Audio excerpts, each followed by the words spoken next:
Sure, the emotions are getting to you, and you have to learn not only a lot about the game, but about yourself as you are playing and going through the main stage.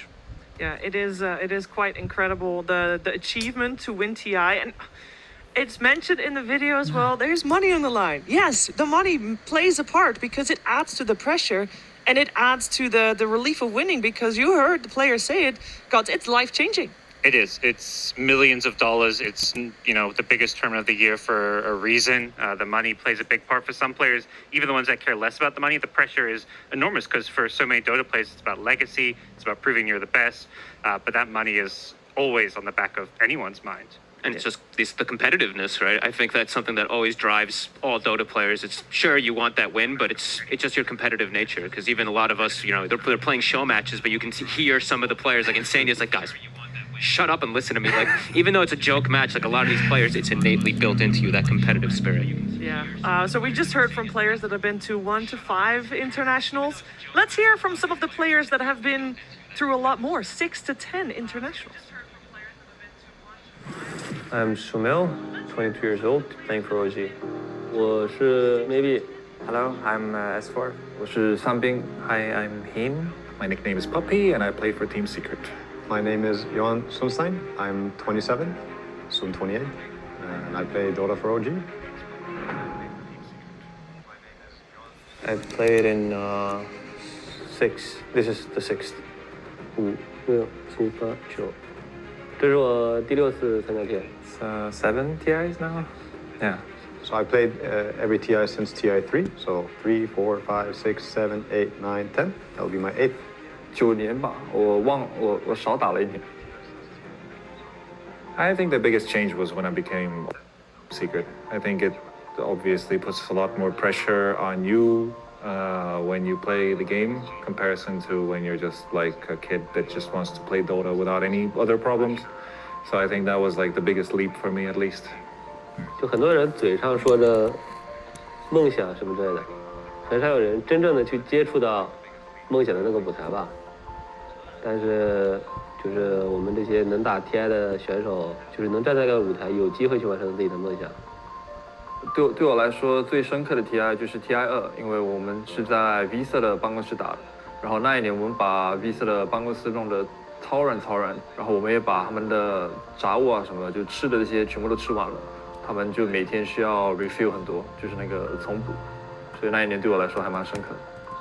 I would obviously have to say the most memorable TI was TI7 with Team Liquid. I think it's just the eHome versus EG game, TI6. It felt better than winning TI5, I would say. TF5 with Secret. I was playing with Artesi. We were kind of the favorites of the tournament, maybe on one other team. And losing that tournament was pretty painful, but I learned so much, so I don't regret playing it with Secret. It taught me a lot. 如果有一道时光机能回到第1年 TI， 我会跟自己说，在 TI2 的时候别吃太多生蚝，因为我在 TI2 的时候拉肚子，因为吃了太多生蚝。If I would go back to TI1, I wouldn't say anything because I want to win that tournament and I want to change it. TI6 versus DC, I would like to tell myself not to play Brewmaster. 算了吧，感觉不太想穿越。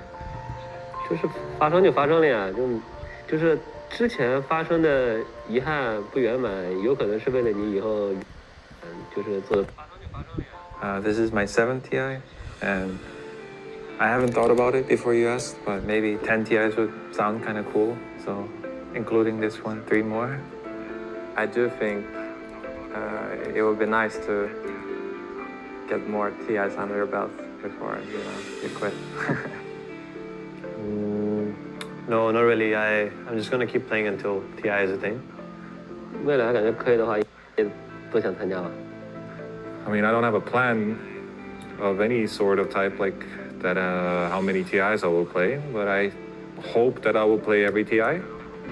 I don't know. I can't say. Maybe there's going to be a new tournament anyway that's going to be the new TI with Dota 3 or something like that, but it's very hard. I don't make plans like that. I keep going, I keep playing. 打第1年 TI 时就觉得打了1年了，虽然去年没有 TI 嘛，可是我还是继续的在打这 Dota，所以看吧，如果我儿子需要他爸爸在的时候，我可能就会特意去花多点时间来陪他了。No, it's probably like 2. Really? Yeah, it's 2 TIs. Yeah, you're trolling me. No, I'm not lying. It's obviously a troll. I've played 10 TIs.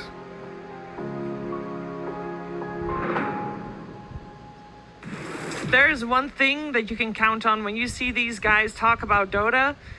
They don't think about giving up because that competitive spirit, even if people say, guys, I'm a retire, they'll be back, Fog. It's not a thing. People just, I mean, it draws you in. Yeah, I really liked hearing like how there's just a difference between a lot of the players were saying like I would go back, but I would change this, and some of the other ones would be like I wouldn't want to change anything because mistakes build your future, or you don't want to change something that would have caused you to change the whole entire spiral of the future. So it's cool to see the differences how they all think about it. Yeah, it is definitely very cool. I mean, I say that people sometimes retire and they come back. When we focus on the grand finals ahead of us, there's one name that is very clear there, because Zhao 8, TI champion of TI 4, did really good. After TI 6, he's like, you know what? That's it for me. It's been a good run. Absolute veteran in the scene, of course. I'm gonna call it quits. So he skipped TI 7. He skipped TI 8. He skipped TI 9. Guess what? He's back, gods. You can't take this man away. You cannot. He is the equivalent of Puppy when it comes to the Chinese Dota scene. He's an absolute legend, not just for the fact he won TI, but he's just always been regarded as the, best drafter and captain of the region. Yeah. Okay. Let's see how the teams are doing. Let's see how PSG, LGD, and Team Spirit got to this moment in time, got to this grand finals here for the International 10. The road to this place is unyielding. Paved in sacrifice and littered with fallen foes. Where a gathering of global titans once battled.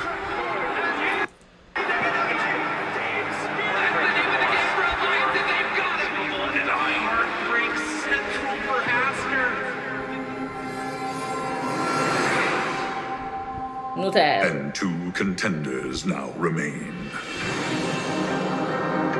They have struggled. City has an ops and Century and after surveillance. Wait, more to us again! They got surveilled. They don't have chrono afterwards, but they might not need it. Scepter now inside the chrono. No matter what they're not, but figure it down. Itu keselan nonton. It's good. Final. Pull them back down again. No tail die. Easy game. I don't think that was the voice line. And endured. The Elder Titan is to be difficult to defend, even with all the talent.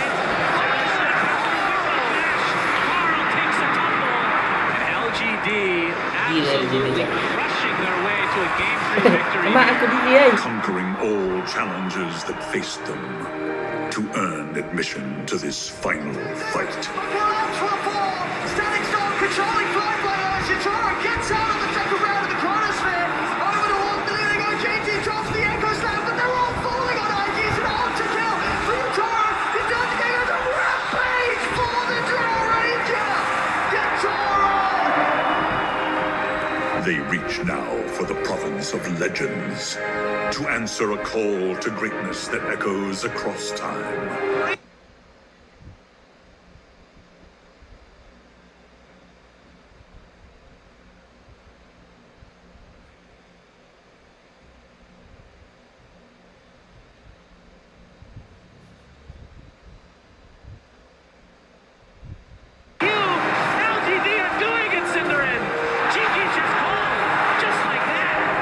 One team will forge their own legacies.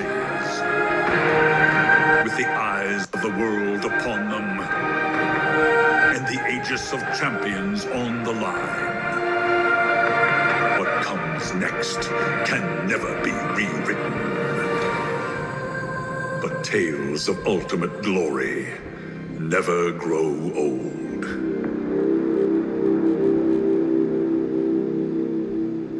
Oh, Goosebumps, grand finals time. Lizard, we got PSG LGD and Team Finals. Did you expect that? Did anyone expect Team Spirit? Maybe there were a couple of odd ones out predicting Team Spirit in their brackets as the grand finalist, but after dropping early on into the lower bracket and PSG LGD just being on top, these are two completely opposite roads that led them here. Yeah, it's the team everybody expected in the finals against the team that nobody expected in the finals. Yeah, and this should be such a fun one because I think Spirit has absolutely proven themselves time again throughout this tournament, not just to have any type of flukes or anything that people say. This is just pure talent on this team, so it's going to be a crazy match. You could write a book about the flair that Team Spirit is bringing to the table, from picking, having the most rampages on one single guy, to improving tremendously through the lower brackets. Now, there was one thing that Toronto Tokyo actually said in an interview on the Chinese broadcast yesterday. And I want to know why everybody didn't think that we were going to go this far, because we've been doing really well, but maybe that was because it's only in scrim. So I went asking around, and Team Spirit has been crushing it. If you ask any other player that they have scrimmed, then yes, they would have said, yeah, Team Spirit, they got what it takes. I even got from Seb, he said they think the Team Spirit will have a better chance against PSG LGD in these grand finals, Gods. Yeah, and I think the fact they've been able to make that deep lower bracket run, a lot of people on paper would have pegged, Team Secret to be the favorite in that lower bracket match earlier today. But that momentum, when you're going through that lower bracket, it just builds up. Playing with confidence in Dota is something that's just so important. And for Team Spirit, it's not just the confidence. They've got the skills to back it up as well.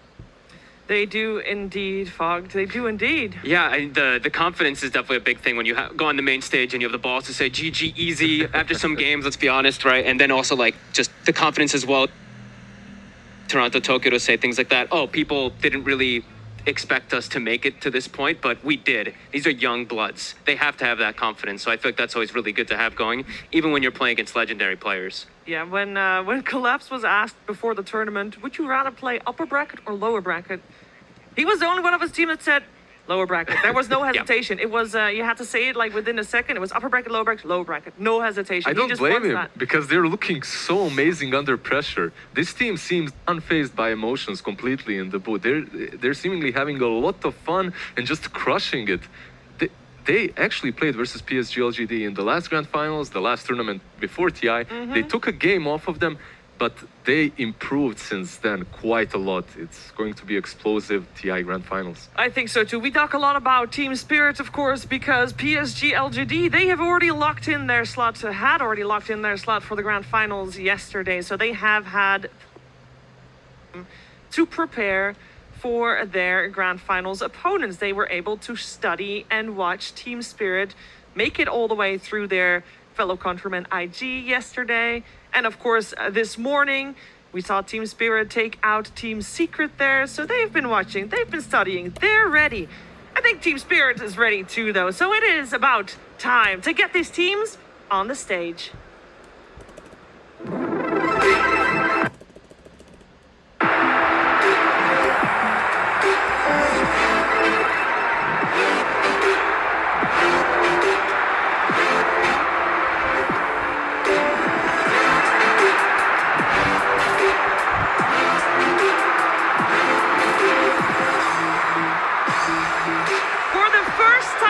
Since 2013, we have an Eastern European team taking their place here in the grand final. Havoc in that lower bracket, and they are ready for their final boss in PSG LGD. Of course, Team Spirit, they got Yatoro, they got Toronto, Tokyo, Collapse, Mira, and Miposhka, led by Coach Silent. Yatoro being the youngest player at this international as well. You can see him here, looks a little different than his picture as he has donated his hair to the Dota gods. Let's see.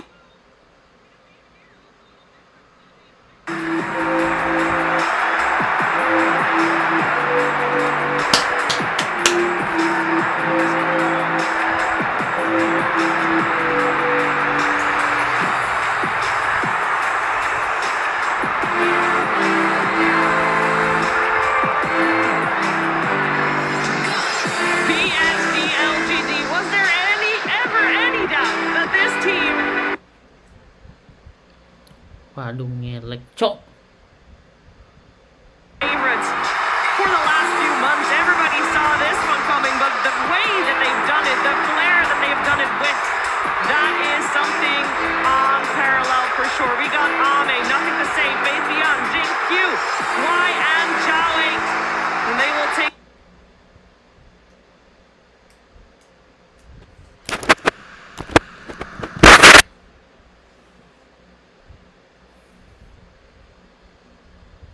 And they will take their place in the booth as they get ready for their best of 5 grand finals. We want to quickly LGD ini highlight bisa, Ame, LGD the bisa. carry player of PSG LGD. He came second at TI8. He came third at TI9. He came fourth at TI7. I think it's about time. He has a good shot at making it a first place here. All 10 players.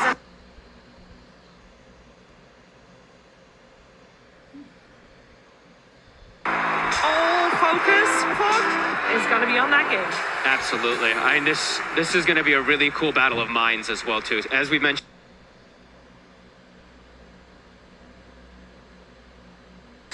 As we mentioned multiple times, of course, when you get to go through the upper bracket, you get a lot of more information coming into these grand finals. So for PSG LGD, Zhao 8 probably did a ton of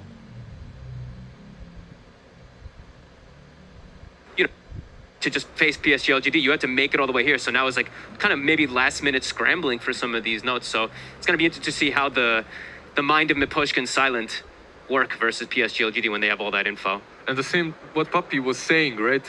There's a couple of strategies that everyone is using at this tournament, so you can adapt to them and just think of it like that. Because PSG LGD, they have been under the microscope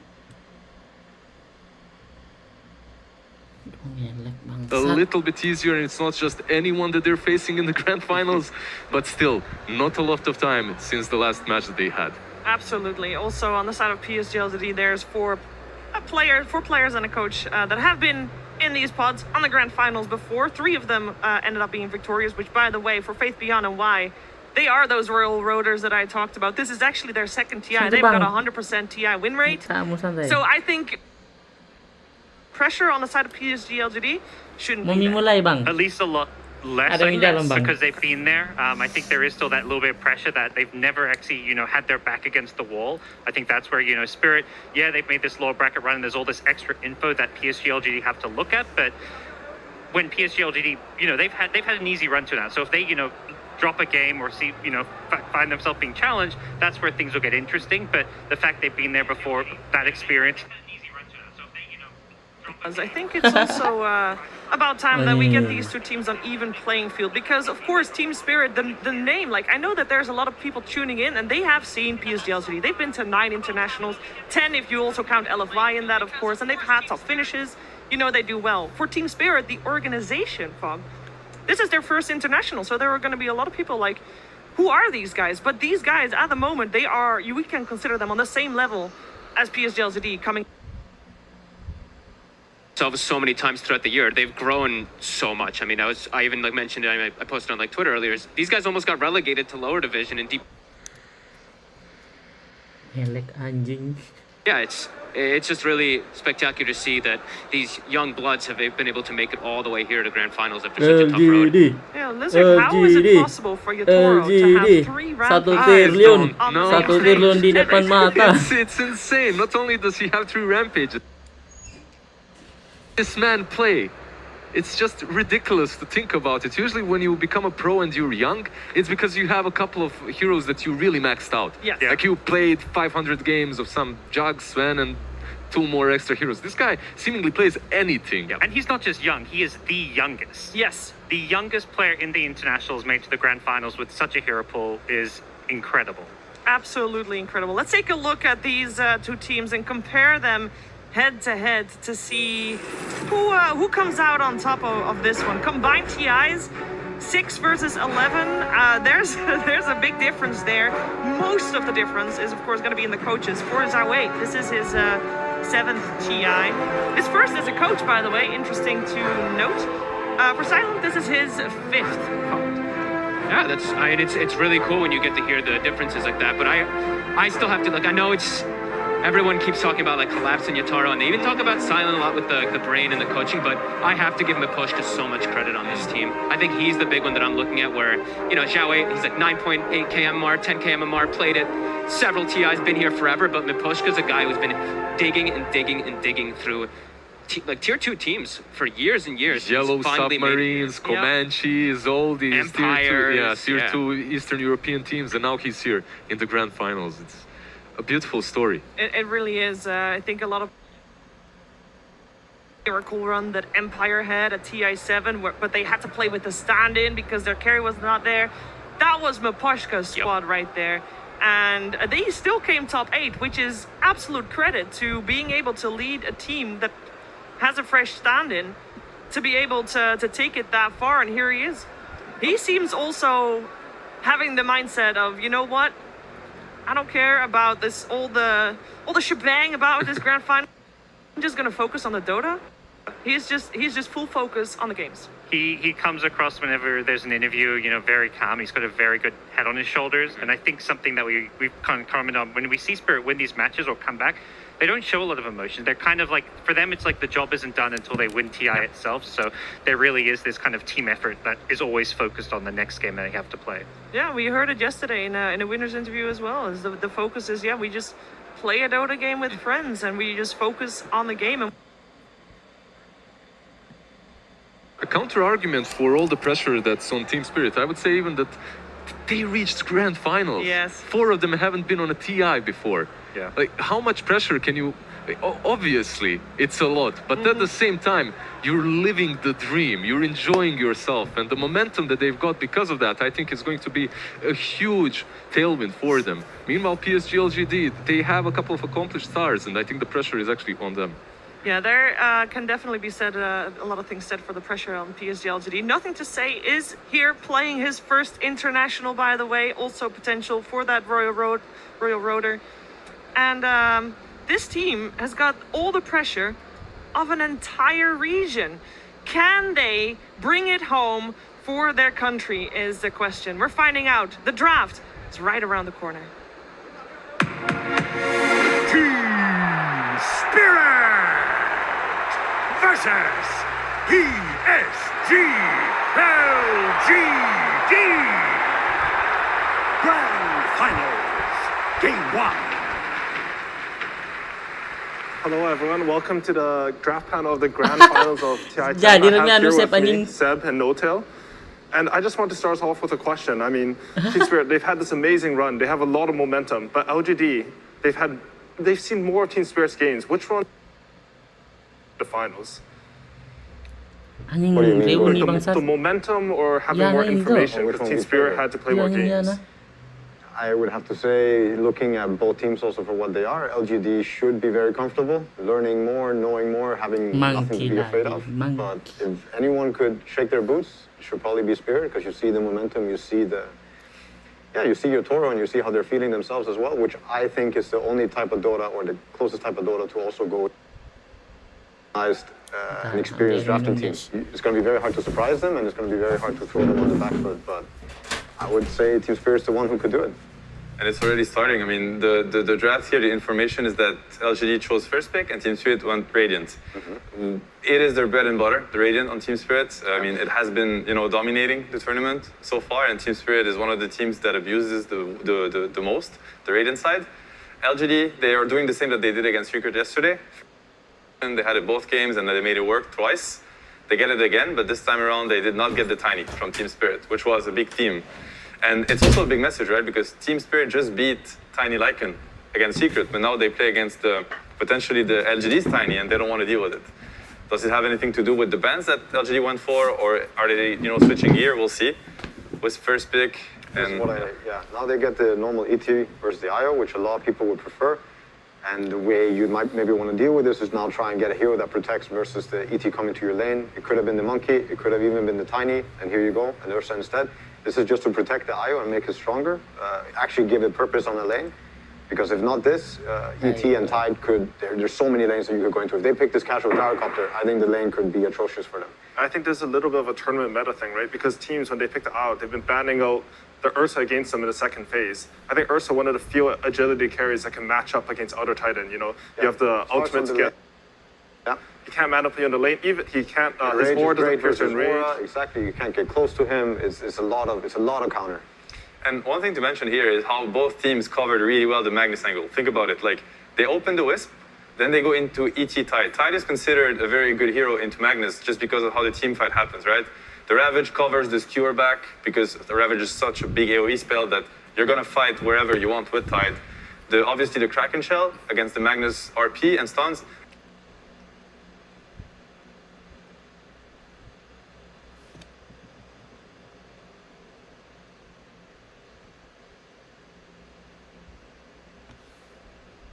Hard for LGD to go for. And this is one of the first games on the main stage, I think, where Magnus has been completely ignored by both teams. And these two teams have crushed games with Magnus. They decide to still ban it now, which of course is still going to be good, and especially going to be good with the Ursa. I wonder if they're going to look at it. There's a Yatoro hero. I don't know if we've seen. Has he played TA safe lane yet? No, but maybe he had. Actually, like maybe in the group stage, but he does play it for sure. Yeah. And this is why I think now LGD is thinking really hard about it. It's like, what are they gonna pick that's gonna mess with our strategy and potentially our win condition? I think they want this Ursa to stay as a win condition, but there's also heroes in Dota that can make it really annoying. Teamfight is also something of it. Like Tide can be good versus Ursa later on in the game. Like this whole scaling and how you want to fight, Tide can be overwhelming quite often. This is why it's also the top heroes of this tournament. But yeah, I'm looking for the Yatoro TA this game so far. I want to see it. So what I've seen from the start of the draft, we have pretty strong lanes coming from IO Ursa, and there's a lot of team fight coming up from Team Spirit. Is it something that you guys think about, like how you want to match the team fight?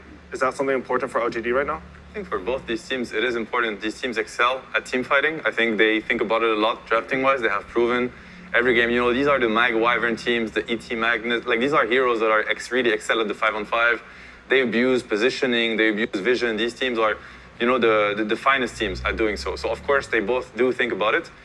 A lot of other things can happen in the Dota game. It's such a complex game. So there's the team fight part, there's the scaling part, there's also the laning phase, Ursa, the timings. For example, you will need these timings in this game to actually be able to enter these fights, because if this is an Ursa who's behind and you're playing against ET Tide, all of a sudden it looks super overwhelming. It looks like your heroes are really trash. But if you actually get Ursa to the point where he needs to get, destroy the enemy. He can go in first. He can do so much for his team, be a front line, like do all these things, Roche at minute 10. He will play with Aegis into Tide, and now it's a very different way to play the fight, right? Ursa's just going on Tide. He has Aegis. Tide doesn't want to click Ravage. The whole team fight changes completely. This is why if they can get the Ursa to his timings, he can break a Tide. If they can't, and these things are going to be decided with the second phase that is coming up. They're also going to be decided with the laning setup.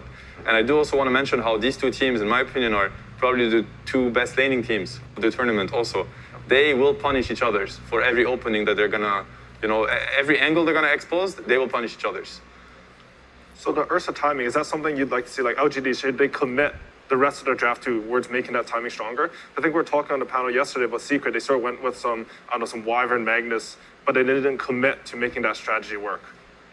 I think Secret's early Roche and early timing strategies were some of the fastest and strongest and well executed of the tournament. Ursa was a big part of it. Enchantress, TA was also another way to see it. Tidehunter would like the game to be a little bit slower. Like if Dota starts happening in minute 15 to 18, you got your 1-2 items, you're very happy. Ursa doesn't allow that to happen. He might be going Roche at minute 9. He might be going Roche at minute 12.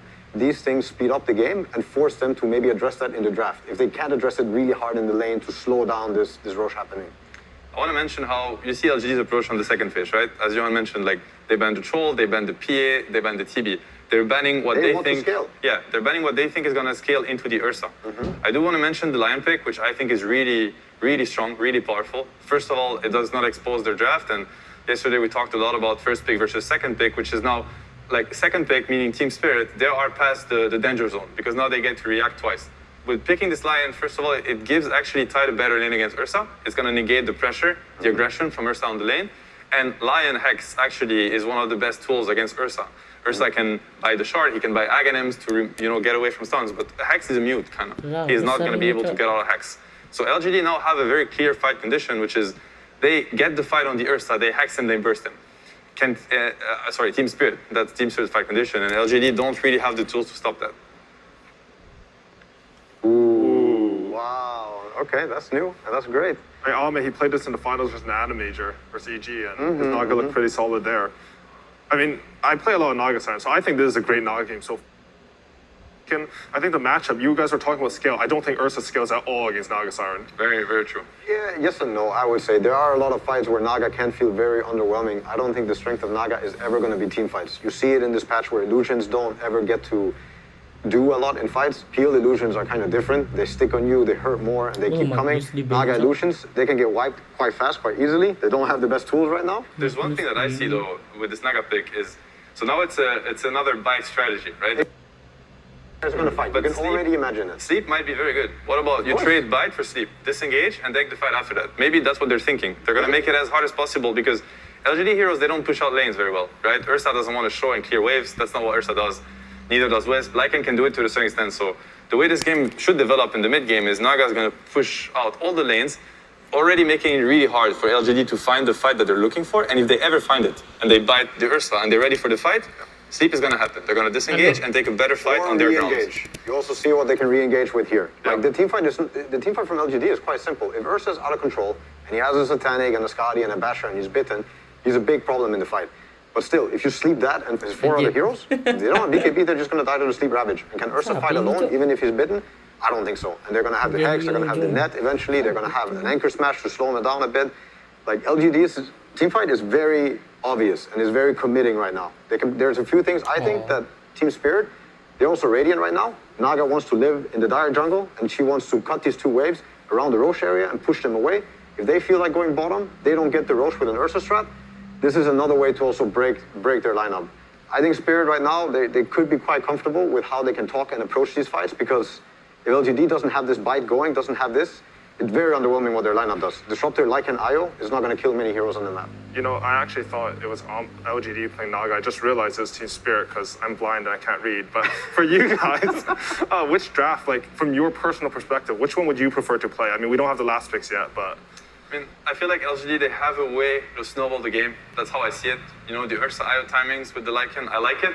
I do feel like this is one of the first times where I don't give LGD a strong upper hand on the draft. If anything, I'd maybe even give the upper hand on Team Spirits. Let's see if there's a Tinker coming now. There's a lot of picks. I don't think Tinker got removed. Tinker versus Naga, Tinker scaling team fight. Tinker is a huge hero. That sounds good, because I'll help their team fight scale into late game. They have a huge damage issue. They have a massive, massive damage issue. Okay, Pango is also a hero that comes with a lot of potential scaling team fight damage. If you get items, sleep also play. Like they cannot disengage anymore. Yes, it's unreliable now. The sleep. It's also a hero versus Tidehunter. Force bad ravages, kill him. Also good hero versus ET. Very good last pick. A bit scary in the sense that it's a mid hero that can get very punished one-on-one, very weak laner against a lot of matchups. But you know, that's a lot of confidence from nothing to say. One of the best mid laners, if not the best mid laner in the tournament. And I'm sure their support are going to help, you know, with the mid lane and stuff. Very, very good pick. Very good last pick. If I still had to choose a lineup that I would want to play, I actually have more faith in this Naga lineup. If they play well around the illusion wave push, again, I don't think Naga is the one you look for to crush the team fight. She needs to do her part. She needs to do the sleep, maybe get some illusions on some supports. But this game, in my opinion, should be looking like Tide, Lion, ET are messing with them and getting some pickoffs through the lanes, forcing TPs. Eventually, they get very far ahead, like economy-wise. And this is going to lead to more openings. Naga can maybe join the fight, get an early Skadi, kind of take over the fights with a gold advantage, or just keep playing the map. I like how you're talking about how Naga splits up the map also, because when you have Naga Siren, what I found is you want your other heroes to be able to pick off the enemy heroes, right? They already have that with Lion. They have some additional damage with ET. So if they're playing the actual Naga game, I agree with you. I can see it being very successful. One more to kill on the side lane. Clap them when they split up. Yeah, they split up, they try to deal with Illus, boom, the burst is gonna happen. Lion, ET, Void Spirit, any hero will die 100-0. And Naga will force LGD to split up. They will force them to, they're gonna cheat the map. They're gonna create unfair situations, and it's gonna be hard for the LGD to fix that unless they have full control of the game. This is why the laning phase is gonna be incredibly important. You know, for LGD to kind of slow down what Team Spirit is putting. I would say it's even more important for LGD to actually have good lanes for the sake of their own timings. If they don't get this Ursa threatening the Roche around minute 10, slow down, and Naga's going to get into the jungle, going to get this waves line, going to get closer to Dagon, And if you create that, I think Team Spirit's lineup is going to be really fun to play, and it's going to be a very hard game for LGD. very interesting draft. I would also say that the lanes are a bit scary. I think this ET on the side lanes is completely untouched. They don't have a single stun for him. He's going to get the spirit and he's going to Bottom lane is going to be fun. Lane. Bottom lane is going to be a lot of fun for this ET. Very strong lanes from Miposhka Team also Spirit feeling also. himself. Yep. Miposhka ET. Scary Oh, stuff. pialanya bos. Oh. Yeah, Toronto getting his boy spirit Dingin again. panas, Cok. Full comfort zone for both teams, honestly. I think at this point it's really going to come down to, who has a better idea going into this draft, and that's the beauty of Dota. It's a best of 5. It's meant to develop so much, but they're kind of getting to know each other. You know, this is what I can bring to the table, this is what you can bring, and you know, they're going to get to learn like what counters what. The meta is going to evolve a lot. Series. And I would also like to point out Masnya, that Bah. Team Spirit has been the most amazing learning team so far in this tournament. Like how they are adapting and how they're learning and how they're actually changing up their own playstyle into something new every game. But I would say every team fight, when there's a bite happening or a Pangolier roll, this is when LGD need to get something done. Because if not that, they lose. This is like their main team fighting tools.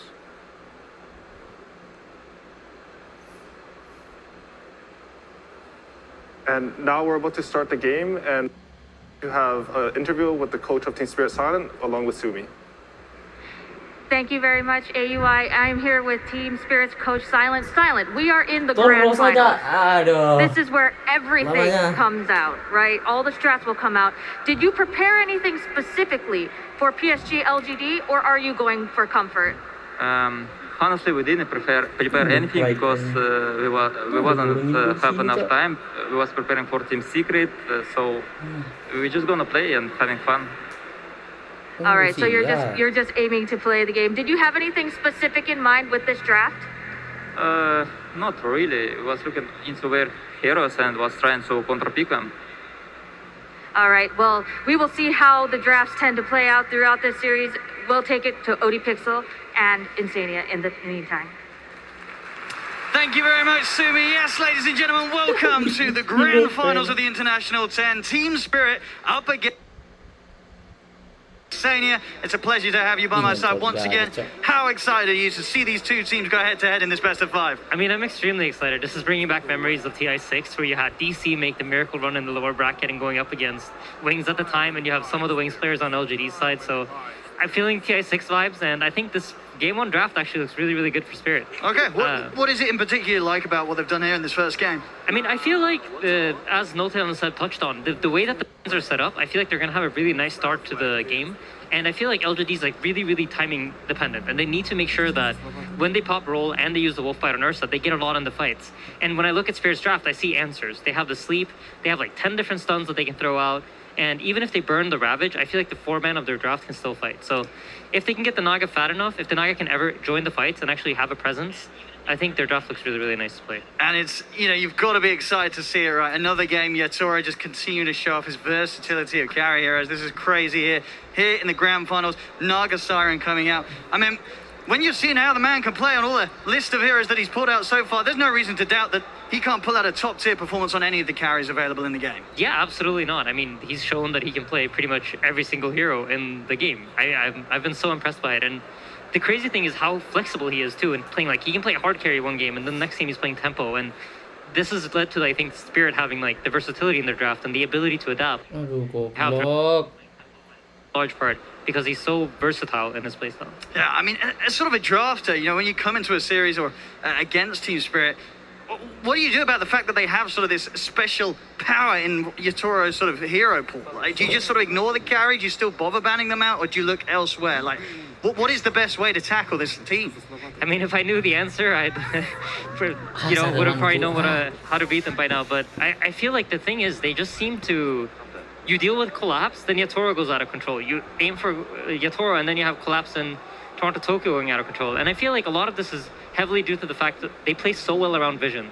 When I looked at the teams throughout the tournament, I feel like what Spirit has done that no other team does nearly as well as them, and I would even bring LGD into that category, is they control vision. They're really good about playing around wards. They understand when they can fight into wards, and they understand when they have to avoid it. So I think for Team Spirit, this game is going to be a lot about can they deward LGD, remove LGD's information, and have more information to play with.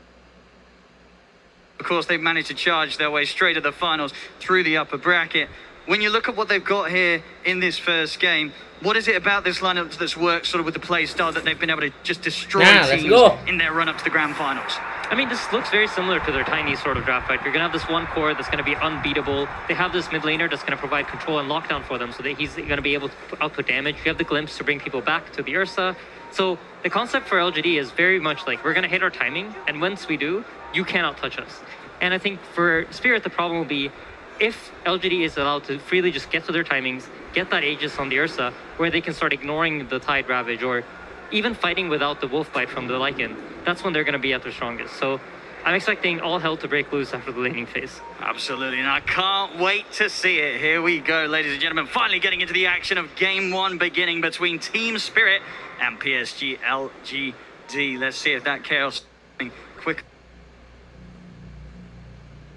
For some of the fantastic performances they've given us so far on the main stage. Yeah, and straight away Yatoro's coming out with a really smart play. He sends his illusions within the tower range, but he puts them in an area where the tower doesn't have vision. And by doing that, he will scout out the ward immediately from LGD. And this is what I mean, right? Spirit are so on top of all of the small things that will give them any sort of information advantage, where they will have more vision than their opponents. Let's see if they're able to maintain it throughout the early stages where... See both teams avoid one another here for the bounty runes. Bit of a poke onto Miposhka as Yatoro will still be able to grab that bounty rune. In fact, as you can see, 3 bounty runes to start things off here for Spirit, so a bit of a cash bonus to begin the lanes with. Yeah, and that was nicely scouted out by the ET. They find information of where and how many heroes has LGD brought to which runes, and then they can split up their heroes accordingly and make sure that they get the advantage.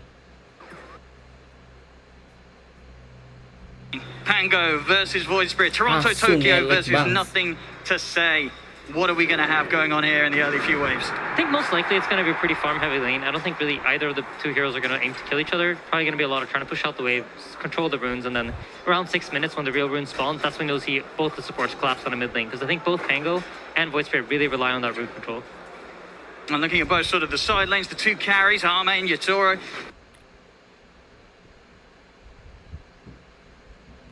Bangsat. Mangentut tuh.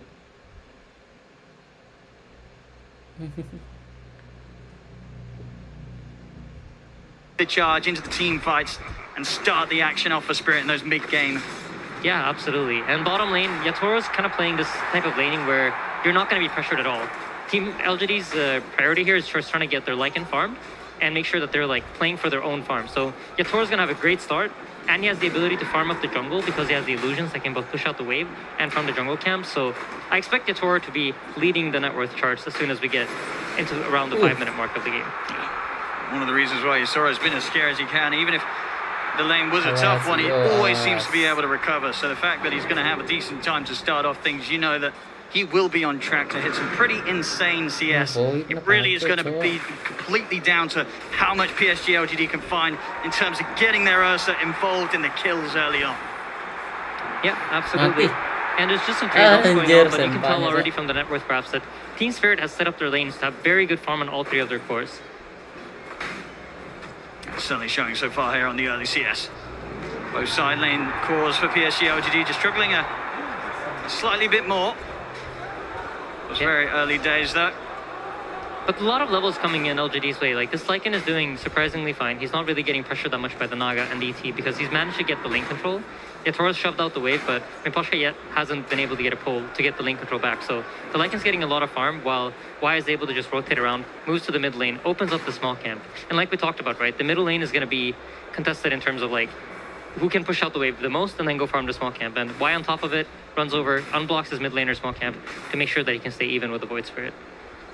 And when you look at sort of the tools they have available both sides with their supports, do you imagine once the 6 is there for the mids, we're going to have sort of a collapse on the mid lane to try and get the early objective? Or do you think it's going to be all about reacting to the side lane fights here for the Pango and the Void Spirit? I think it's going to be important to get the rune. Like, whoever gets the first power rune of the game is going to kind of get to decide what happens. You get your bottle refilled, but you also have the ability to make a rotation. Mira could be in a bit of trouble here. We'll try and hold back the bear with the Hex. He's got the stick charges, but Mati, Can he close the gap? He can't. Oh, still misses. That's going to cost him his life. Not the start there that Mira was hoping to have here in the grand finals. A whiffed ability. And that'll give up first blood to PSG LGD. Yeah, and Collapse isn't out of the woods quite yet. Is hungry. In a bit of an awkward position now, Collapse. Stuck behind the tree line. We'll see how he gets his way out of it. He does have a TP, a little short in the mana. He'll have it back up now. Should be able to walk his way back ground, but a great bit of aggression there from PSG LGD, just opening up some space for Army to return to farming. Yeah, absolutely. And you notice that LGD are keeping the lane control up top. So this puts Tide under constant pressure, and you never know when they might make some sort of move and try to kill him. And that forces Mira to stay in the top lane. While if you look at Y, you notice that he's just rotating around constantly. He has the freedom to move wherever he wants on the map because the lane is so pushed out by the way that the Naga plays and the Riptide shoving out the creeps. So the Lycan can freely farm under his tower, and the Disruptor has the freedom to decide what he wants to do. Let's see what that call's going to be. Coming mid here. Toronto Tokyo taking a bit of harassment on the Thunder Strike, nothing to say. Stepping right up to him. There's a remnant at the ready though. Toronto Tokyo. 2 seconds. He's got the protection here of the Resonant Pulse. And great usage there of that armor. He uses the health damage of Resonant Pulse to bottle up to make sure that he's not within the kill range of the Swashbuckle from Pango. Some good early pressure though from PSG LGD, forcing Toronto Tokyo to be very cautious in that mid lane as early as it is, just 5 minutes in. Yeah, absolutely. And I think when you think about Elder Titan, you kind of think of him as a lane dominant hero. And both No-Tail and Seth touched on it, right? You want to abuse the fact that LGD have no stuns. But because of how this bottom lane is played out, with the Naga lane constantly being shoved into the Lycan's tower, the Elder Titan hasn't really been able to abuse his laning phase presence. Oh, look at this now. There we have it. Nice bit of micro from Faith. Beyond that will grab himself a free courier. As the Wolves chase down poor old baby faceless Rex.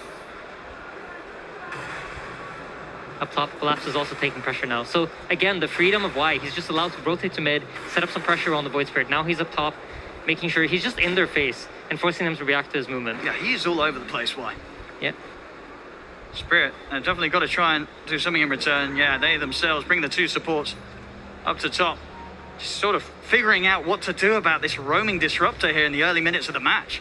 Yep, here we go. First fight for the runes. Where is it going to spawn, top or bottom? Let's have a look. It is going to be down bottom, and it is a DD. It's going to go straight into the bottom of Toronto Tokyo. So a very nice room for him to fight with. But already up top, Spirit, he'll lose Mira. Yeah, it's a DD Toronto Tokyo though. Let's see how he can respond back with it. Because now you have a Pangolier with low mana, and he's going to be aware of it. So he knows that he can make his move here, and the Pangolier won't really be able to respond. Yeah, this is an excellent room for Toronto Tokyo to find it.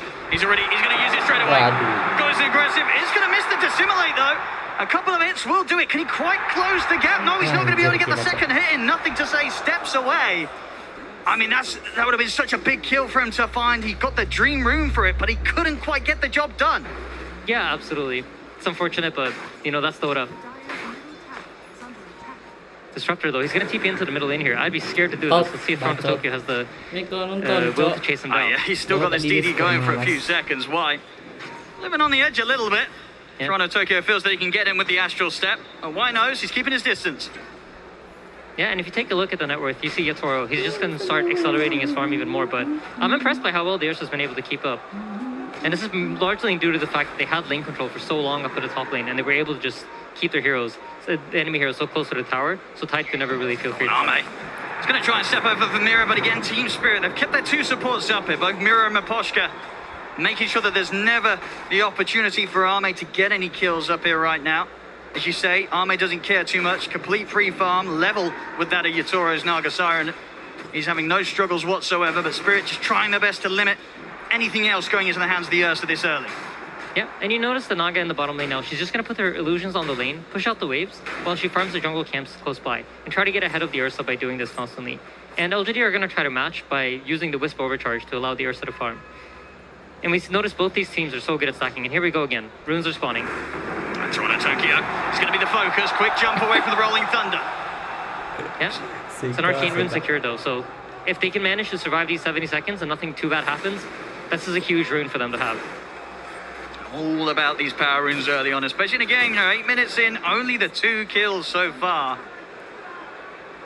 Yeah, I mean, it's the tension, right? Neither team really has anything to do yet, and they're both drafting for slightly later timings in the game. The Tidehunters now finally hit level 6, so if there's an opening, look for some sort of rotation. I think it's hard to go for the Ursa, so there might even be the possibility of the Tidehunter rotating out of this lane. Sure. And making some sort of move with Toronto Tokyo. When you just look at the heroes that PSG LGD have at their disposal, and you feel that Spirit, they're just not going to want to try and push into that tier 1 quite yet. I think for Spirit, your expectation was to do slightly better in the lanes, but they haven't really been able to do so. See, it's all right. Getting gone on here by the two of them, but the Rolling Thunder not quite ready again. Not quite yet. They'll get the glimpse back, but no further damage to come onto the Naga Siren, so Yatoro will be fine. Yeah, a little bit of miscommunication there, it seems. The shield crash wasn't used on the hero. The glimpse came in a little bit later. Well, they've got their eyes on Arme. As they know, that play was made by a couple of PSG LGD inside their own jungle, but Arme, he's out of reach of the Remnant. He's away. Space is there, down bottom. Faith Beyond continues to push. The tier 1 to fall already here on Spirit's side of the map. Yeah, I think this is the most shocking part of this early game because I expected the Lycan kind of get zoned out by the Naga and the Naga Illusions to defend them, but... Let's see if they can get Army. They've got 4 heroes working on him right now. Ravage. He has the ult up. He's on the retreat up to the high ground, but they'll be able to get in front of him, close off his escape. Spirit will finally be able to claim their first kill here in the first 10 minutes, getting themselves on the board. Yeah, and this is a huge kill because it allows for Team Spirit to now start firing back and taking over this top lane area. They need this tower to fall. And meanwhile, this is the response you see from PSG LGD. They rotate their heroes mid to try to force Spirit away from the top tower and force them to come defend their mid tower as the more valuable tower for the later Roshan. And they're hitting these timings, PSG LGD, no doubt about it, and Spirit just having to let them do so. Yeah, I mean, this Lycan really has becoming the big X factor. I don't think Spirit expected him to be this strong out of the laning phase. And now Am is going to comfortably move into his triangle and start farming up. I think once he hits that Diffusal Blade, look to see Spirit LGD trying to make some move. But I think if LGD gets to farm up right now, they feel like they've hit they have enough map space to where they're comfortable playing around their cooldowns and just waiting for the Disruptor ultimate to come online, wait for the Lycan to finish up his items, and then just play around his forms together with the power runes that the Pangolier is securing.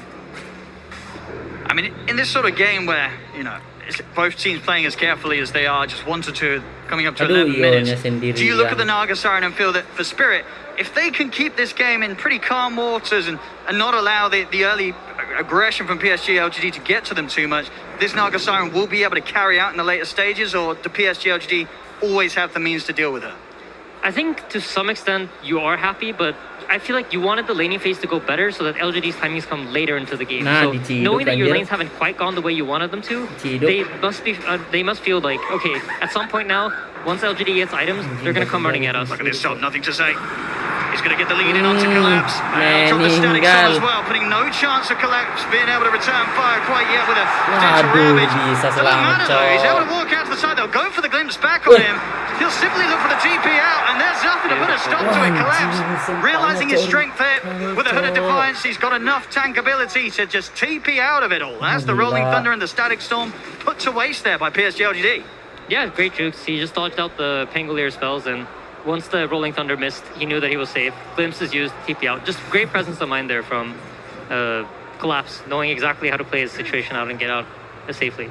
I love what LGD are doing though. If you take a look at the top lane, this is one of the things I loved about how OG ran the Wisp into position 3. They recognize that Wisp's item timings are really important for you to keep these heroes alive, because if you think about how healing works in Dota, heroes keep growing their hero pool, like health pools, but the healing items are static amounts of heals. So 250 health on a hero that has 1,000 HP is like a lot more than it is on a hero that has 3,000 HP. So if you hit these heal item timings early into the game, that really enables you. And they've given Xingqiu the top lane to sit here and farm comfortably. See that bottom line, quite a dangerous position here. The side of the jungle had seen Spirit in Toronto Tokyo will be quick to put a stop to it. Naga Siren also closing in on the Manta, and by the looks of it, she's going to get that item before Ursa even completes his Diffusal Blade. So Yatoro's probably very happy in this game, feeling comfortable with how it's going right now. And when you look at sort of what they have against him, do you feel that a lot of the map is pretty safe for this Naga Siren to farm in? As long as the Song and the TP's up, will he get away most of the time?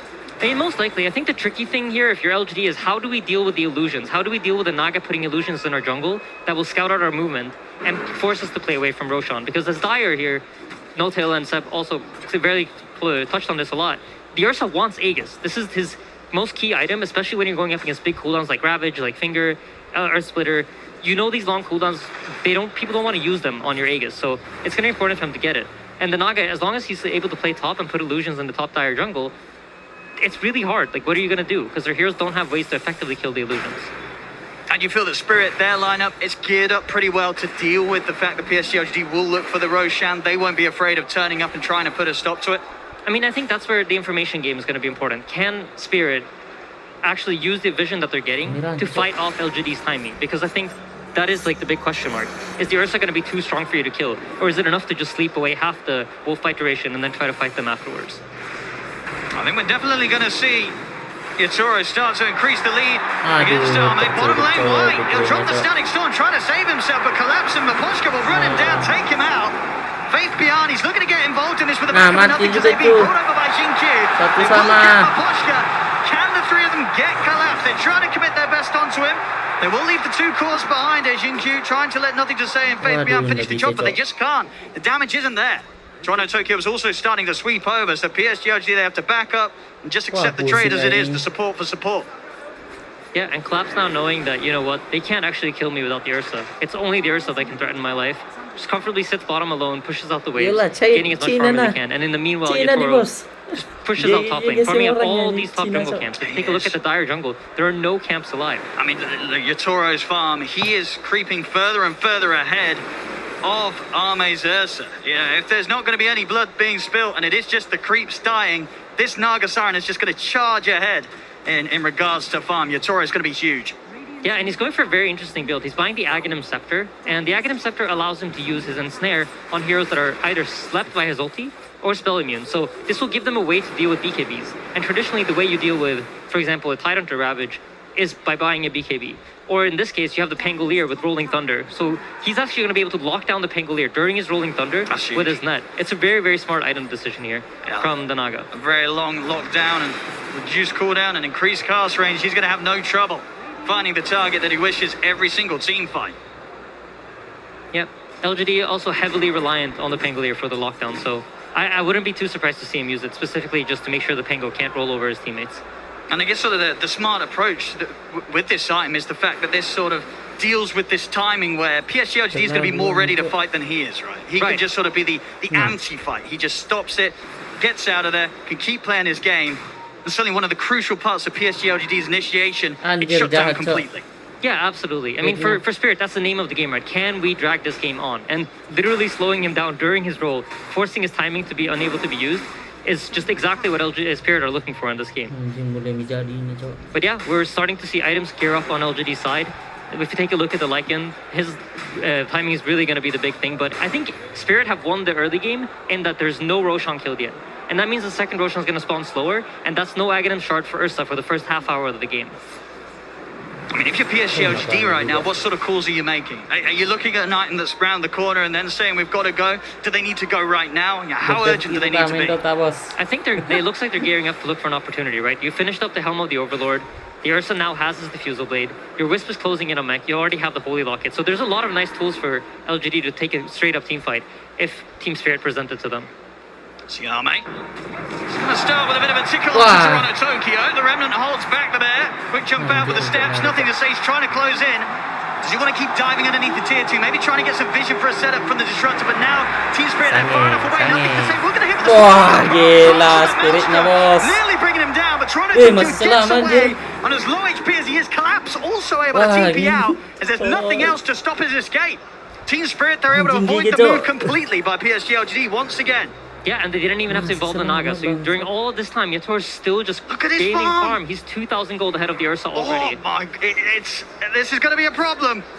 He's getting out of control. I believe he just finished his Aghanim Scepter too. So he has Manta and Aghanim Scepter at 17 minutes into the game. He's crazy. This is, I mean, Yatoro, it really has been eyes on him throughout the whole tournament. Top lane setups there with the net. That's the mid gone. Nothing to say. Going down, Yatoro. Instant song TP as he knows the response will be there from PSG LGD. Gets out. They cannot catch him. Yatoro will continue to farm. Yeah, this is a really important kill, but by forcing the Naga Siren to TP out, LGD now have the option of potentially taking back control of their jungle. So this is going to be their objective for the next minute here. As you see, they're going to try to contest this Tidehunter. They know the Naga Siren is not present.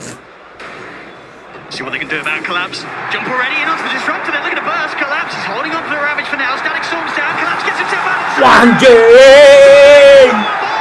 It's 3 dead on the battlefield. Gila cok Spirit cok. My goodness. Team Spirit's so aware of everything. Cok. They know that this is what LGD wants to do. The Naga TP'd out, they're gonna come contest us. Weh, They position their baru heroes perfectly. baru You see the menit kinetic 16 kill come ini, out, Cok. but there's no static Buka. storm to follow because you have the lion in position to interrupt that. It's just Spirit are playing so well right now. They're just recognizing where LGD's timings are. It just seems like already, just in the first 18 minutes of this game one of the grand finals, Team Spirit, they're just completely in the heads of PSG LGD. The way that PSG LGD wanted to play, it's just not happening. They're crumbling, they're falling apart. And Yatora, he's just going to continue the glory. Mid-lane, the setup there onto the Pango. Nothing to say goes down.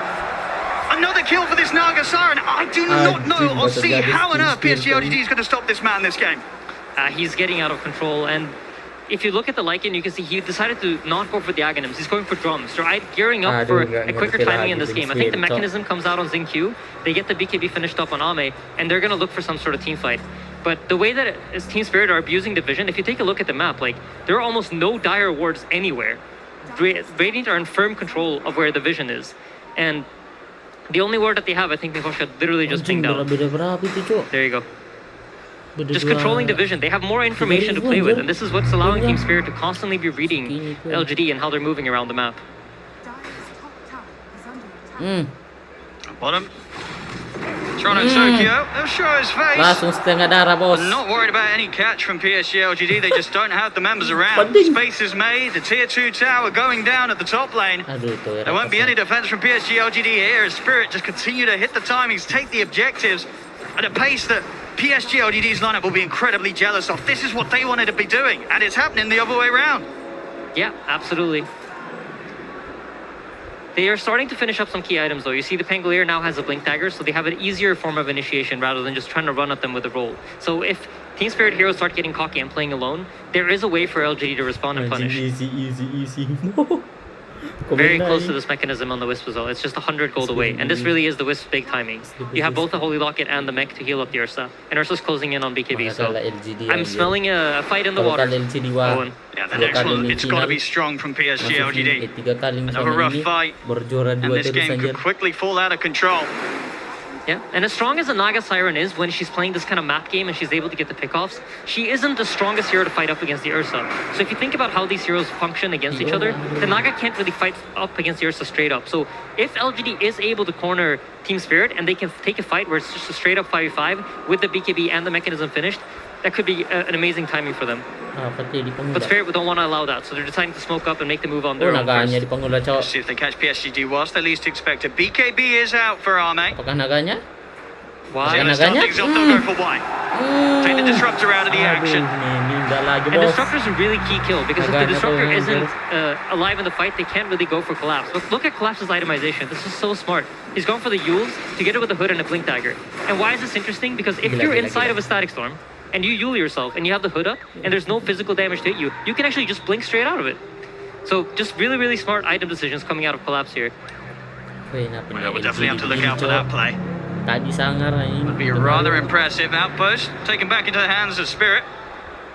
And keeping full control around this area, this Roshan, as you say, which is just sort of it's a long-distant dream, it seems, for PSG LGD. They're never getting anywhere close to this pit until they're able to find the fight that they've been hunting for the whole 22 minutes of this game. They'll smoke up now, ready to go. PSG LGD, they have to find success here.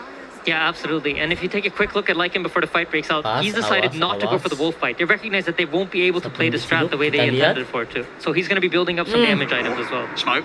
We'll dispel here on Toronto Tokyo. So to be set for PSG LGD, they know that both teams are waiting here up to the side of the river on the respective edges. And now Ame, he's going to sneak into the Roche, start to try and take it out here. Yeah, for the first time in this game, they've been allowed to take back the Dire Jungle and try to apply some pressure to Roche. So I expect Team Spirit also recognize that, you know what, we've given up the Dire Jungle. What would LGD do with that? Well, they would go to Roshan. So see Spirit, check this out. Ame's going to slow it down a little bit. The Spirit's coming in. They know that they know. Stop it. It's the eye. They're going to lead it. There's the jump straight away. Oh, man. Belum keluar ultinya itu.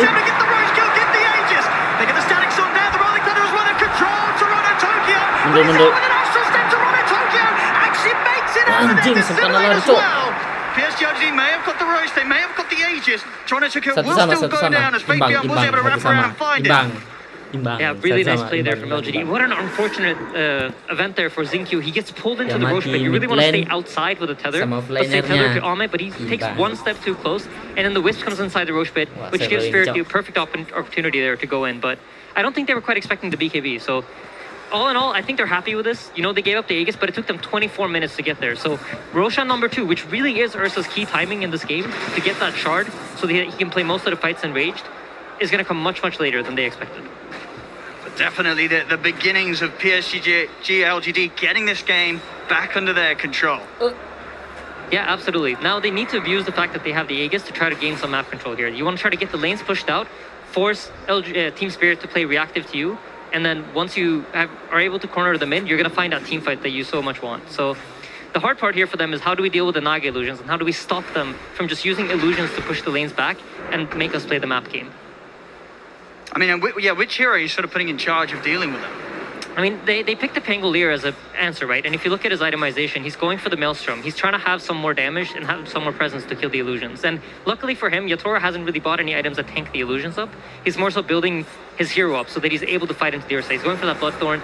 It looks like he's going to follow it up with a Heart, so he's also gone for some sort of hybrid build where he can actually get solo kills if he catches people out alone. And for Spirit right now, despite the Aegis falling into the hands of Ame, are you still very willing to fight? How much do you need to respect this Aegis on the bear?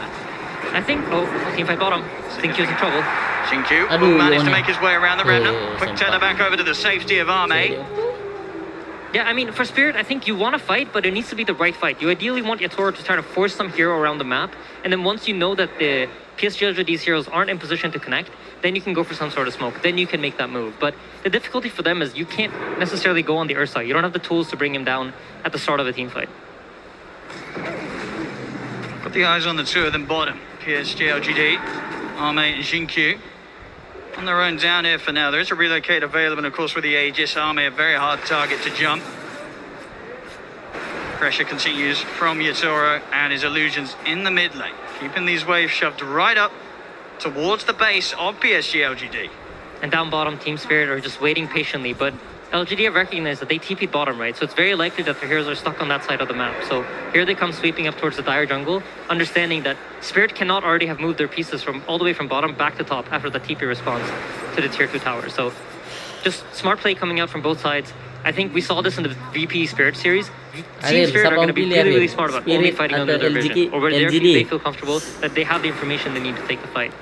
I think in this way, LGD is like maybe sometimes a little bit more reckless and will play with like assumptions. Like if they see you bottom, they might try to aim to fight you top, which we saw earlier. And in the early game, you know, Spirit read that perfectly. So if Spirit's able to get a good read like that, you might see them pounce.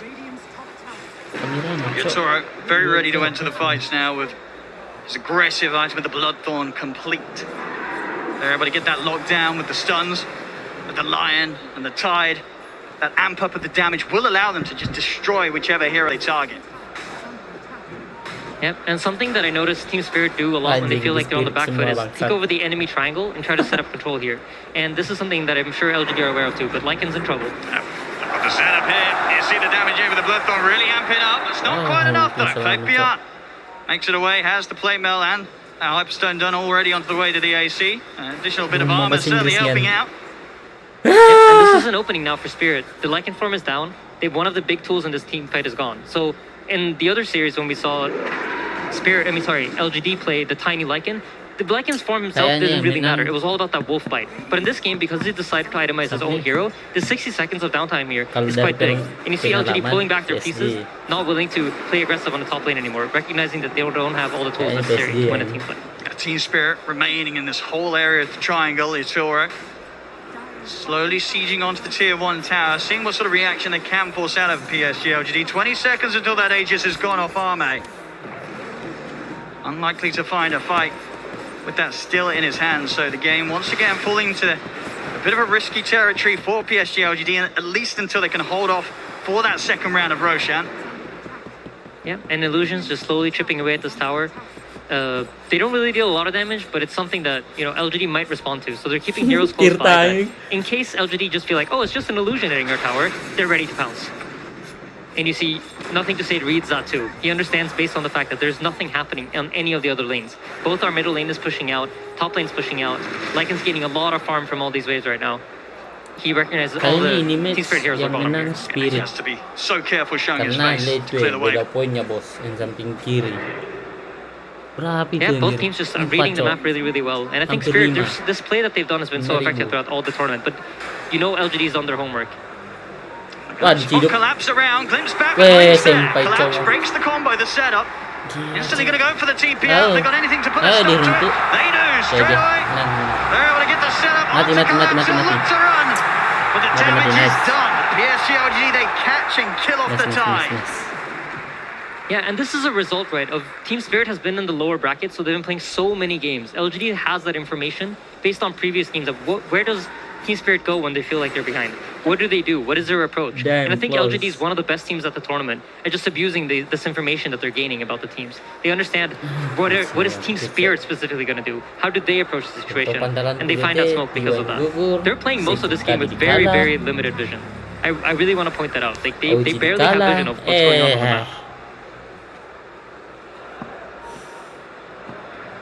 Even without their tide, Spirit maintaining their aggressive posture over PSG LGD's half of the map and already looking for action once again around the bottom tier 2. Mulai melihat game.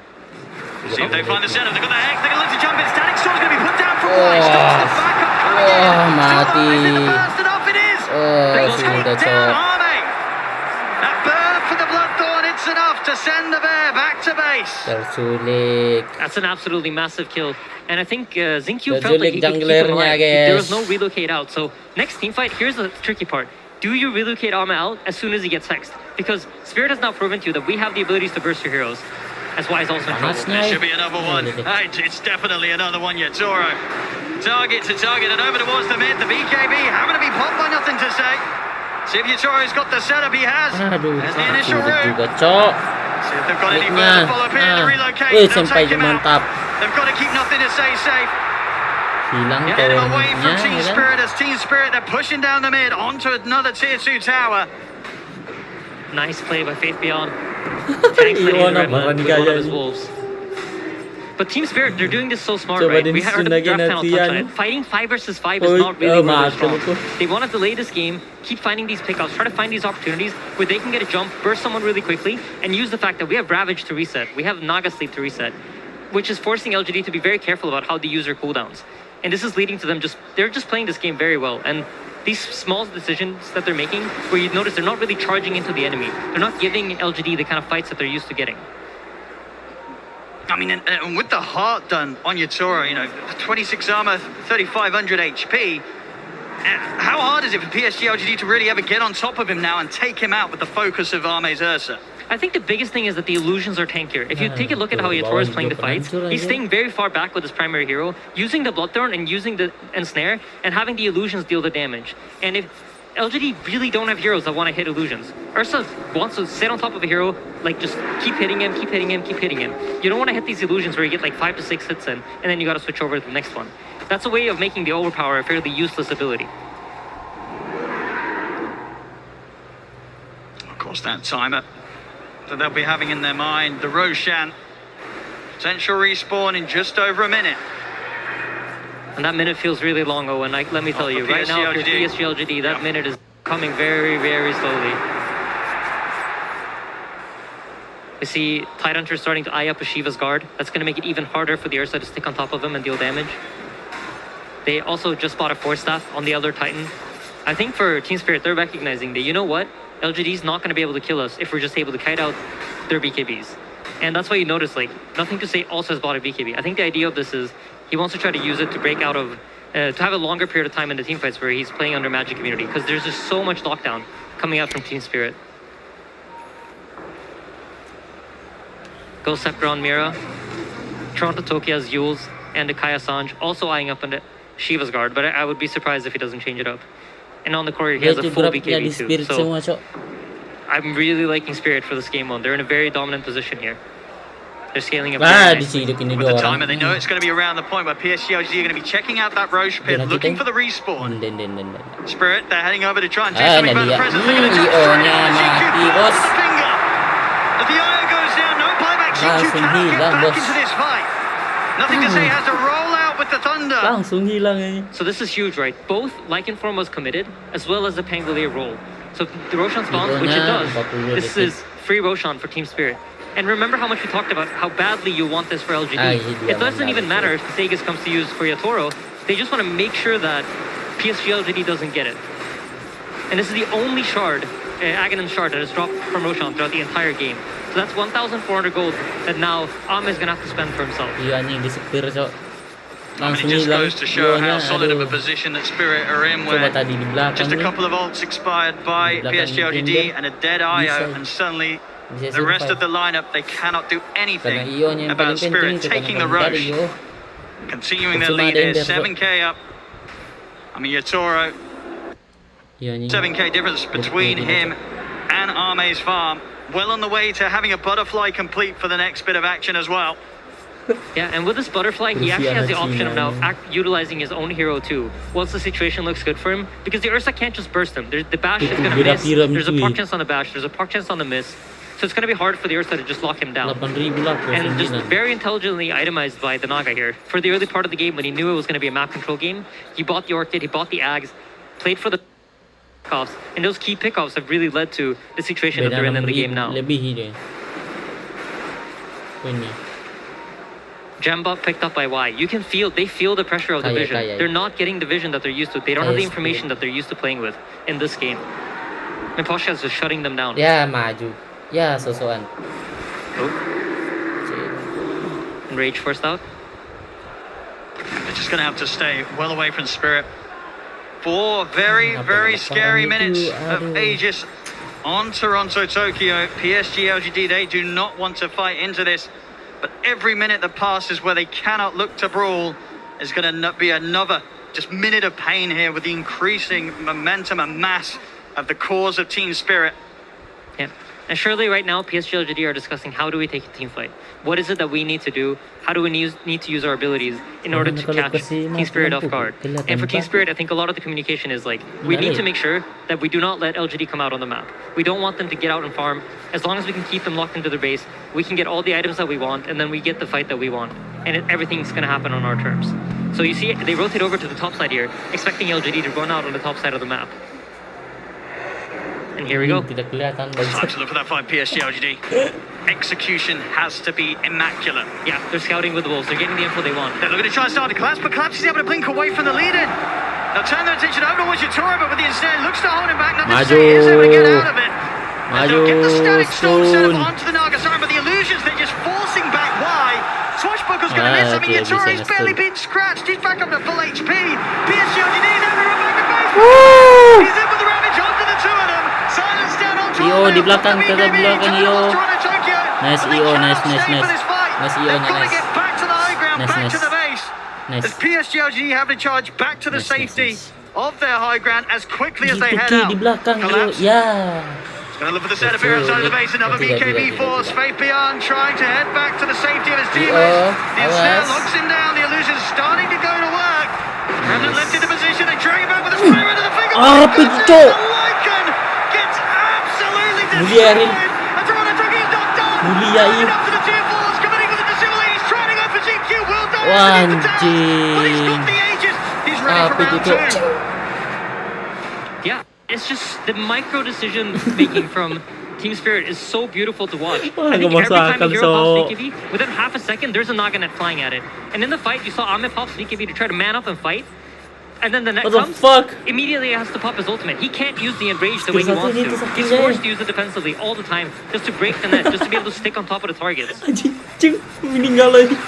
Just trying to clear out these illusions now. It seems all but impossible. The Rex dying, the melee racks will fall. Look at the jump on Tidak bisa, kau ni tebal bos, tebal. BKB from Arme. He's trying to stay on target, but Yatoro's able to sing their way back to safety. And now he's ready to go back in. The song ends. Toronto Tokyo, BKB up. Jump over with the remnant. Oh, sakinya. He disappears in a Meninggal juga Io-nya. GG. Gila Spirit cok. GG. Senyumannya cok. Team Spirit. Terkena mental aja And this is how you dream of entering a grand finals at the international. Yes, absolutely. Just everything they're doing, they're firing on all cylinders. They have an understanding of the game. How LGD might try to sneak out of base, they're in position to cover it. And then once that fight happens, they're immediately ready to respond in the right way. I mean, that was incredible. Yatoro turning up, doing it again. Another hero, and it looks like it's a top of the world. Yeah, absolutely. I think Yatoro, I mean, we all talked about Collapse so much throughout this tournament, but we gotta give Yatoro the praise he deserves. His hero pool is so wide, it's just allowing Spirit to constantly have these win conditions over their opponents. And it really is, just not the fact that he himself is so individually skilled on these numerous carries. It's just that the team, they seem to have a strat to play around every single one that he's willing to pull out. Yeah, absolutely. I mean, the Team Spirit are strong. They fierce opponent, and I think a lot of people might have expected LGD to be the stronger team, but, you know, they just proven you wrong. These guys can beat LGD for sure. They absolutely can. What a way to start this grand finals. Team Spirit just charging in with the same level of strength that they have shown us throughout their entire run so far up until this point. It's continuing here where it counts the most. Game 1 will go to Team Spirit. A very strong performance from Team Spirit here in that first game indeed. And from our 5-head draft panel, first of all. Gentlemen, how did this game play out compared to what you thought was going to happen? I mean, I think it was an incredible statement from Spirit. It started with the draft. It started with the mentality in which they played this game. You know, they come here to the grand finals, and of course, everybody expects LGD to be the Titan. You know, can they move them? Not only they can, they beat them. They play fearless. They come up with a great strategy. They beat probably LG. Istirahat. Double chat break. I think, you know, as a Dota fan, this is what I was really hoping for. Is like, can they compete? And yes, they can. LGD is getting tested today, and that's gonna be absolutely amazing to witness. Team Spirit seems to be playing very free, very careless, very aggressive. This Bloodthorn kill on the Ursa bottom was, like you said, a huge statement. I want to say the same thing. This was like a team who saw an opening. They had an item build. They had a timing that not many teams would. This Ursa dying in front of tier 2 also breaks the game at this point, and it's like it's a very intense game. LGD, they're not broken by any means. They go for this Roshan play. They actually get it, and they're staying alive in a game where I think it's actually looking really hard, and it's really hard for them to scale. It's really hard for them to fight. I think the draft still favored Spirit. I think LGD were not so comfortable with how it ended up looking like. They're much more comfortable if they have a condition where it's like, in 20 minutes we're going to be stronger, in 30 minutes we're going to be stronger, much stronger than you, and we keep scaling. But in this game with the ET, with the Naga Sleep, with the Ravage, you saw it. Like, fights can end like this for LGD. Yeah, and I think this was almost a bit of a wake-up call for Xiaowei and LGD, because I think they came into it supremely confident. I think we were even saying, like, maybe they might have even prepared for Team Secret. They weren't expecting Team Spirit to, like, just roll through everyone. And I think LGD, they can make a comeback, but at Spirit, they looked really good in that game. Just everything they wanted to. Thank you very much, gentlemen, for that insight. Love to hear more, of course, from you during the draft of game number 2, and that is where we, of course, will be heading next, because it's a best of 5. It's all about learning and adapting. And you heard Curtis say that maybe PSG LGD did not know, like, that they were going to face Team Spirit. I will tell you.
Hai pemain satu, siap menghadapi Waduh. tantangan ini?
Mulai bisa?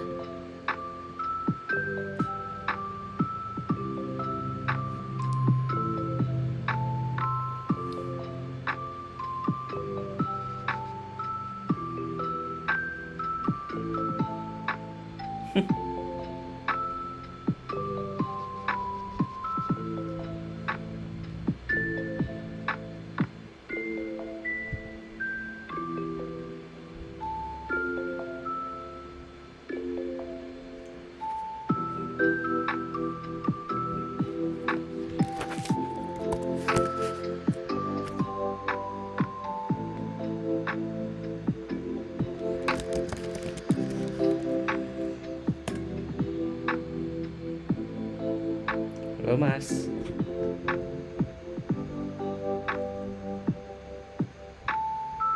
I am very sad that this is not a. Belum ya. Astaga.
Nah, mulai guys.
I think they're feeling themselves a lot and are drafting a lot also on feeling. You also heard Heen talk about that. They're drafting on feeling. And you also see now LGD decided to switch it up or kind of go away from what happened last game with like lack of AoE, lack of team fight, and they instantly lock in Alesh with the IO to give the IO that. I want to say that, so Team Spirit, right, they really shook LGD. Like, they proved that they can beat them at their own game. And I feel like no team so far in the tournament has done that. And I was kind of sad as a Dota enthusiast. It's like, come on, like, if you're going to lift the Aegis, somebody has to, you know, make you kind of work for it. And Team Spirit did that, and it's awesome. And now we're going to see, you know, can LGD show us, you know, the level 2, the level 3, and then it's going to bring even better Dota. What I really love about Team Spirit did, they had the same opener open to them. They could have ET tied again. Yep. And, you know, they respect LGD. They respect them so much that they expect them to be ready to punish them for the same draft. So they don't like, you know what, we're not giving you what you think we're going to do. You're going to have to think on the spot. We don't want you to come to this draft with, you know, XIO8, 1 hour of preparation on how to do even better. You have to think on the spot. Bane Magnus. It's beautiful approach. It's mind games between the drafters, and props to Miposhka and Silent for pulling this one out. Yeah, I think it's amazing. This is like a big mental game. It's always been, it always will be, but it starts here. It starts with the draft, and again, so many statements are being made between the draft, between the two teams. I'm like, this is what we believe in. This is what we're going to do to you now, and we're trying to throw you off guard. And yeah, a lot being said. I do want to say that there's something very interesting in my opinion is like last game, LGD, when they play the Swiss, they're very much looking at connecting early with nothing to say. And connecting to a Pangolier that doesn't have the best matchup, it's hard. Pango doesn't really have a way to take over the game. Leshrac, Wisp, that is scary. Leshrac, most of the time, wins his lane. He can power farm. He can, you start accelerating a Leshrac as a Wisp, he might take over the game. And I feel like with the Pangolier, it's not the same. There's a lot more abuse to be had with the Leshrac. You can get the mana, you can get the soul, you can get like the runes, you can get certain mana abuse that also allows this hero to have a way different game. His timings are something else. Like this going back to base, this not being able to dive, Io can fix all of it for you. He will take the towers, he will kill anything, any camp. He'll take the entire game if he has to. And that's something very beautiful. Another thing to mention, in my opinion, is we have not seen Collapse yet out of his, trifecta, Magnus, Tide, Mars, where he's incredible on these heroes. And he's getting them every game. So he got the mag now again, which means, in my opinion, Team Spirit is going to be in their comfort zone. They have so many cool strategies, so many cool lanes. They understand how to fight around these heroes better than any team in the tournament. Astaga, I think ini you're masih spot muka on aku with the bangsat. read that you guys have about Leshrac, because they're just banning to protect their mid Leshrac, right? We see the Lina coming out, the Invoker, and even now an Antimate. I mean, I don't know if it protects a Snowball. But when you have this hero, I think you pretty much want to play for nothing to save time. I think that's what has found LGD a lot of success in this tournament. I got they're not diverting so much from their West. They think this is the strongest hero for them, but they're adding on to that strategy. There's something I think very important to mention is that, the second phase, how it's going to go down, and like Team Spirit will have to pick the hero that's going to be kind of the pivotal hero, like they don't want to show, and then they're going to start counter-picking. And it is interesting for LGD to show the Leshrac that early, because no matter what, first pick cannot protect the mid matchup. Team Spirit can just delay the mid pick for as long as they want to. In this case, LGD is like, what? We're committing to this with Leshrac. We don't think it's countered. Or maybe they think it's only countered by Lina and Invoker that can match the pace of what Wisp Leshrac can apply to a game. And now it's like they're happy. No matter what Team Spirit is holding for the 18 or the 24 pick, for the mid lane, it does not matter. Does that mean you think that Team Spirit should pick their mid out of phase just so that they don't reveal anything more about their draft, or? It could be a way. Yeah. There's always Astaga, layarnya goblok. Depends on how you enjoy playing Dota sometimes, depends on what types of players you have on your team. If you see the mid matchup, theoretically, of course, there's many arguments for revealing your mid matchup or trying to address this and have a stronger win condition if that's what you're going for on your carry. There's also another way where it's like, you love your mid laner so much that you're going to pick your carry hero and make sure that this Leshrac is mid and make sure there's no bamboozling happening and he gets the last pick win condition or timing condition or whatever it might be. It all depends. If you pick anti-mage is out, but if you pick some carry hero here and you say nothing can beat it in the game, it makes a lot of sense too, because you want your mid guy to stabilize the game and he needs to have a really good start. Like the better the start, the better, because you're going to need him very early. Is the Shaker Morph coming? Yeah, there it is. So that's one of the... So you have these combos, right, that are very hard to pick, and there's only two scenarios in which you can actually pick them. And probably that's one of the strengths of first pick, is first pick has the double pick, right, the Shaker Morph? Yes, yeah, there's that. And also, you feel like quite often with this phase, you might want to commit just because it's going to be hard to counter, and there's this and that. But don't you think this Willow was a protect pick against this? But potentially, maybe it was even a setup for the Morph. I think, like, the way I look at it is they're trying to take the win condition away from the Mag +1, and I think Shaker Morph has a way to play fights and scale into the Mag +1, in my opinion. Yeah, they do. Yeah. I think I don't know if they thought about it, but Willow Bramble is one of the best abilities against the Shaker Morph. The Aghanims, you can't just roll through the fight. If there's Brambles on the ground, you instantly get pulled down. I don't know if that's what they were thinking, but I also think, like Seb said, they're maybe threatening this Morphling to come up. And if they have an answer now they trap them. Or if they feel like they have an amazing answer to this. There's many things about why this Shaker Morph here makes a lot of sense. It's not stoppable, drafting-wise. They're picking both heroes, in the same phase. You cannot stop it. Mechanically, drafting-wise, you can't stop it. The AA cannot be picked anymore because they have shown the Bane and they have shown the Widow. Meaning, like the big counters to the Shaker Morph are kind of hard to pick for Team Spirit. It's a win condition. It's a very strong, combo that scales into anything. Very powerful second phase from LGD. And that's what I think why they are the best first pick team in the tournament, because they understand the weaknesses of first pick, but most importantly, they abuse the strength of the drafting order of first pick. They're like, you cannot stop me from getting what I want, and what I want, I think it beats anything. Yep. So from your guys' perspective, of the two drafts, like if you were in their shoes, which draft would you actually prefer to have right now? It's a hard pick. I kind of want to lean towards LGD, but don't know how you feel about it. I would say LGD in a way. But at the same time, I can also see where Team Spirit is going with this. A lot of people would say that Lash, Shaker, Morph are all heroes that are good against Willow. I see amazing Bramble value here versus the Lash, the IO. You can break the tether. You can do a lot of stuff in team fights for the Shaker and the Morph. And it's a quick lineup. Luna is able to hit these timings where Roshan is threatened, where towers are threatened very early. The Shaker Morph, they need a lot of time. They usually don't come online until 20-something. So I'll make the case against. So Johan is vouching for Team Spirit. I'm going to try to vouch for LGD for what they have going for them. I think they're one of the best teams in the world. Apa? Apa sih? Oh, unit. Kasih le.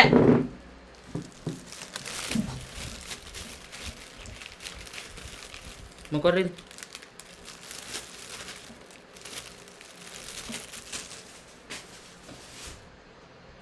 To deal with this Slash running at you with the Wisp tethering to him, overcharge and whatnot. So they do have very powerful things going into the game. Of course, they have the pickoff, the map, you know, Leshrak shoving the lanes, relocate, the Shaker threat, bursting you out of fog on the map, Shaker morph scaling. There's a lot going on, in my opinion, for LGD. And yet again, you look at the 5v5, you look at the lineups, and you can theorize all you want. No, you also have to keep track, and that's why drafting is such a complex thing. You have to keep track of how the lanes are going to play out. Because if Team Spirit, you know, they destroy the laning phase, none of that matters. The game might just be over minute 10. So do you think they're thinking about the lane right now? Because in my head, I thought LGD, they were going to pick Rubik, right? You know, counter the skewer, but instead they go with a Nature's Prophet. Maybe a stronger laner into that Luna.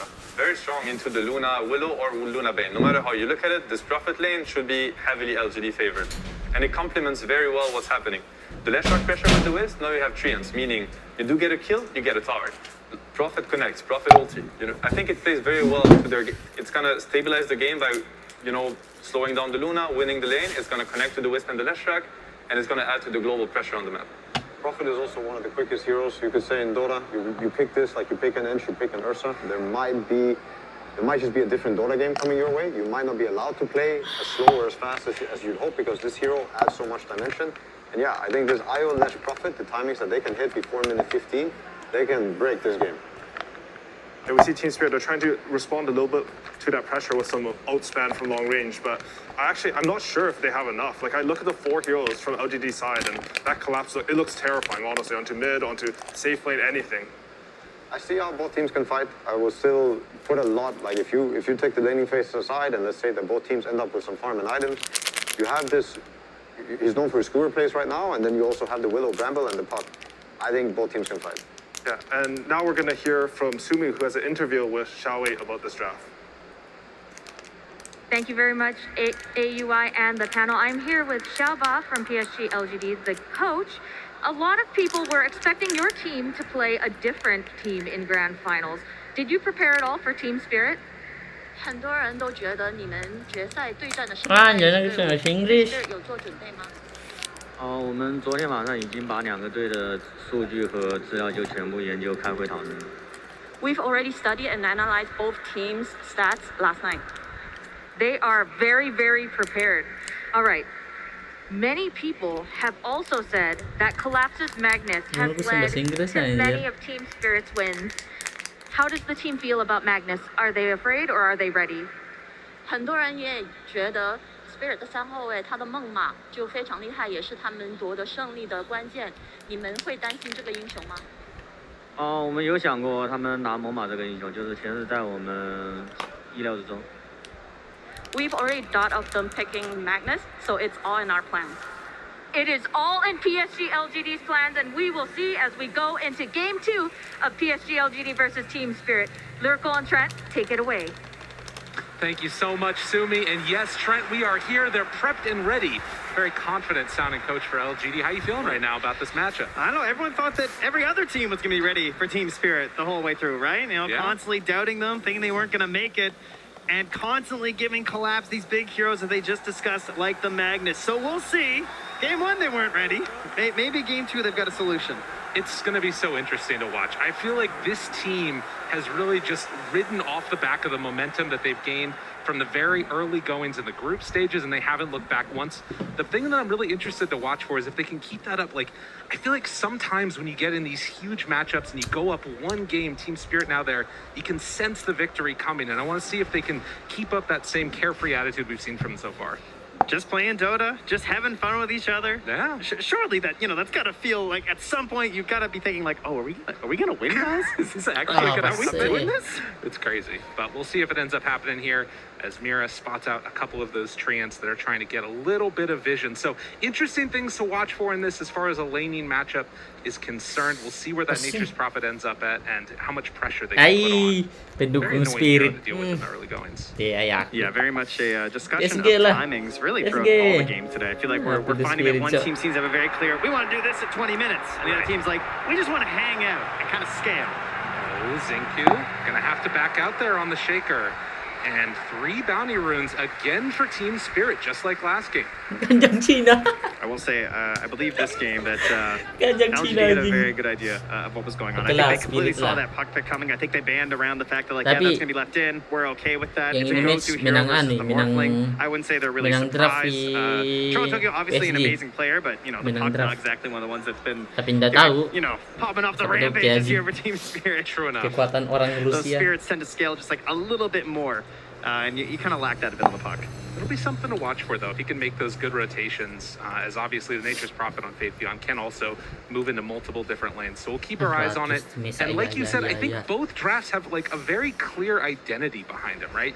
You got this Magnus that's going to start off the fights occasionally after the puck comes in. You've got the What's Morph that? What the Shaker as a fuck? potential danger later on.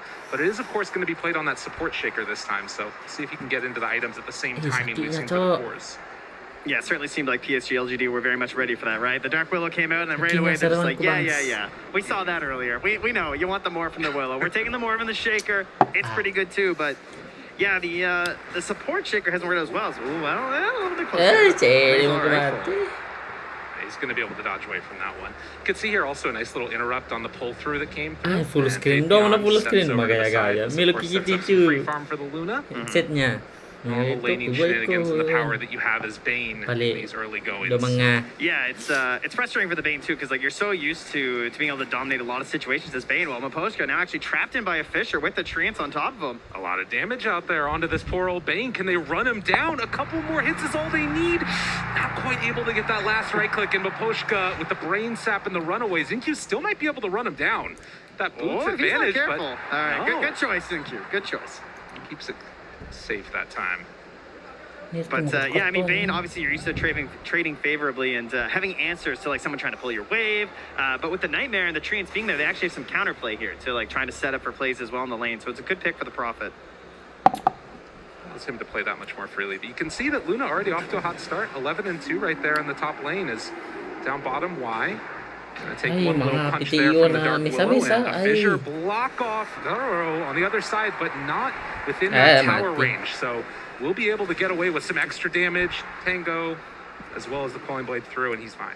That's a nice Fisher though. Yeah. That's a pretty good chunk of damage on him there. Just the harass. Only has a single Tango left. No salves currently on Maposhka. So that courier, makes the call, brings him up, and it's gonna be running with a salve in that top lane now. So if there's any chance here for LGD to score a kill, it might be sooner rather than later. Too true. Gotta look for that opening. Down bottom. Really trying to pressure too. They keep pump faking this Fisher up top. I mean, if you catch him on the wrong side of it, it's going to be a ton of damage out with those treants. But even without it, right? Just the one Fissure and a couple punches from Faith Beyond, he hits really hard. They will be bringing over that courier now. Maposhka needs to make sure this one does not get sniped by Zinq. Hopefully you're not losing it to a Shaker. Yeah, true enough. But this bottom lane, lots of harass being spammed out here from Mira and Collapse as well. But it's a Morphling, it's an IO. Morphling in itself a very frustrating hero to lane versus due to the regen mechanics and the ability to morph strength. It's pretty rough trying to get a kill, but more players, they tend to go for some of these overextensions, so maybe they're getting greedy there. Screenshot duluan, screenshot. Even, just the pressuring and Screenshot forcing one. him to switch Siya over attribute shift, Jadi it makes it a thumbnail little one. bit Jadi harder for the thumbnail. Morph to last hit. So it's not all bad, as Zinq is going to make that big move over underneath the ward and going to steal away the small camp. How many does he get? Not a ton, but nothing to say. Able to sneak a few as well. Aduh, ngelek bang. Potential there. Well, I say that actually.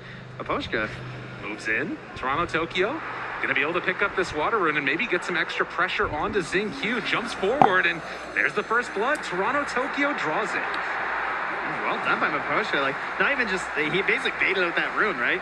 Xingqiu coming a little bit too close, get the first blood for Team Spirit, and they're off to a hot start in game 2 after already surprising pretty much everyone by going up 1 game. I mean, I agree. I thought their draft was better last game, but, we just keep wondering, like, how long will the magic last with this team? It does seem like just an unbelievably improbable run. To think that this team came all the way through in the qualifiers. We're down 2-1 in that series against Empire, and now up 1 game against the, odds-on favorites. Oh, this collapse, pull back. They do some good damage there on Ame. But he will not be under too much pressure of losing his life. He's going to get the deny. A little cheeky there. I like to see it from the morph. That's a morph. Anjing ngelek bangs. Plan. I have some theories, guys. I mean, that was his, as far as I could find, mind you, I looked pretty quickly, that was his 2nd professional Pango match. Yeah. Now, they played a lot of Pango when he wasn't available to play for PSG LGD. And, of course, Coach Chava stepping in, playing a masterful Pango. He did really well. And we've had this discussion of, like, how he sort of controls the macro game to help these players so they can think more about their own heroes and their own item builds. And they have a clear identity of, like, what I'm supposed to do in this game. But if you're not experienced on the hero, that formula doesn't work so well. True enough. But he's got a Leshrac now. Much better hero for nothing to say. Very comfortable. Comfy time for nothing to say. And so far, he's doing fairly well. The early first blood onto Toronto, Tokyo, giving that puck the advantage as another stack up on those camps. And now, trying to scout for these runes. Maposhka, just within vision there. And Nightmare. It's going to use a little bit of luck and a little bit of good rotations. Helping out Team Spirit. Yeah, even threatening to have the TP in there from Maposhka will be all right. And actually just starts going right back on the aggressive. Well, only catch a sentry, though. No obs taken away there. So we heard a lot of discussion actually last game from Insania talking about like the power and the strength you're going to have from that right here. And especially for a puck, a hero that's really capable of trying to abuse that. Because you want to be making these early rotations with the Dream Coil. Yeah, I think it's an important point to make is that you've got to watch so carefully on any of these other side lanes. If LGD overstep, they get a little bit close to a tower, puck could easily make that rotation and kill off a couple. Ooh, Maposhka gets spotted on the way out here. So did Sentry on the pillar, was kind of checking around, finding some wards, and then putting obs down by the Ancients. And there is a Sentry here on Xingqiu, so this could be pretty painful. Oh, he's got it, right? All right, they see it. That was right on the edge. That's a huge D ward. That was a lot of time spent from Maposhka. At the same time, LGD gonna move in and head up top.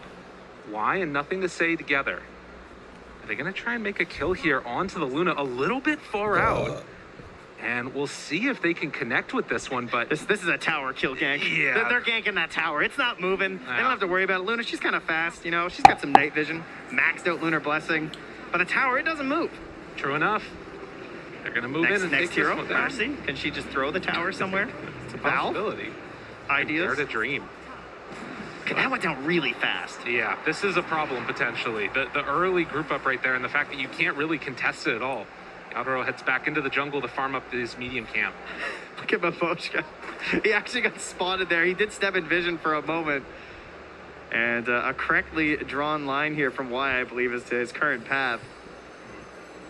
But they did get down that ward. We'll see if that one gets taken away by LGD. As down bottom. Able to go for the RP now, connecting on to Ame, but I don't know if this is going to translate into a kill. No, they don't think so, at least. They're not, oh, there we go. Yeah, they bring in the IO as well, and that's going to be more than enough. Ame backs away perfectly fine. Maposhka's just like, can I get something done here? My wards, getting a little D-ward in here, just roaming around. It's actually Y, who's well known for being such a roamer. But on this IO, having to play a little bit closer to his ally. Yeah, it is a little bit of a change-up in styles there. We saw a bunch of that rotation going on in the last game from him. As Maposhka, on his Bane, finds another courier kill. Yeah, for Y, despite being a 5 player, he actually gets often categorized by like some of the information scrapers in Dota as a roaming hero. We've been told by some of our stats people just because he spends so much time going between the lanes. Jam berapa nih, Bah? Claps. facing off with each other. And just the focus right now on the farm, stacking up the camps. Ame again moves up to come and contest this and collapse. I don't know if they're really going to be able to do all that much to stop him. Very interesting, but Fisher up top. Now the follow-up, looking for it. Faithion there as well, and this is going to be a kill. That's a pretty stark difference to the 3 heroes stalking the Radiant carry. You know, they got to get this kill, right? They got to get something here, that's for sure. Maposhka's waiting off to the side. Nightmare down, a couple punches, but they bring in the IO, trade off that Nightmare. And that's going to be more than enough for the moment, but why? Also drop it low, not low enough. Instead, they turn, find collapse. One more touch is not enough with Faithion keeping in. They might be able to find him here. That was the trusty shovel keeping him alive. Yeah, heading down to the south. TP is available, but collapse in some trouble. Does the Spirit connect? Ugh, not quite going to be on the mark. He gets out. Trusty shovel indeed. Up top, nothing to say. Zoning back Toronto Tokyo as he kind of came in to invade on the Ancients, but the pressure will stay in the bottom lane. We already saw how quickly that top tower went down. No point slowing down here for PSG LGD. It's interesting though, right? Because you can see that this is a dynamic that we've seen multiple times throughout this tournament. You have Team Spirit with a little bit of a lead, even though it's LGD that are taking down more of the towers. Just that stacking up farming mentality we're seeing from Spirit right here. And look at the treants put out here. They're watching for Toronto Tokyo, right? Yeah. Because they know that everything's on this Dream Coil. That's by far the easiest way for them to initiate. So you just fan out your units like that from Faith Beyond. And unless they're going to smoke in, you're going to catch that puck. And instead, they're going to find the Dream Coil towards the mid lane, trying to take down this ledge. Do they have enough? Yes. Meninggal. Toronto Tokyo picks up that kill. And with that, a 3,000 gold lead this early on for Team Spirit. Bit of a theme, I feel like, from these two games from PSG LGD. Ame did a similar thing last game on the Ursa, where he kind of stayed in an area which seems like, surely, you know, like you're in trouble, you know? Right. He ended up dying on the Ursa in the top lane. And this time, you know, at least they got a favorable trade. They took a tower after that, which I think was part of the plan for PSG LGD, but they were able to zone back on that bottom tower, shove the wave back. Collapse running in behind the tower, checking for a courier and everything down here. They're not willing to just, like, you know, give you the, like, take the kill and then just give you the tower. They're able to defend after as well. Right. Okay, but now that pressure is coming mid. Era. Gonna get onto the Brambles. Thought about that RP, but calls it off afterwards. And again, nothing to say in the mid lane, starting to push down this tier 1 tower with Xingqiu in tow. And why? They'll get it. It's so interesting to me, right? Because you think about traditionally what people think of these styles of play, and Team Spirit definitely going the more farming route in this one. You saw there for a second the last hits that Yatoro has. 135 compared to the 69 of Ame. Aduh, goblok. Time to catch, but that also comes back to just the idea of punishing that Dream Coil, right? It was used. You killed me. All right, congratulations. But I'm a Leshrac. I don't have any cooldowns. When I respawn, I'm coming right back. I'm taking that tower. But as you said, to the timings, like PSG LGD, Y has said before, like, we love picking for scale. We like to be very balanced. We're comfortable going late because we think we make better decisions at that point in the game. And even though this is a pretty fast lineup from PSG LGD, it does have some late game tools, right? The Morph Shaker, of course, if you get to that, can really go against anything at this point. It is a little bit terrifying. You're not wrong. Actually queuing up the Dragon Lance right now on Ame. So obviously could maybe disassemble that later and build it into the axe if he wants. Yeah, we see that a lot versus the Luna, because it makes like a really nice little matchup, right? Where she's kind of got this like zone that you're trying to play out of and kite her just a little bit, gives you that tank ability versus all this magic damage there too. Really balanced item to start out with. So Team Spirit nursing that 2K gold lead, as on the other side, LGD trying to keep the pressure onto these buildings. Up top, nothing to say is there. The 4 points in Edict forces out the glyph. Wow, that was a pretty easy glyph to get, not gonna lie. Yeah. Didn't have to commit that hard at all. I mean, Collapse had already TP'd up there too, so I can imagine they'd like to go for another one soon. And as we approach, you know, sort of past the laning stage, we start thinking, you know, how's the Roche look in this game? They could take it relatively early, right? You get an early DD with this lineup with Nature's Prophet and Morphling. They might opt for it. Look at this movement in before the Blink Dagger on Shaker. Oh, Nightmare by Maposhka to dodge the stun, but Yaro is still in some trouble as they run him down. It was good, but it wasn't good enough. Toronto Ionya. Too tanky. I mean, you see these stacked up heroes. Maybe you're, you know, sort of thinking about going into the Dream Coil, but they're just so tanky right now. And instead, they try and find a pick-off here. Nothing to say. The rest of his friends a little ways away. Xingqiu making the move over. They're going to get the Terrorize. That's going to get the Tether Snap. And afterwards, the ulti coming from Willow, but nothing to say. Getting the regen from Y. Keeping his core player alive. the wand, with the IO, this early hood Anjing, into grafiknya di the bawah Eternal nih. Shroud as well. They're going to have some issues bringing down this Leshrac without the Luna being there.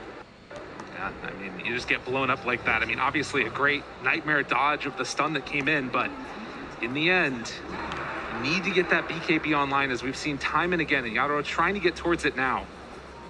As LGD starting to cut a little bit into this lead here. Also getting a little bit of free time right now for Ame to farm up. Yeah, I think Toronto Tokyo is starting to just think about like his role in this game, what he can do. You know, Puck obviously pretty versatile in terms of his gear.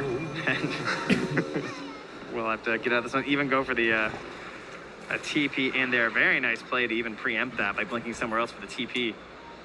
Could have set something up there. They also have the Orchid ready on this push here. So with the relocate in 5 seconds, everyone can be top lane right now for PSG LGD. For Team Spirit, they don't see very much. I mean, they're rotating a lot of heroes to that bottom lane. I think they just have to go for the counter push. Yeah, there's no other play really. And they have a glyph still on LGD as well. Collapse before they can defend. It's going to be too much too quickly otherwise. And you can see getting very close. Collapse just going to farm up the rest of these camps here. Well, bottom, Team Spirit trying to pressure that in. Toronto Tokyo, he's got the veil. Okay. He's got the blink.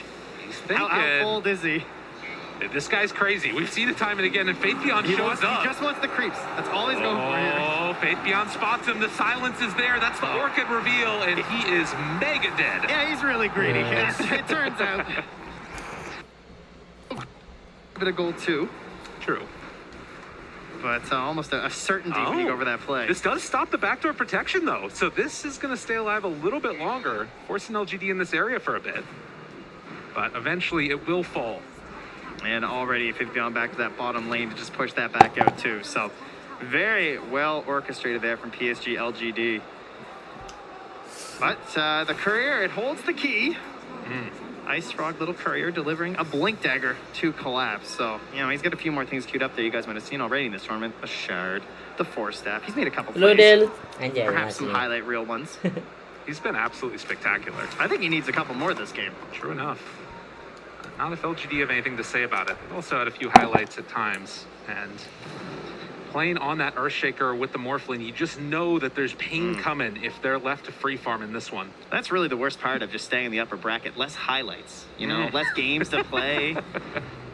True enough, yeah. Especially when you crush your opponent so hard. And then finally being challenged now by Team Spirit. They're up one game again. Cinderella story that hasn't died yet. And seeing if it can continue on here in this game number 2. The BKB is done. Taking a look at a few of these other items around the map. Collapse has that blink done. Xingqiu getting closer to his, has it completed as well now. So all of the big fighting items. Good, because like obviously as the offlaner, you got to get these like earlier items, get Bracer, got a mech, and then you get your Blink Dagger. When you're playing as a support, you just get that one thing you're striving for, and it's kind of unfortunate when they match up like that, because like now it feels like your offlaner can actually play, but Xingqiu, like this is an excellent counter initiation to have right now. With the way that their lineup's kind of set up, like he can just lurk for so long. He can just wait on the side, and what kind of vision is going to catch him, right? Maybe an orb. Maybe you can take a fight at night like this and have the advantageous vision. Oh, but the skewer back. Kung ngelek mulu He's gonna live through that. Nice jump out there. Xingqiu saving the day even under that ward. I mean, they have relocate, they have Fisher. Yeah, they were super ready. That is a tough one, but at least the relocate gets burned, right? Yeah. So that is something for them, but immediately into the Roche. Oh, and LGD gonna make a bit of a sneaky play here. Did Team Spirit know that this is going on? Where's your DD, guys? They're gonna have to push. I mean, this is down to about half HP now. Team Spirit, it's really well covered by the vision of LGD as well, but they're gonna smoke up now. Can they get there in time? Aegis, it's super low now. They pull back on Ariel, Xingqiu. kalian dalam Gonna try to take Ariel, him down Team first. Spirit. And they will get that kill, but it comes at the cost of the Aegis on Ame. Not leaving it in the pit this time for any other teams. No. IG, everybody knows. At the very least, you get yourselves a kill from that, but surely still happy, you know, Xingqiu. That's basically an exchange. Sometimes you trade a Roche for a tower. Sometimes someone on your team just needs to go and kind of feed to block out the smoke. And in this case, that's just a small feed to help things out here. So another game where like the kills have also stayed pretty low. True. From game 1 and game 2. Feels like teams are being very picky about their engagements. So much on the line. It's incredibly tense for these teams. And I'm again, you start to wonder how much the pressure is going to be affecting these plays. We'll have to keep our eyes out for it for sure. But Ame with the Aegis, another 4 minutes with this. And I believe this is going to be the Manta coming out pretty soon for him as well. Can start to play with a little bit more freedom here, potentially. And currently they already have amazing vision in the top lane. You can see this ward just been staying on the high ground here. About a quarter of its duration left. Nothing to say, feels confident enough to be up there. They already control the O-post since they took that tier 2 so early. Team Spirit, again, just forced to try and hold on and try and build everything up into Yatoro this game. Does, of course, have this buffed up carry mentality that we've been working towards in this main bracket event for pretty much every team. You're going to have the empowered Luna. But, you know, it's not the wolf fight, it's not the tiny. So Yatoro got to do some heavy lifting here. Potentially, they have a Nightmare and then the walk away. They actually relocate into this one. There's relocate, there's Nature's Prophet. You know, it's very scary. If you don't have that really quick burst, you don't really want to take it right now for Team Spirit. But they forced out some rotations at the very least. They got to try and hold this tower, I think, or else this really wasn't worth it. No IO save this time, though. That's the danger of the relocate. Nothing to say outside of vision. They don't see him. Now they do. The pullback going to be able to get that Steward. The vision not quick enough. And nothing to say goes down. Now looking for more. Ame has to be careful. Zinq there as well. Oh, but Ame with the waveform through it. Brilliant play. They honest afterwards. Now the chase looking for more. Can they control? Do they have enough for the kill? The Terrorize comes out, but he got the strength for him off. Faith Beyond jumps away. The Steward back. 1-2. And the RP. Oh, collapsed. Did it to him again. And look, they're just surrounding him. There's no chance to help. They have the IO, they have the Shaker, but there is nothing else left in the tank there for Ame, although trying to TP out, but the stun comes through right at the end. And LGD, another triple kill for Yatoro. Spirit. And Y will manage to escape from that one, but a huge win for Spirit here in game number 2. That is massive. Oh, what an amazing defense. And Claps does it twice in the fight with the skewers, catching nothing to say. Like, you know, you talk about this idea with like the Aegis and like, what are you supposed to do with this Aegis? Are we supposed to push towers? Is that the goal right now? So, you know, should it be on the Morphling? You know, right? Doesn't he kind of feel the harder target to get in the first place, and instead you're sort of hanging nothing to say out to dry? Like, he gets one skewer and there was no chance to save him. Yeah, I mean, again, part of that is also the decision to stick around after that relocate was used, because that's probably part of their idea behind it. Yeah, I mean, that's your easiest long-range save, right? Unreal. 5-6. Team Spirit playing just absolutely great Dota. Yeah, I'm sensing a smoke up Echo Slam here soon. You know, this is what you do. You lost and you're like, this is fun. Group out. We're gonna smoke. We've got our other tools back. Let's go dunk on some people. Zinq so often has been the answer and the playmaker for this LGD lineup. Whether it's the Snapfire or this Earthshaker, whatever it is that he's playing, he's making the big moves.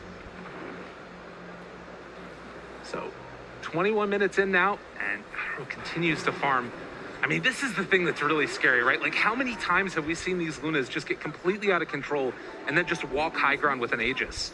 And now it also feels like they have some of those tools with the Blinks online to actually win those Aegis fights as well. Yeah, sometimes they don't leave that high ground. It just takes one sort of mounting up there and it's over.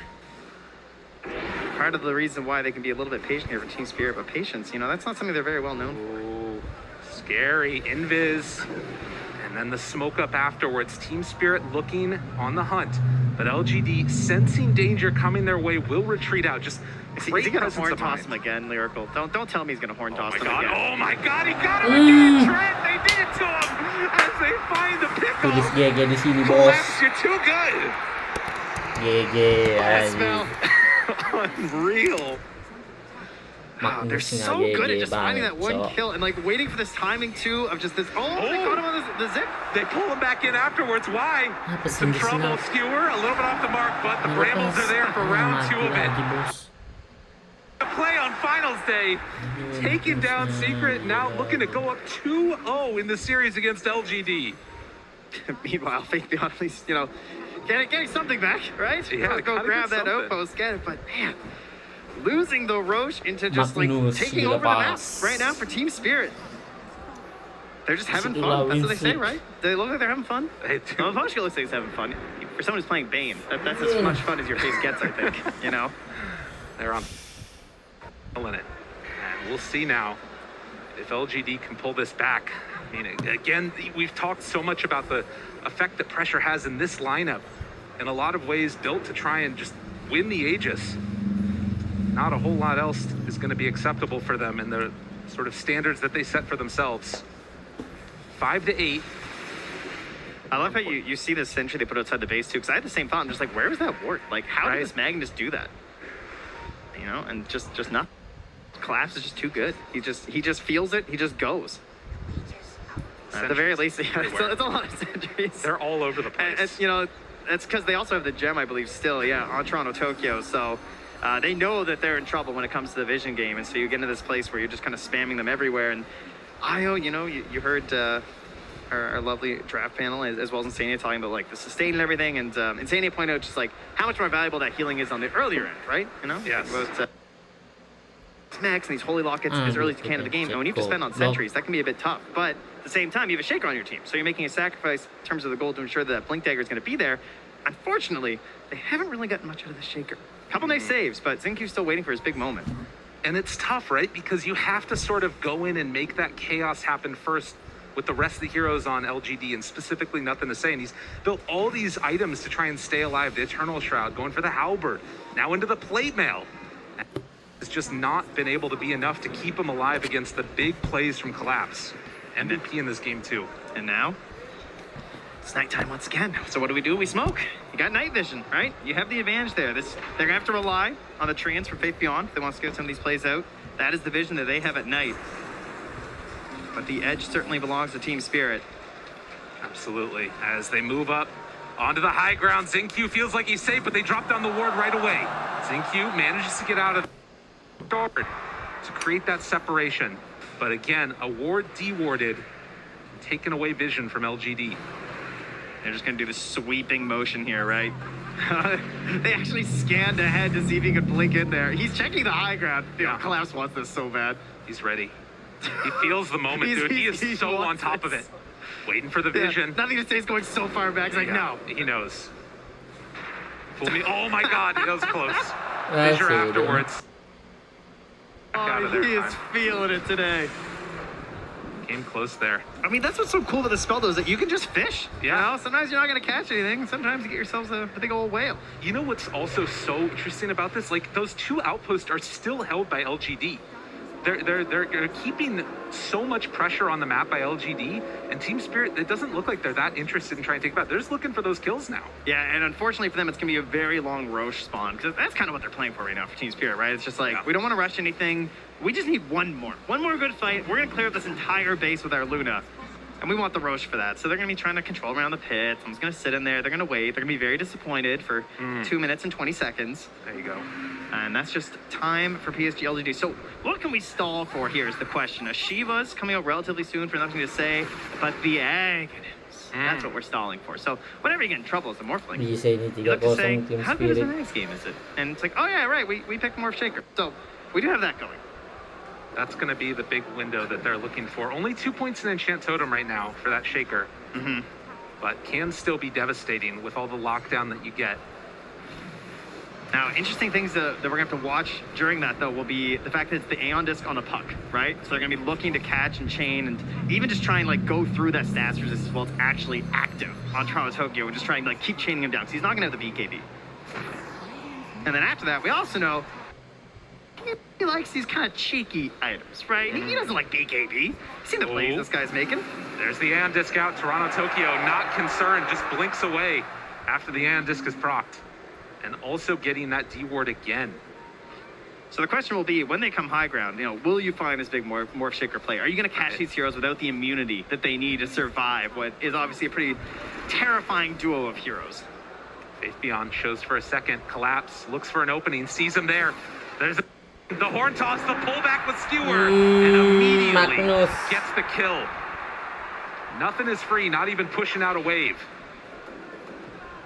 That's the kind of punish that you need. I mean, they felt pretty free on this map, right? Because they are moving around as a single unit for Team Spirit, right? And that's why we're spotting some of these heroes, just like Faith Beyond's randomly to spot pushing on a wave. Nothing to Say. That's why they were able to control the outpost for so much longer than you might expect, considering the situation that Team Spirit was in.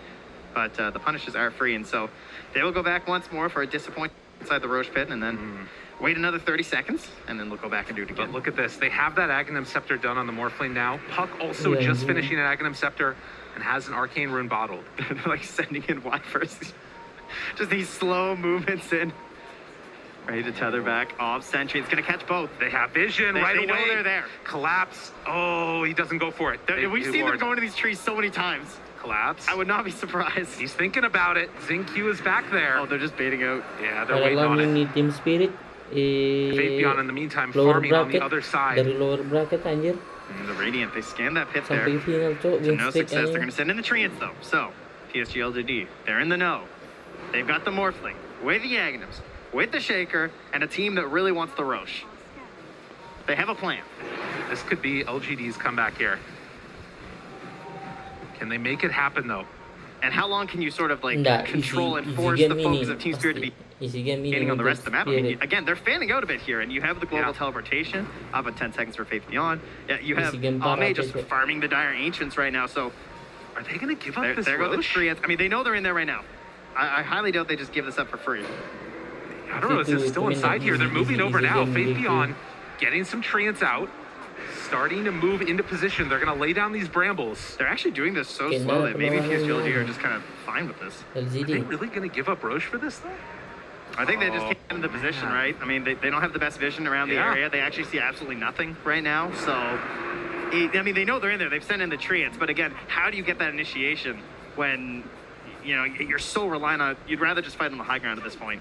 All right, well, LGD give that one up. We'll see if that comes back to haunt them later, as Mira is going to push out this lane up top. Faith Beyond very close, and they're going to have to deal with their lanes, because this is one thing that's definitely beneficial for LGD is their split push potential.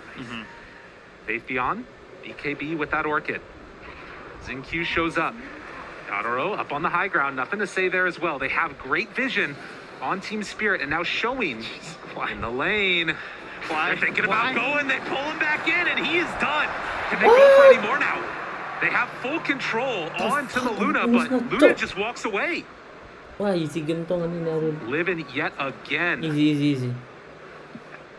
Yeah, I don't know. I don't know if he's thinking about, like, is there a buyback play there? Because that's a pretty bold sentry to place down. On just like that, Team Spirit with Aegis in hand. Faith Beyond could maybe go for a play there, but Toronto Tokyo not showing himself, has the boots of travel to join with the rest of the team. Right? They had the ward near the base. They actually saw that Ame was moving over here. Oh, man. This would be such a huge pickup if they can get him. The spider legs. Walking in. They get him with the horn toss. Chasing down for more. Ame's done. Team Spirit, everywhere they go, people die. It's the ward game, you know? Just spots them heading over there. That ward near the base. Lets them know. They chase it down.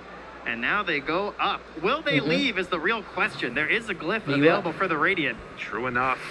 They walk up high ground, and Adoro going to start beating away, laying claim to this area. In the meantime, Faith Beyond's going to try and push up that top side, but they catch him right away with the glyph. Collapse him back in, breaks the foil. Team Spirit, they're just playing too clean today. LGD need more. They don't have buyback on this Morphling. They can't get 2 racks at the very least on the side of Spirit, but I mean, do they need 2 racks? I don't know. That's a good question. Well, maybe Faith Beyond is actually starting to take this one down. Now the jump in. There's the BKB. Faith Beyond still has that Orchid available, but the turn off to the side. Oh, great Orchid to interrupt, and that will be enough to get him out. That was really well done with the BKB TV. It's like there's one answer, right? Yeah. Finds in there with the Orchid, so well done indeed. He will at least take a tier 3, so that's something, but of course, there's still lots of time. You know, 2.5 minutes for a Luna to just run back to your base. She's pretty fast. You're not wrong about that one, and can start pressuring down these other towers. There's no more glyph either. Team Spirit want to make another run at this with the Aegis. They're just so far ahead already. 10k gold. It does not look particularly close. Anjir, yeah, the boots travel there from Toronto Tokyo, so he's able to push out this bottom lane. He can be there in a flash too, trying to match some of this global capability that's there from PSG LGD, but they're still waiting for their shining moment of Morph Shaker. They are in this game, believe it or not. Just haven't had an opening. Satanic now done too for the Luna. Couriers just flying in everywhere, dropping off all these new items to Team Spirit. I mean, Yaro is almost 10k gold up on the next hero on the enemy team. LGD just don't have an answer for this Luna, particularly with the Aegis. And it looks so free for him. This is the path to victory for Spirit to go up 2-0 over LGD. They got to guard this wave that's with them, though. Faith Beyond has caught the next one. They're scanning that he's actually still there, so he's going back Toronto Tokyo. He's going to try and hunt down Faith Beyond. Oh, and off to the side, they get the vision. Tries to chase him down there. There's the silence, the coil afterwards. Still hits pretty hard on Faith Beyond, but with collapse in the area, they're going to break the coil and kill off the Prophet. How fast they need to buy back is the question. Oh, man. Can they actually like force it here? I mean, it's going to be a while for the lanes, right? That's kind of why you're able to sacrifice your life sometimes on Nature's Prophet. I don't think they can punish this simply by the speed at which creeps walk. So there'll be a little bit more time now for LGD. But what are you gaining in this time? You know, there's going to be a Scotty done, so that is pretty huge, actually. Scotty on the Morphling versus this Luna. And versus again, the Satanic. I mean, it's looked so one-sided partially because LGD haven't taken that fight yet, right? Like, and there's still going to be that window when they have the, you know, Ag Shaker and can go in all at once together. It's just they're waiting for that perfect fight. Still have to be careful of that one on Team Spirit. And with this Aegis, you would have to imagine it would come soon. Oh, Collapse, you know, I think he wants his perfect game here. It's the only one who hasn't died so far on Team Spirit. Absolutely carrying out of that off lane. No kills, too. So giving, you know? Such a charitable off-laner. That's the way it's supposed to be, absolutely. Also, that Aether Lens for the extra range. So much range on absolutely everything in this game for him. But they're going to get set up again. Morphling sending in the courier. This one might get scouted here, and... Oh, it's on the way out. Nice. With the Lucid Beam. Yeah, using the Lucid Beam and well the Shard. played. That was that the Scotty? Oh, yeah, it God, was. killing that Scotty. 3 minutes. No Scotty, but, you know, it's okay. You know, LGD, they don't actually see enemy heroes. They just see enemy creep waves. Right? That's the goal right now. Okay. The creeps are the true enemy. So that's why Faith Beyond, you know, he's not up top where the heroes are. He's down bottom where the creeps are. Just keep pushing them out. Keep them away from your base. Try and extend this as long as possible and then force Team Spirit into a bad position. And, you know, in the last couple of minutes, they've caught up and done some net work. You know, that's more. He just keeps climbing. Will it be enough, though? They can make the most of this, dodge fights, and then possibly get another fight around that next Aegis. That might be their window with the BKB on Ame. I think what's very impressive from Team Spirit is how long they have just kept this single like ball rolling around together, and they're not panicking. So a lot of teams, it gets to this point where like it feels like you've been running around for so long, and like now the Aegis is gone, so you'll say like they arm, right? Yeah. Morph Shaker will punish that with relocate, you know, with a Nature's Prophet. They will find you. They will kill you if you try and go out on your own. But with all the lanes pushed out now, Team Spirit, without that Aegis, still going to walk up and hit this a couple of times. You have 3,200 HP on Yaro as well as the Butterfly done. And they have this ward on the high ground that LGD don't know about. Collapse. They have collapse. So often, he's been the one to make those big plays. They're continuing to push it. LGD hoping for an overreaction from Team Spirit. As they walk up, start to hit these racks, but likewise, bottom lane is being pushed in. They've morphed in as well, actually. Like, he's fully committed to the Shaker. Terrorize afterwards, caught with the fear and the horn toss to play. They got nothing to say. He's so far away. They don't have a way to get to him. He is going to die here as they get the Fiend's grip off and the eventual right click down to death. Oh, trying to Tokyo in the back. He caught one on the way Gets in, one. He's in trouble now as well. They find themselves another pickoff potentially here. ZQ, nothing else left in the tank, falls down. That's a nice play.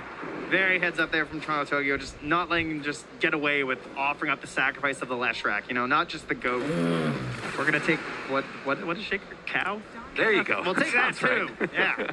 They're keeping these lanes pushed out. And this is the only thing. We've seen a couple of teams, you think back to that Quincy Crew game, they were able to keep the lanes shoved in and eventually win with an all-in push. And that might have to be what we see from LGD as well.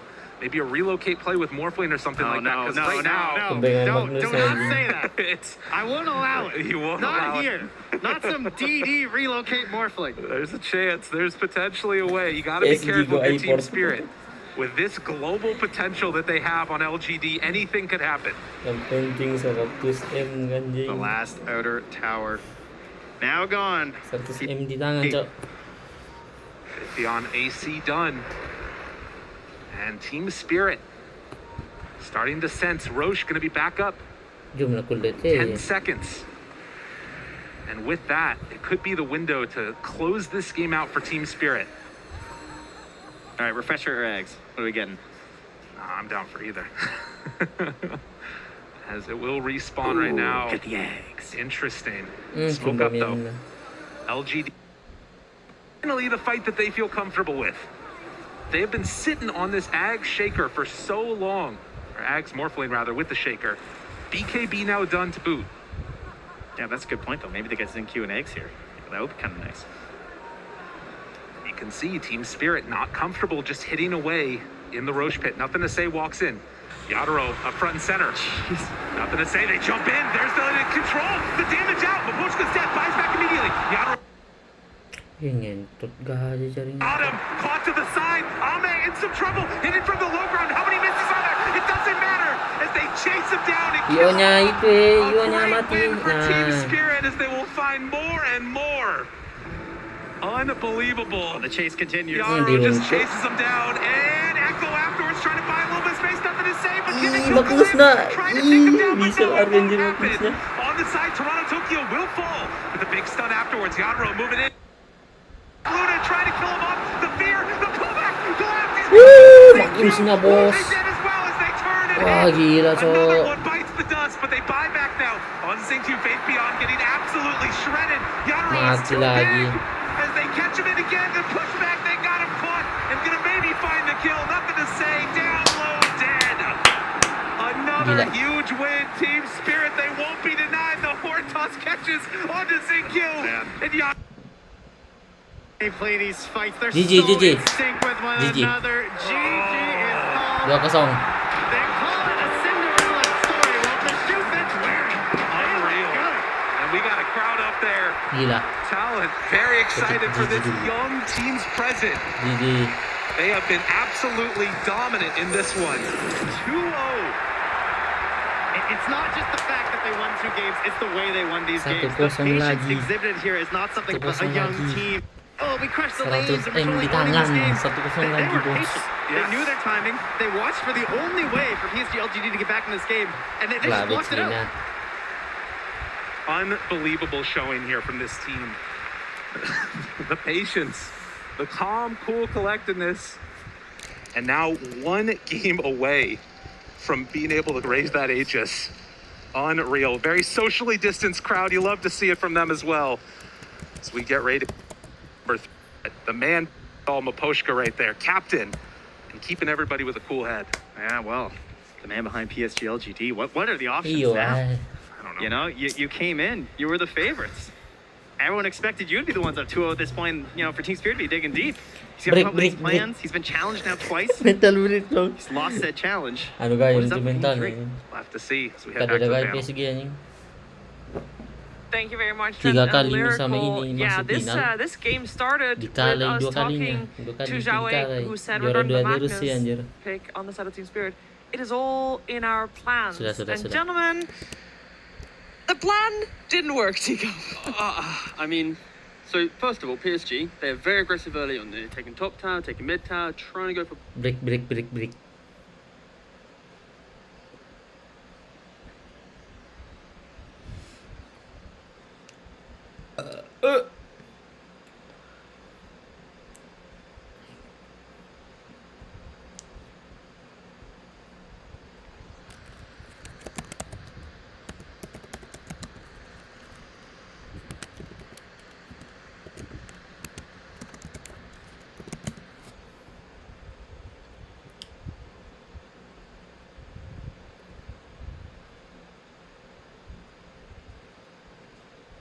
You in position yet?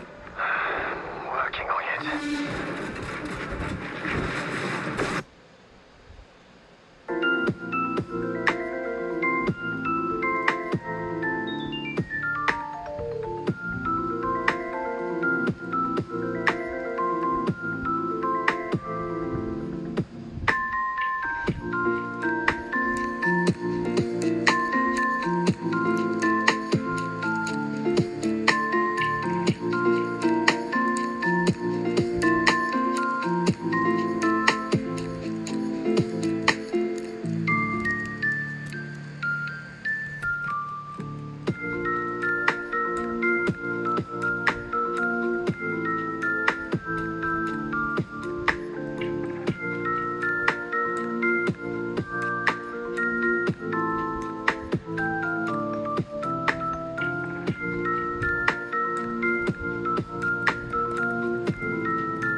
Main Mika.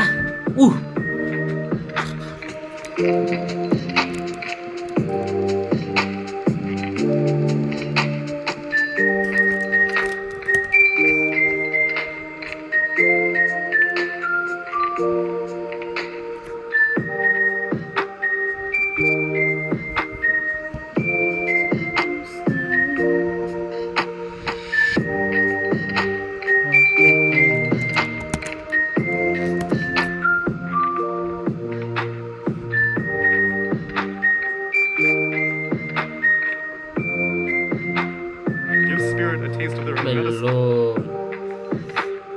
Belum dimain. Selamat.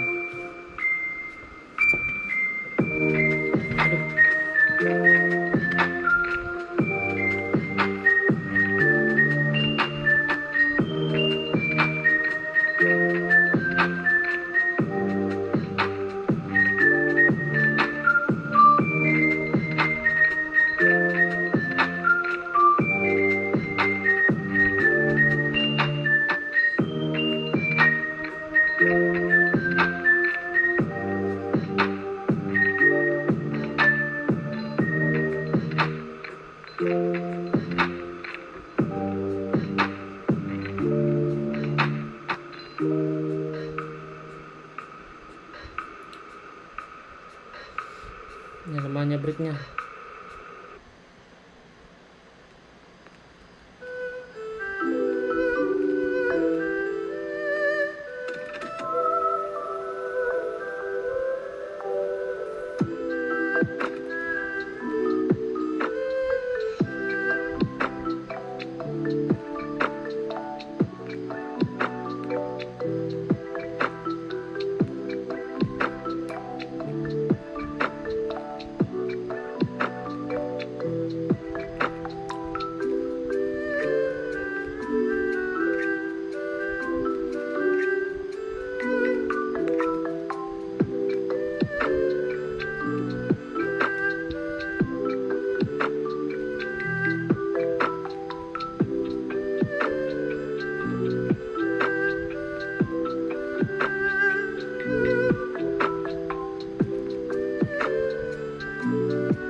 Lagi-lagi yang di band Monkey.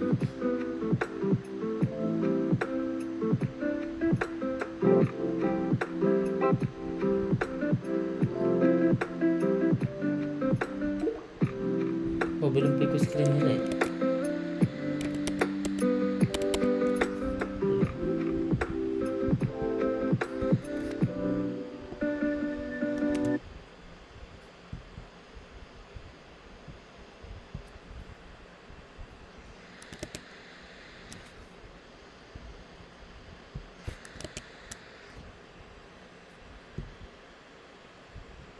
Now 2-0. I think this might actually be a good sign for LGD. Yes. They're so confident even against what Collapse showed on the Magnus.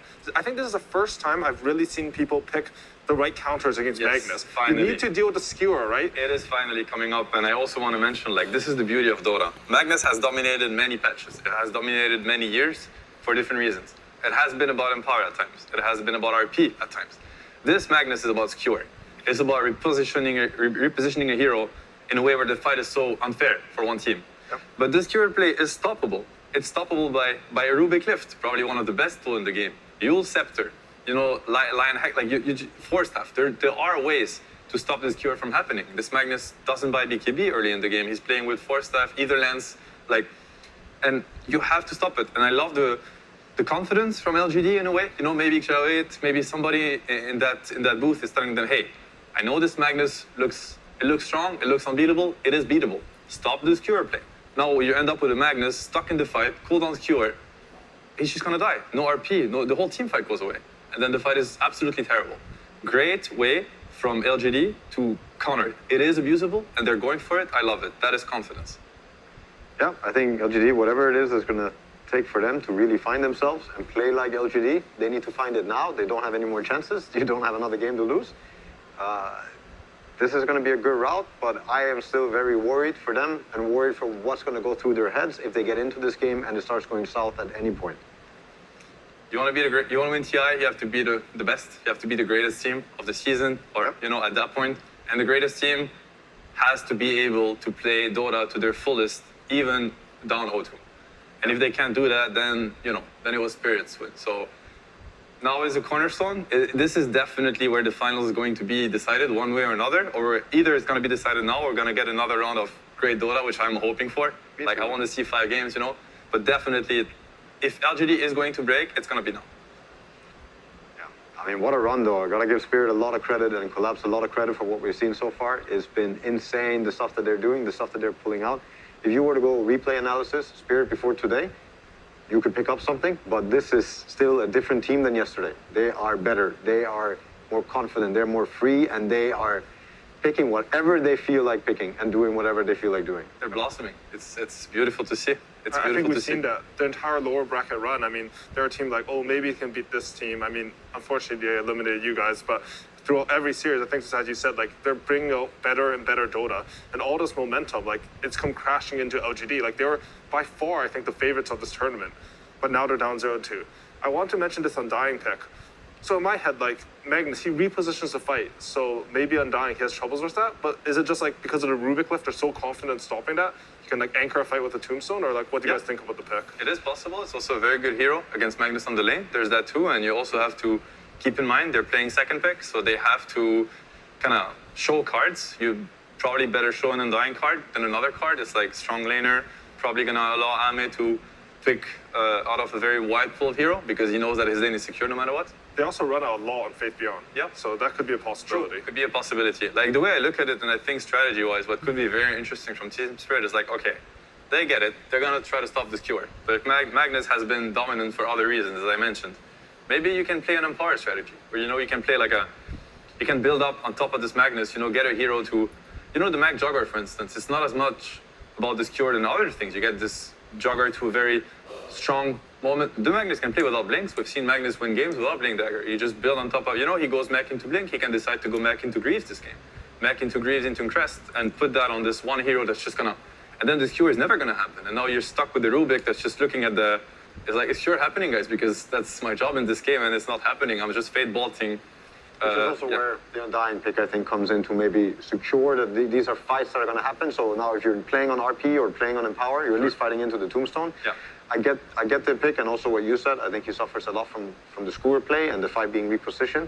Already now, LGD are probably thinking about objectives together. They want, that's how you're going to enable this Tombstone. That's how you're going to enable your 2 heroes to kind of punish this Magnus. Makes a lot of sense. Yeah, but we'll see. I'm still worried for LGD. Now I'm seeing things, and I'm seeing this Morphling ban. I think it would also be a good pick for them. They're also worried about like a Willow Morph combo, but it's good against Mag. It would be good with Undying. Is what they're looking for forcing objectives and things like this. I wonder if they're going to have a solid plan going into this, if they're drafting free, or if Xiao8 is also dealing with all this pressure that they might be feeling, being the favorites, having not lost many games before, and now losing games for like the first time. Ooh. Again, this is, I think, it's dealing with the Magnus Blink again. They're worried about that skewer. I really like what you said, Seb, about maybe making a pivot on the Magnus style. I think the other thing that this hides is whether Undying is actually a core or not. Because I think that's really what they're thinking about here. That's one thing. I think there's 2 ways here. If Spirit can play Mag mid, I think it's very interesting this game. The Mag doesn't have to go into the Undying lane. Mag mid is Echo Saber Mag. He's just gonna blink, RP, kill. He doesn't cure back, and he is not gonna care as much about what's being built, and they get also to counterpick the Spectre greatly on the lane. It's a possibility, but they could also decide to double down.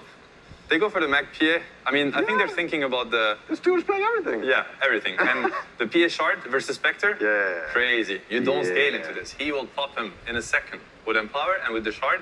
And I'm sure, you know, Yatoro PA, for those that don't know Yatoro well enough, like, he is one of the greatest PA players ever. If you encounter him in the pub playing PA or watched him, this is his bread and butter. He's super comfortable. He played it here. I forget who he was playing against him. He got Rampage in that game with PA already at TI. So I mean, he is playing everything. He's literally playing every hero he can. And I want to mention how LGD, I am scared for them. I want them to bounce back. I want to see more LGD Dota. I want to see game 4. I want to see game 5. But they have played so far Tiny on crack, you know, Tiny Ogre, Tiny Mag. They have played ET, you know, enabled ET that is also crushing the games. They have played Lycan. They have played these really powerful strategies. And so far, I don't see the multipliers here. I see the one Spectre. I see the one Undying. I see the one Bloodseeker. But I don't see the multipliers that LG are so good at. They're creating these strategies and they're buffing them so much that it just breaks the game.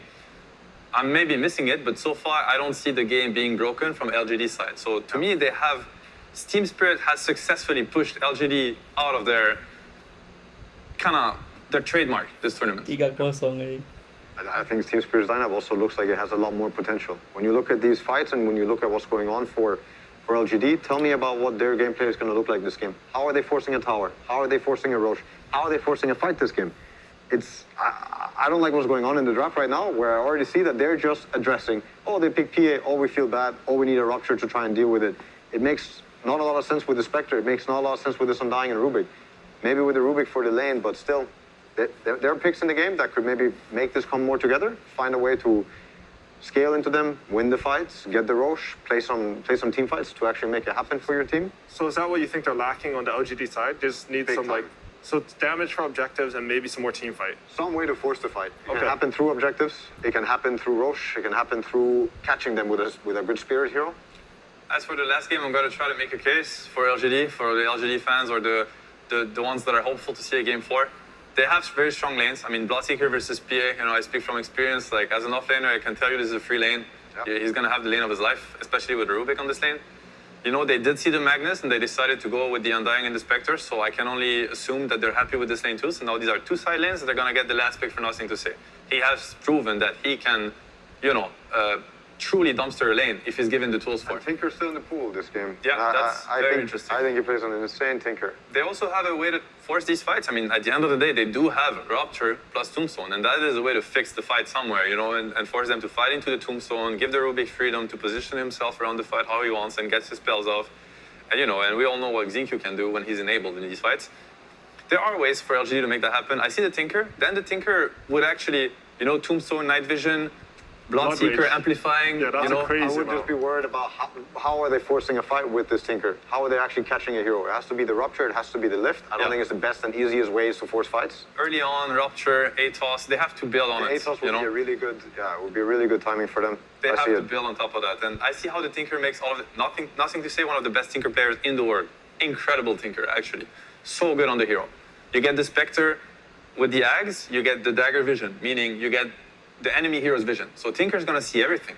He's gonna be amplified by Blood Rage and the nighttime Tombstone Vision. Everybody's thanking the Tinker spells.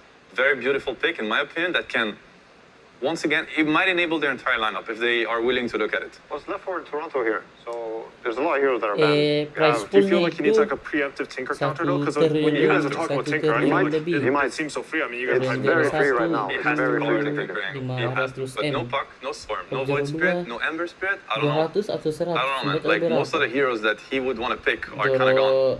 That's a Toronto hero, but it's not an inherent Tinker counter. You can catch him, but you don't stay on top of him. And nothing to say, he was a Tinker spammer. When he was like a C pub star, he was one of those guys. Yes, give us the NTS C Tinker. We want to see it. Don't go out without it. He is, you know, he is the king on this hero. Come on, make it happen. Here it is. Okay, perfect. Does this make you just favor LGDs? Because I think this is the first game I've seen like their draft. It looks cohesive with this last pick. I'm a huge Tinker believer. I believe that if you play this hero to the limit and you find ways to push this game, I think he's going to shine. I think you're going to see this hero popping off. And he's gonna be making Nah, Team dia yang Spirit run paling away. besar They're gonna be sekarang dying juga. from rockets. It's gonna be Setiap could be a tahun dia paling massacre. besar anunya. He always has the potential. This hero is Musuhnya. so strong this patch, and yeah, one of the best Tinker players. I hope to see like, fireworks. Yeah, regardless of what I want to see when TI, I want the game 4 at this point. So for this game, I'm all in LGD. I want them to take it. I want to see more Spirit. I want to see more LGD. I want to see more Dota, man. That's all I care about. I want to see more Dota too, but I would be very happy to see Team Spirit win. I think these guys have shown the world some incredible games and the beauty of the game and the beauty of these heroes and what you can actually make happen. So either way, I'll be happy for Team Spirit, but boy, I want to see more games too.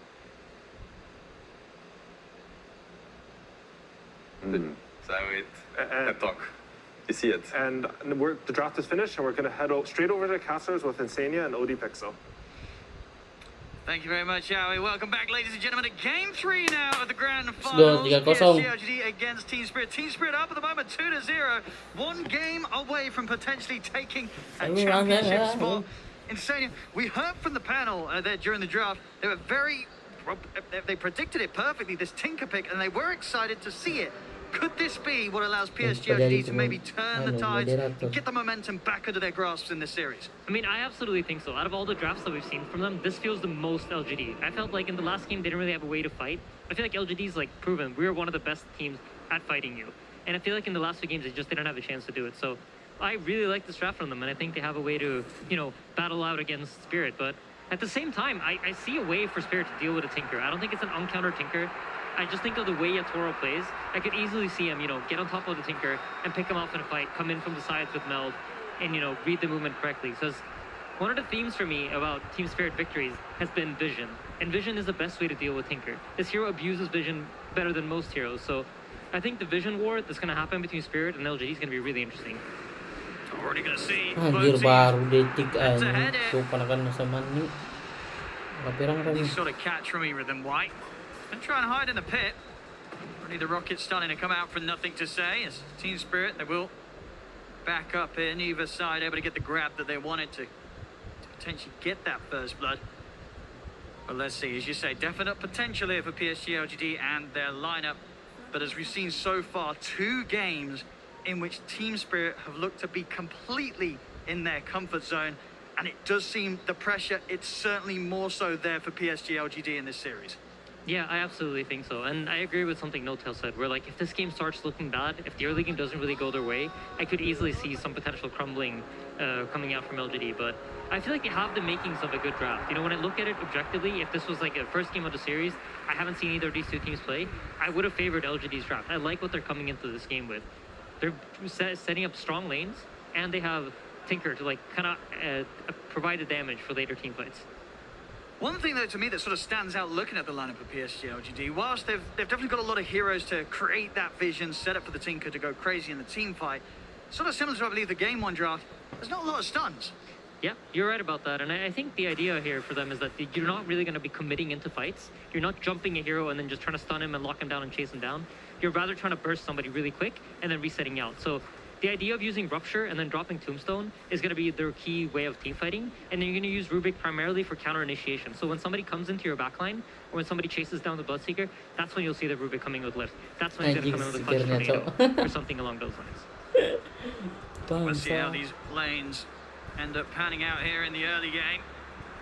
Yatoro on his PA, as we said. This time a hero that he has already pulled out on the main stage. I love this from Yatoro. If we take a look at the bottom lane, he's so good at doing this.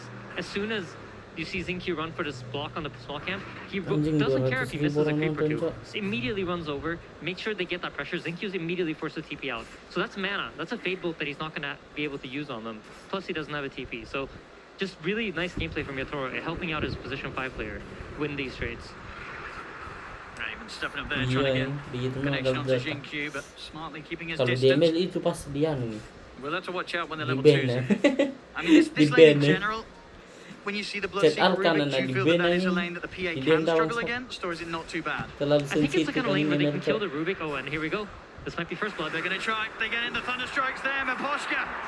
First blood for him down this lane. The trades favoring them here between the supports. Yeah, so if you think about how the lane is structured, Bloodseeker Rubik, they want to slowly harass you out of the lane. And if you think about the structure of PA, it's a similar story. But Disruptor PA have kill threat on Rubik because the silence from Bloodseeker is so slow that he can't really save his Rubik if they go on him. My goodness, look at this aggression in mid. Toronto, Tokyo, really building back. Okay, DJ, mana ko mga pa? Yeah. Mana ko He does have his bottle though, and makiling the chat water rims are ko up, so tanda he tanya. should be easily be able to run to the top Apa one si and pick it up for motherfucker? Hindi himself. lang mga paning. Yeah, up top, Collapse is taking a Caster lot of maka pressure na here no. from the Spectre Undying. Motherfucker, what the I think the fuck? Spectre Undying is an interesting lane because you won't really see the Spectre connecting as much as the PA is to his carry and helping him, but he'll provide the vision from the dagger. There will always be that slow that enables Undying to get more hits in. Sure, and you feel it's unlikely for the Mag and the Willow to ever really get on top of the Spectre in the lane? I think, so the idea for the top lane is that the Undying's going to tank a lot of damage. He's going to be in your face. You're going to have to be hitting the Undying and dealing with his mana for the first portion of the game, and that will lead the Spectre to get a lot of farm for free. However, the Undying has an issue because he runs out of mana at some point and he runs out of healing. And usually when he does that, he's forced to reset back. And then Spectre can take some pressure. But so far, it seems like Wai is doing a good job. He's just blocking out these camps, providing vision. But you see this, Mira's immediately on top of de-warding the ward. He reads it perfectly. Yeah, knew exactly where he was heading. Right, we'll go for the quick trip back to base set. See mid, Toronto Tokyo is going to have to take the walk back. So a bit of space given to nothing to say as he is starting to get ahead in this matchup, getting a good few denies in against the Invoker. Yep, and the Invoker's going to lose a full creep over experience here. Plus the bottle refill. Refills the bottle for nothing to say. This doesn't look like a phase team to me, you know? We were a little bit worried that maybe they're going to be feeling a little bit of tilt or pressure, but the way they're playing right now, looks like their head's in the game. A solid start on the lane so far. Toronto Tokyo, he wants to try and play for the 4-minute rune, but won't manage to do so. Extra backup was ever for PSG OGD to keep control of that. Yeah, so you notice both fours are rotating for the runes, right? And in this situation, the Bloodseeker's pretty fine bottom. He can't really be harassed out of the lane because of how the Thirst functions, and he just keeps regaining HP for every last set that he gets. Meanwhile, the Mag up top, who's laning against the Undying, runs into this impossible block where he can't really rock up to the lane and get gold. And I think as long as they play this rune game where they force the position 4 in Mira to rotate towards the middle lane, LGD's going to come out with a little bit of an edge out of the laning phase. Oh, the core's definitely looking comfortable so far. Yeah. Nice, See Makoshka rotating over mid, setting up vision. There's so much vision around this middle lane for the Dire side. They don't want this Tinker to go down. Yeah, almost impossible to close in on nothing to say with this sort of setup from the team. It's going to ensure that he does get this good start. Yeah, absolutely. And if you take a look at the CS, you notice the Invoker's really falling behind. It almost has as many denies as the Invoker has last set. So, like No Tail and Seb mentioned, right, this is one of the best Tinker players in the entire world, and he's living up to that praise that he received on the panel. But would you imagine that, even though it did get through as the last pick, do you think it was something that Team Spirit would have had in mind? They knew that this was going to be, there was potential of this coming up as the last pick for PSG LGD. If I'm being honest, I don't feel like they really addressed the Tinker in their draft. I think this Invoker was more like this is what we're going to go with, as Makoshka is. Gonna try and chase him down. He does get the kinetic field off. Yutora tries to turn towards Fabian, but the backup's there from Wai. He's trying to commit Yutora, but can he get the kill in time? With stick charges, Yutora is gonna try and run him down, but Fabian is out to the side. Yutora is not good for further vision. He is gonna be able to jump out of the blood right though. Over to the creep wave. The zombie gives vision. Ay, They can chase him under the tower. They can't. Oh, they can! Anjir, begitu, Cok. The zombie vision. They still manage to see him there as Jinkyu reaches in with a hard-hitting fade bolt. Actually, I believe that was the Thirst. Now Makoshka. I mean, this is going to be potentially another one. Can they get him as well? There's no man on the Rubik, but he has boots. Aduh, I mean, Jinkyu, he wants to dive ada in for this. He is spiritnya. taking quite a few tower hits here. Toronto Tokyo will TP over. Jinkyu, he'll get punished for this dive. See if Toronto Tokyo can find anything more here. Why still under the tower? No TP. Nice. So they do dive in to get an extra kill on the Disruptor Makoshka, but they lose 2 heroes for it. Pretty nice kills from him as well, considering the slower start he was having in comparison to nothing to say in the mid. So being able to make that move and pick up 2 kills on the Invoker, that's going to get his early game back on track. Yeah, absolutely. But we touched on this in the VP versus Team Spirit draft, how it's very important that you get earn charges on the Invoker, right? This is what enables the Invoker to play his game and be faster on the map. Unfortunately, he has not yet bought his earn. So despite getting these 2 kills, he doesn't fulfill the objective of getting to earn charges in the early game. So while it is good for them, it also has its drawbacks. And this is in large part due to how well Nothing to Say played his lane out. Been a lot less focus now around top as Collapse happily farming here in the lane against Arme, getting just as much as the Spectre. And that's got to be after game two's performance, probably something to fear if you're PSG LGD. Collapse, I believe ending 2-0 and 20 in game 2 on his back. Yeah, absolutely. Middle lane, nothing to say is getting pressured. But you see here what Seb talked about. They damage to punish him. They don't have the tools to really kill him. The Invoker's good at catching him, but he's not a hero that can stay on top of him and keep outputting damage, because as soon as you've used your spells, that's kind of all you have in the tank. And in the bottom lane, you notice here how Yatoro doesn't feel as safe sitting on the lane. When the wave is pushed out, he's forced to move away from there because the Rupture is up now and they have the ability to go on him.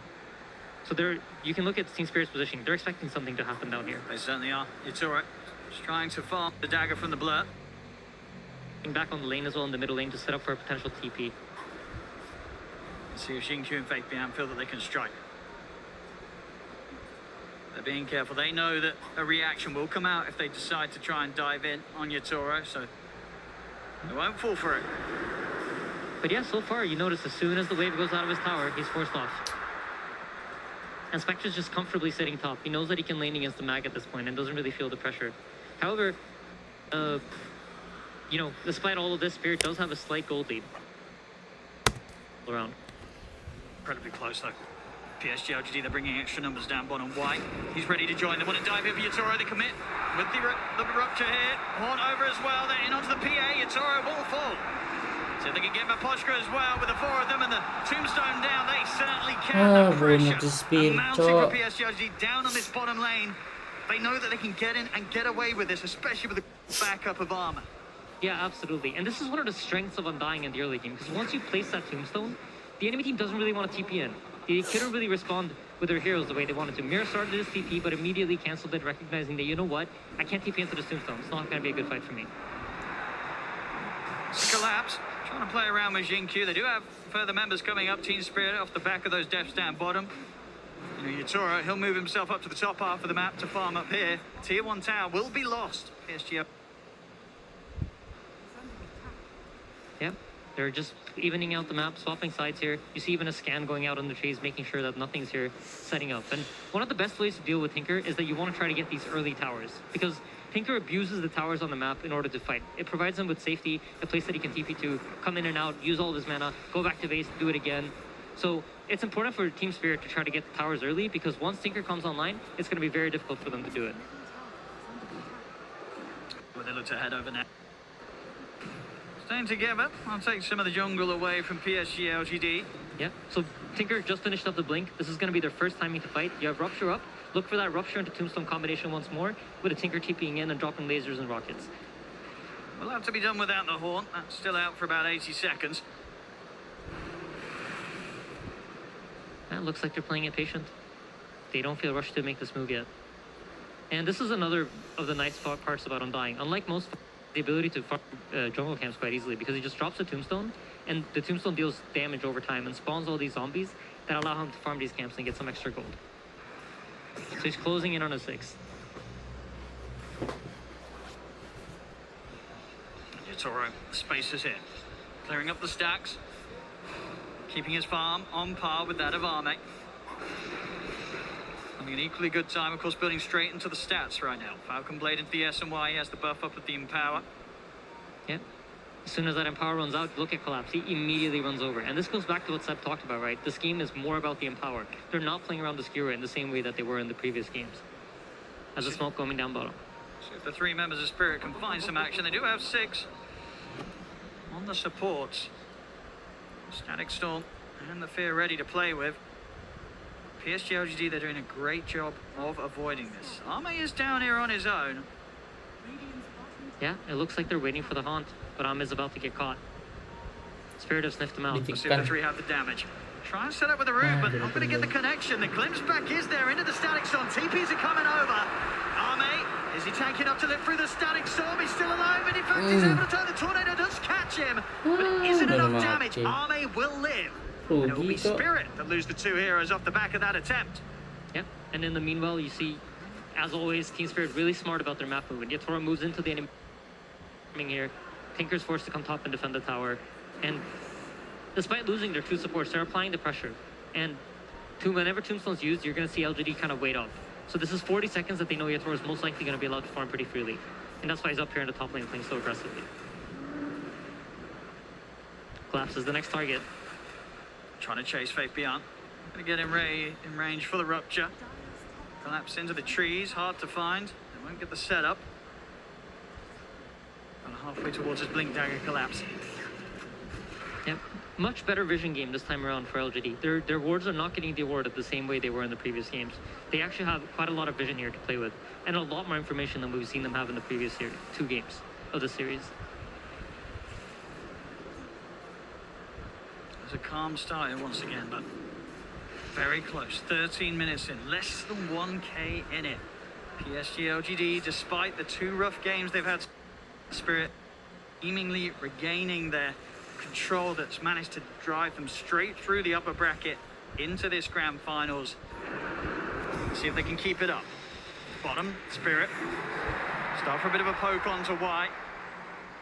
Just the 2 of them is not enough to deal with the Undying. I'm going to look to commit anything else here, Spirit. They know there's potentially backup behind the Undying. Yeah, and the Tinker's deciding to go for the Aghanim Scepter. The way this works is whenever he lasers someone, they lose a chunk of their maximum HP. So versus these type of heroes that Team Spirit has, he's going to be very, very quick at killing them out. Look at this quick move. Yatoro, he's in under Faith Beyond. They're looking to try and burst the Bloodseeker, but the counterplay comes in. Arme with the horn, looks to collapse, jumps over towards Yatoro. Yatoro trying with the TPR, he's away. But collapse, there'll be no escape there. Goblok. Yeah, just great presence here from LGD. Now they're the ones that are allowed to respond, and it seems like they understand now how Spirit's playing the pace of the map, and they understand what Spirit wants to do. They're going to make assumptions based on your movement. And it feels like LGD are getting a better and better read of it. And yeah, I think that's largely due to the fact that they're able to establish more vision on the map this time around. Yatoro, back to the farm. Wants to at least get his S and Y done before turning up to the fights. But even with just that, the BKB may be something that he wants to hold back until he has as well. Tinker Laser will never be fun to play against as a PA when he's trying to focus targets. Bottom lane. See another attempt with a static song. This time round, they have enough damage. They've got the catch on Arme. He's trying to get away, but he will fall. This time round, Spirit, they'll get the big kill, but it has cost them both supports lives. We'll see Toronto Tokyo trying to escape, but they got any way to find him here. There's one more sentry. He's into the trees. He's out of the trees. There is a lift and Eclipse. Quite able to get round to the trees to get that set up as Toronto Tokyo moved it out of there. They lose 2 supports. They get the Spectre. You happy with that if you're Spirit? I think Spirit's okay with it. I think this is like, LGD recognize that our Tinker is so strong right now. There's no real counterplay. Even if the PA gets on top of him right now, the PA doesn't deal enough damage to burst him. So I think for LGD, you want to try to abuse this timing where your Tinker's very strong and he's outputting damage. And Ahmed dying once or twice here or there while he doesn't have Haunt isn't the worst for them, as long as they get some sort of response in return. Back to the farming and 800 or so, the axe to be done on Arme. They are on track to hit a very good timing. And we've seen already the responses from PSG LGD each and every time Spirit try and make a move have been top tier. But now the move that Spirit can make, it's going to be much more deadly. Collapse, the Blink Dagger on its way over to be in his hands. We saw what he was achieving last game when he was jumping all over the place. Let's see if he can pull it off again and start to literally tear LGD apart with his abilities to just grab them and throw them around the battlefield. Yeah, absolutely. But this game is much more challenging than the previous ones. There's going to be rockets flying at you. There's going to be tombstone zombies. You have many things that are going to get in your face, as well as the Bloodseeker Bloodright. So he's going to have to both navigate these spells and make sure that he doesn't get caught before that. Plus, on top of that, there's a Haunt, right, to provide all this vision for LGD. So I feel like the way the game is shaping up, it's falling a lot into Yatoro's hands. And he's proven that he can do it. Yes. But his farm and the way he plays his teamfight out is going to be very key in order for them to be able to stand a chance against LGD. No, absolutely. As I say, this BKB, if he can get this quickly, that's going to be a huge nuisance. Not too much they can do through it. The rupture being the main one. Kalau bisa The setup's there. mungkin menang Collapse for Spirit. Boschka. Mirror, they're able to hold the heroes in position. This PA is not going to have to step around the fight too much. As long as they're able to stand in position and get the hits in, they can have the heroes brought to them. Absolutely. Wah, di Ahmed Ciro finished up the posisi Zaghanim, itu. and once they get this timing coming, Tidak, you see tidak, LGD immediately smoke up. They're checking for wards. They drop a sentry to block the Ancients. They know the PA is playing in this area. Unfortunately, they just made the wrong guess. So you either here are going to assume that he's at the two camps up in where they are right now, or that he's playing at the Ancients. But look at Toro. He sniffs it out. It's so hard to catch Wah, this man. ketahuan. He's just always a Oh, step senpai ahead. shot. I mean, the way they're reading the map is just very intelligent. I think they realize when the Spectre runs back to base that, hey, something's probably happening, right? He's not just running back to base because he wants to. They know that the item is very likely coming. And then when all the heroes then disappear, that is like another sign for Yatoro to be like, okay, I can't show. See the attempt onto Toronto Tokyo down bottom. Zame, he'll jump over, sentry still down. Toronto Tokyo try and hide himself in the trees, but they'll stay on top. Same time over towards the mid. They will lose. Nice. The counterplay was made by Gila. Spirit. See the TP out as well. Spirit gets Satu back ganti to satu, safety. tiga So satu. 1-for-1 across the Wise and map here. 2 seconds for Glimpse. Skewer back. They've got the dagger slow to set it up. He's able to dodge the decay nicely so that he didn't get hit. Could still get the Mulai blink off. Magnusnya. But now Arme Ya, is anjir ready to matiin come gue. back in. Yatoro's off to the side. The rockets Ya. coming up, but nothing to say. Jumps in to finish him off. The fear of the counterplay here from Spirit. Nothing to say. Is caught underneath the tower. Have they got enough damage here for the Willem and the Magnus? The start over the two of them underneath the tower. Nothing to say. Sakitnya. Gila Magnus. He's still alive here. Masih Can they quite survive. find him? Over. Steps into collapse. Oh, mati Finally, they Magnus. burst him with a paintball. But this battle underneath the tower, it's costing PSG LGD lives as well. The route down, catching the two, pushing them back into it with a deafening blast. belakang tiga, He's going to turn aduh. back over towards Toronto Tokyo. He's going to jump in, close the gap onto the Evoker Miriam approach. Can they help him out? They cannot, are they? Able to finish off Toronto Tokyo as well. That was beautiful. I loved the way Aduh, Nothing to Say played Magnusnya. that team fight. He recognized that if this PA is dead, there's no damage coming out of the Spirit Trap. So trade life for PA is able to happen. You'll see a lot of Tinker players just, they're like, I'm not going to go in, I might Tidak die. But he ada recognized that my kosong death is bangsat. worth it if I can take the PA with me. Just beautifully executed there from LGD. Ame also, small thing in the fight, TP's back to base, heals up, uses Aghanim Scepter to jump back into the team fight and get those last couple of kills. And I mean, it's crazy. We're seeing the power of that Shadow Step. He's in and out consistently. That 30-second cooldown, easily able to do it. A couple of Ketahuan, times. goblok. Yeah, Mira. Untung sempak aku marikal He knows there's bangsa. no suns that can catch him here, so there's no skewer on the Rubik. He's not going to get caught during that. We have another big interesting item coming up. There's going to be the Holy Locket for the Undying. And once he has Soul Rip maxed out, okay, he already has Soul Rip maxed out, together with the Holy Locket, this healing is ridiculous. So basically the way it works is the more units there are, the more you're going to heal. And with Tombstone and the way it functions, you just spawn a bunch of extra units. So you're almost always going to get that maxed out heal. So any sort of healing tool, together with Spectre's Dispersion, just deals incredible amounts of damage in the team fights. I feel like LGD's draft is really coming together now. Absolutely. So in a way that we just haven't seen from them so far in this series. Oh, Mid wak lane, lagi and they're going to anjing. jump in onto Toronto Sampai Tokyo. depan Will be yang able to masuk. turn with a quick tornado. The attention from PSG will turn over towards Mira. Into the shadow realm though. They still want to dive this, Ini dropping Magnus. down the tombstone, just full of pressure from PSG LGD, diving past the tier 1 tower. The Ya Rockets, mati they're bininya. coming in on Ya Toronto mati. Tokyo. He's got to get up and he can't. Arme! He's in straight on top of him. They're abusing these vision tools so nicely. You have the Tombstone, you have the Bloodseeker. There's so many ways to get vision in these team fights. I mean, this Arme Spectre's looking pretty spooky. He's picking up the kills, the involvement here. PSG LGD just fighting in a way that we haven't seen from them so far in this series. We see the jump forward onto Faith Pian underneath the tower. We call for the hill comes out. He is trapped in the static sword, trying to run with the Thunderstrike, finishes him off. TP's coming in for Spirit. Angin putih, cuk. Sorry, healing way up. He's going to stay on top of the PA, but the hits come out. Yatoro takes him down. He's able to get away. Oh, that was close. So they can pick up Mira as well. They can. Nothing to say. In with the laser. And out he goes as well, picking up the action. 2K lead now for PSG LGD. They're starting to break down Spirit. Yep, they absolutely are. But a very, very important item is about to come into the game, and that is the PA BKB. He's 100 gold off of but in the next team fight. And the way this changes the game is the Tinker can no longer just laser the PA and force him to reset out. Yatoro's gonna have 9 seconds where he decides what he wants to do. And if those 9 seconds get him the right kills, that's gonna be everything they need in order to win the fight. And during that time, Yatoro, where's he looking first? Is it sort of this Tinker? Does he have to just commit onto Nothing to Say to eliminate the threat from for the rest of his team? I mean, the ideal scenario, right, is that you kill the Tinker with the PA BKB, because the only thing really covering you against BKB, once that BKB runs out, you're going to see the Tinker lasering you, rocketing you, refreshing, laser rocket again. So the ideal scenario for him is he's allowed to meld and kind of hang around the fight as it breaks out, and then once the Tinker commits in, that's when he jumps. A lot of smoke coming in from PSG LGD. They are very ready to War fight. lagi ini mah. Especially with Arme's heading back to they base, see all of them. reset. He's ready to shadow step in if he's Aduh, needed. Magnus na ketangkap. Tombstone on the high Oh, ground. untung sempat. Collapse is just keeping out. Excellent kinetic field from Eposhka. Stops them from being able to chase in.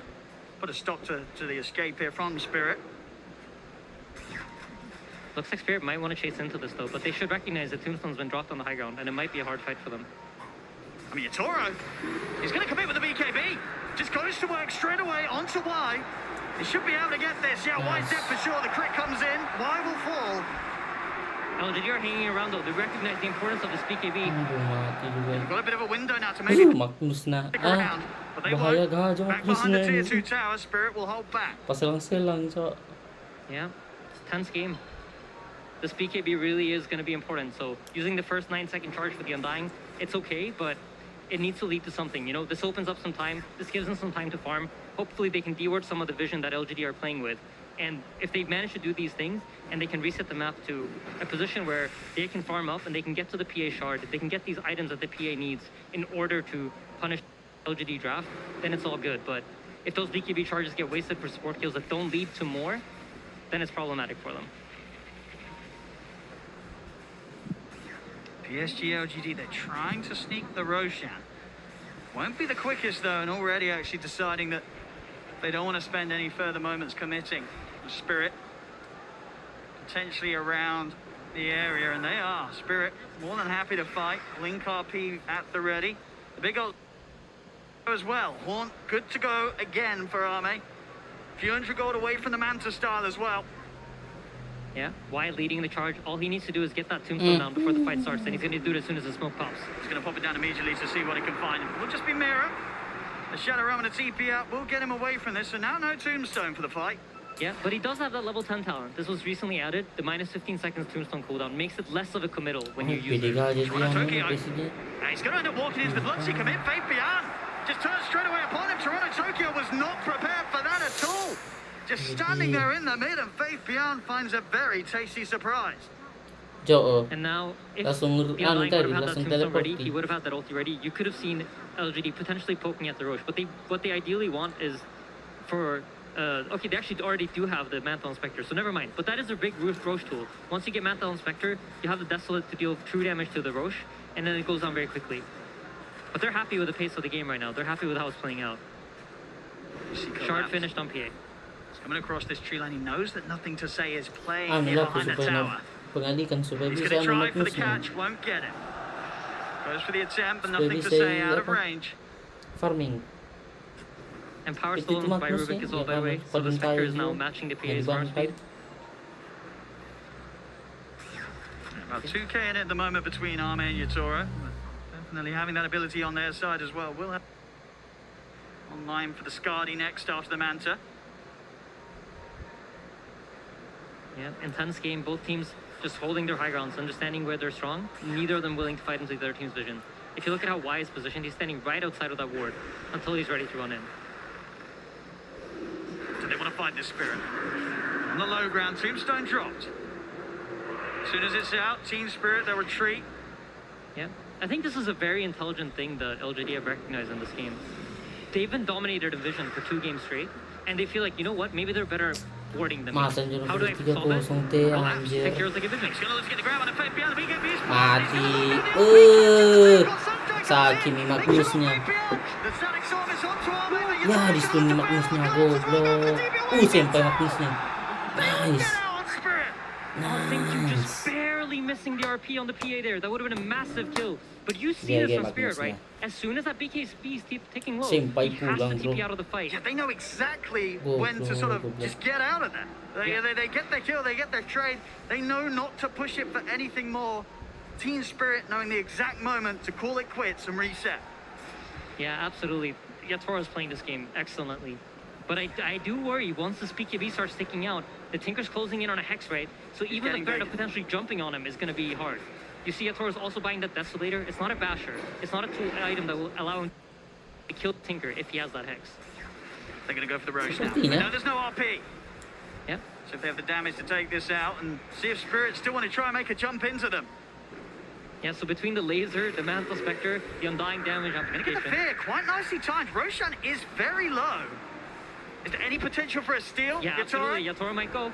He's not able to get him. He's not able to get in. Arme gets the kill. The Aegis on the Spectre now. Spirit, they've got to be cautious. Yatoro pops the BKB, but he's already been burst so low. Throw out the daggers, but they're surrounded by PSG LGD. Anjing, mampang. They couldn't make the jump in time, and Yatoro just getting burst so heavily before he could actually get the BKB off there. Yep. Excellent gameplay from LGD right now. They're banging on all cylinders. They are. We did not see anything close to this in the first two games. PSG LGD finding their confidence, their fire, as they're hitting back hard here in this third game. Yeah, absolutely. I just feel like the way that they pushed Vision this game is just so smart. I think this is what they were missing in the first two games. These tools that provide them with vision, and the adaptation to recognize that is amazing. Just Arme jumping around the map collapse this time round. The damage too overbearing from Arme and his illusions. All right, so for the side of Spirit here, I think it's getting increasingly difficult. You're starting to feel the pressure of the Tinker. You recognize that, you know what, there's that Hex, there's that Aghanims, and once my BKB's out, I'm not really sure how to fight into these heroes. And we haven't really seen Toronto Tokyo in this game. He hasn't really had a game, so this Tinker pick from PSG LGD is played out beautifully.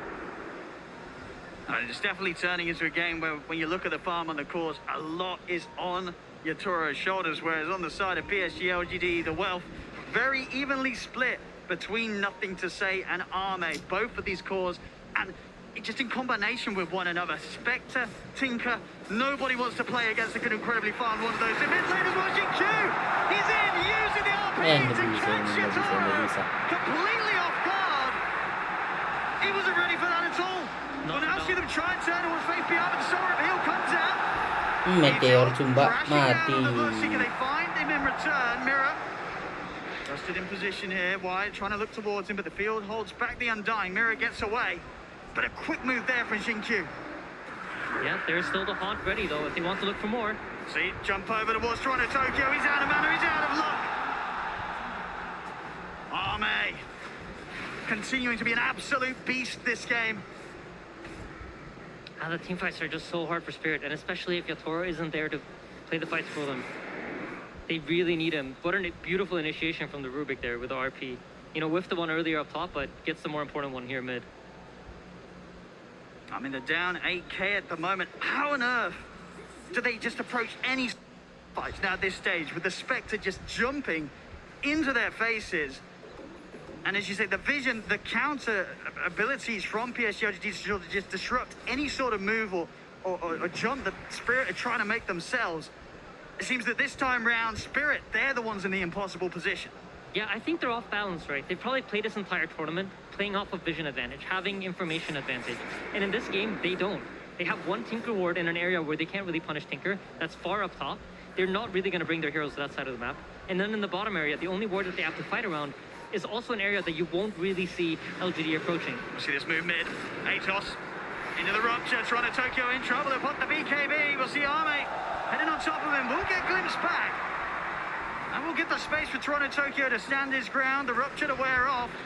Looking for setup on the side. They get the catch onto Wyatt. Yatoro, he'll commit. Jumps in. Does get caught up on a Hanks though. Dia bisa, Cok. BKB off in time though. Yatoro. They'll survive. Over towards Faith Beyond he goes. Ih, jadi kehajar muterin. Just off the mark. Faith Beyond will live. But so will Yatoro. That Bisa, time bisa, getting bisa. so Farming, close farming, once again to farming. being burst.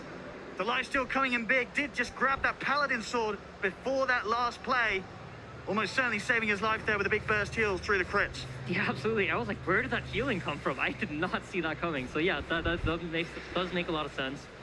And he gets that second Hex off. That's the one Yeah, team that fight. was scary. Coming down to, you know, those micro decisions that you make in these team fights. He thought he could get the burst damage out in time. Seemed like the wrong choice this time around.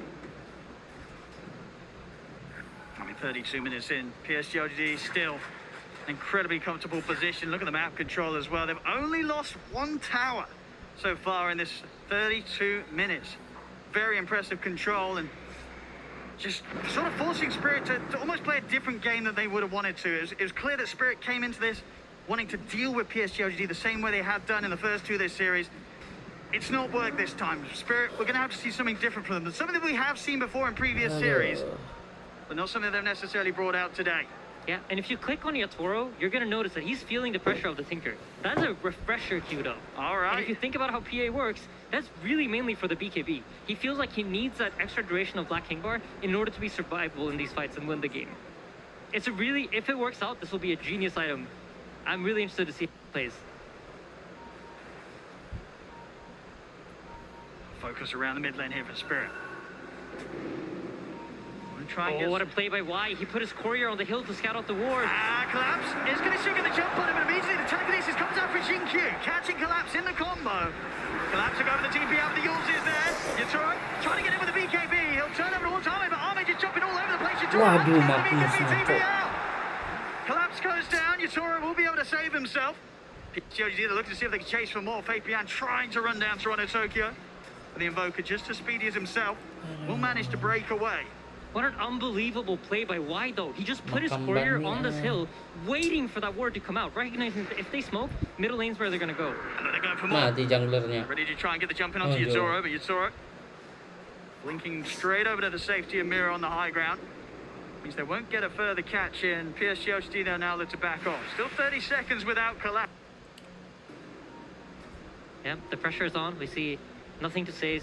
Buying that Aeon Disc. He was queuing up the BKB, recognizing though, the problem for me is not really the magic damage. It's potentially getting locked down by the PA and getting bursted. So Aeon Disc will solve that problem for him.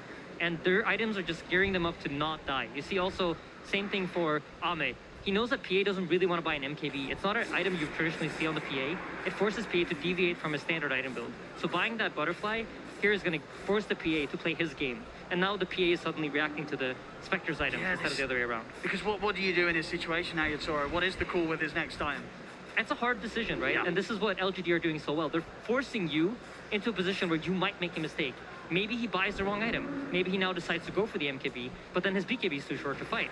Or you're just making this problematic for Team Spirit. You want to make it as hard as possible for Yatoro to do what's right. He's even thinking about the Ags as well. A lot of options here for Yatoro. Yeah. I don't know what the right one is. We'll see if he does either. A very tough place to play from. Yeah. 13k. Both nothing to say, and Arme's power just continuing to grow. And we've talked about this a lot, but you know, Roshan's about to spawn. Heroes start moving over to the top side, secure that area. Y already has the ward down. Notices there are no heroes there.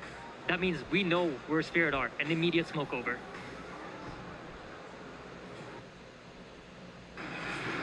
He's out with a blink. Same can't be said for Miposhka though. Disruptor will die.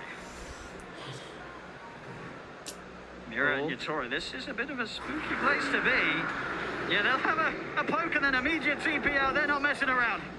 They know how quick PSG LGD is going to be with these responses. Collapse, he's on a cliff. Nothing to say. He's quite happy to join him.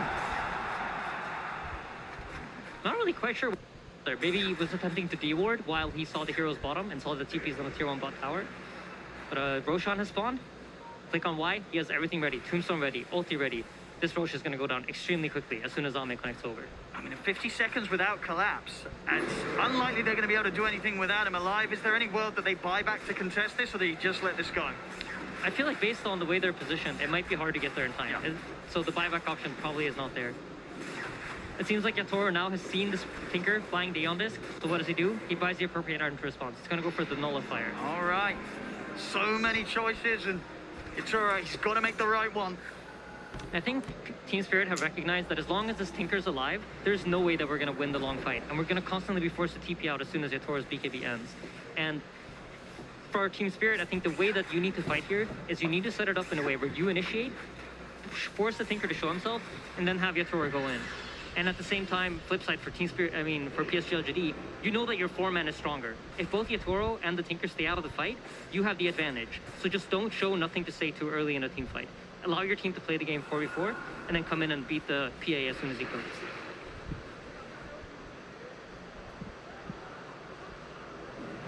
Again, falling back into a bit of a peaceful era here for Team Spirit, at least, where They don't have any interest in meeting PSG LGD head-to-head whilst they're the Aegis on arm. And for the first time in this game, Spirit has finally been able to establish some sort of vision in the bottom area of the map. We noticed them doing this time after time. When they fall behind, they like to take over the enemy triangle. They feel like it's a comfortable place for them to fight in. And even in this game, you notice it. Here we go again. Up into this radiant triangle, or dire triangle. Wait for the Tinker to show up. If the Tinker comes to that wave, they're going to be right on top of him. But it seems like Nothing to Say has played plenty of Tinker games. He's got a lot under his belt here, Nothing to Say. As Arme, a quick jump over to the bottom lane, adding another kill to his scoreboard, 9, 1, and 15. Yeah, and interestingly enough, he's gone for the Haunt Illusion damage on 25. You see it. Attempt of a play, Yatoro is going to get caught out by the Bash, and he's got to get out of it. Yatoro, he'll go for the BKB TP out. The disarmament is there under the Spectre, so no chance of a Bash. As Yatoro will get out the... Tokyo, though, was Nothing to Say. How's his number? I mean, Nothing to Say has really turned it up this game. I mean, I'm really impressed with his Tinker decision-making. It's just very, very intelligent. Has not gotten caught a single time farming lanes, I think. And the way he teamfights is just beautiful. He knows what to wait for. He knows who to look for.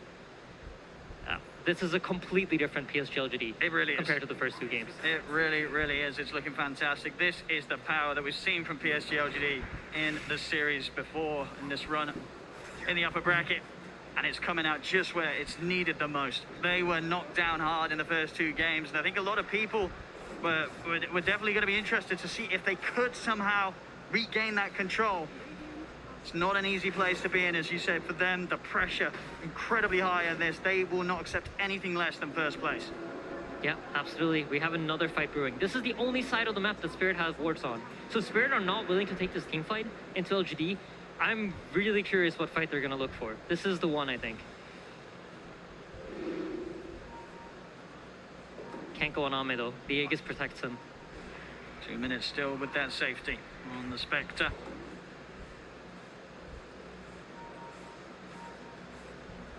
But yeah, if we think about the mentality of LGD coming into this game, right, the pressure was definitely on them. I mean, Johan and Seb talked about what they saw backstage, what they saw in their expressions. I'm sure this kind of momentum for them is huge. And it's something that you need in order to win TI, right? You need to have that attitude of champions. Look at this jump. Look at the dust out. BKB, you still see the jump from Arme. He's in with the bash onto Toronto Tokyo. Push back with the deafening blast, but they're in with the grab. Nothing to Say. He's in with the nukes. He's playing with so much confidence on this Tinker. I was talking about how he needs to wait out for the PA, but he recognizes, you know what, there's no way to PA's bottom here, and just full commits into their base. He's level 26 on this Tinker right now. He is incredibly farmed. He's going to finish a Bloodstone soon, or an Octarine Core, sorry. I mean, without a doubt, we saw how much Collapse could do last game when he was just in the lead, ahead, just playing around with his food. He's got to make some big moves here from the defensive position as he is losing teammates around him to the consistent dives from PSG LGD. He'll try and get the grab hit onto Arme. It's not going to happen. Forced back to the PSG LGD. They've got all the space in the world to push in onto the tier 3. Can Team Spirit get them out of here? There's no buyback on Toronto Tokyo. Still down for 30 seconds. Without mirror as well. They'll have to, by the looks of it, at least let one set of racks go down here. There's no defense to be had quite yet for Spirit.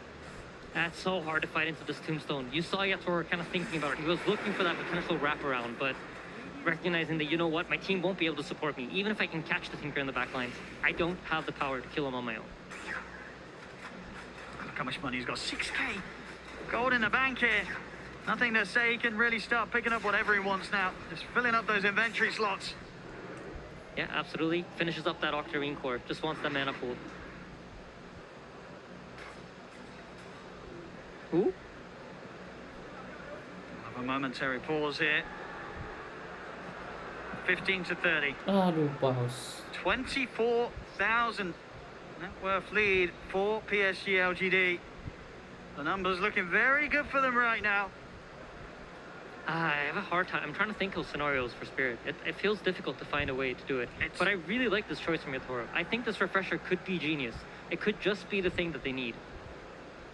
I mean, the problem is, even if they get these kills right on the defensive Team Spirit, it's a Spectre and a Tinker. You kill these heroes, they're buying back. Their boots are traveling over. They're haunting. They're stepping back into the action. Killing them once is not going to be enough. PSG LGD will use the opportunity to get in and destroy you, even if they lose a core at the start. Yeah, absolutely. I mean, you're totally right about that, Owen, and that is why they are so far ahead, right? They have all these options, they have all of these tools, but if anything could potentially catch them off guard, I mean, PA refresher, when have you seen that? I think once that BKB runs out, expect Nothing to Say to blink in to be ready to hex, and if he gets that refresher off, if Nothing to Say didn't click on a PA, that could mean his death. I mean, it would be quite something if this build does have the impact possible. But will it be enough? It seems like a pretty big ask here when they're as down as much as they are in this game 3. Let me tell you, as a player in this position, these kind of pauses, it's the worst thing that could possibly happen. It throws you off your momentum. Well, for who? The team that's ahead or behind? I mean, I'd say for both. I think it's really sad for both sides. I wouldn't say, oh, Spirit's getting an advantage, but when you are playing like the pressure, you're playing with the way LGD are, your mind is so zoned in into thinking, what are they doing now? Where are they moving next? How far could they have potentially gotten in the time that it's gone from me last seeing them on the map? And all of these small micro senses that you have where, like, let's say Yatoro shows on the top lane and then 15 seconds passes, you know where Yatoro approximately could be because you know how fast the hero moves. Everything like that, it's thrown off by this kind of pause. And that's why usually if you think about it, after pauses in pro games, you see somebody getting picked off or somebody making the wrong judgment call. And it's because this like micro senses that you're used to playing off of gets thrown off.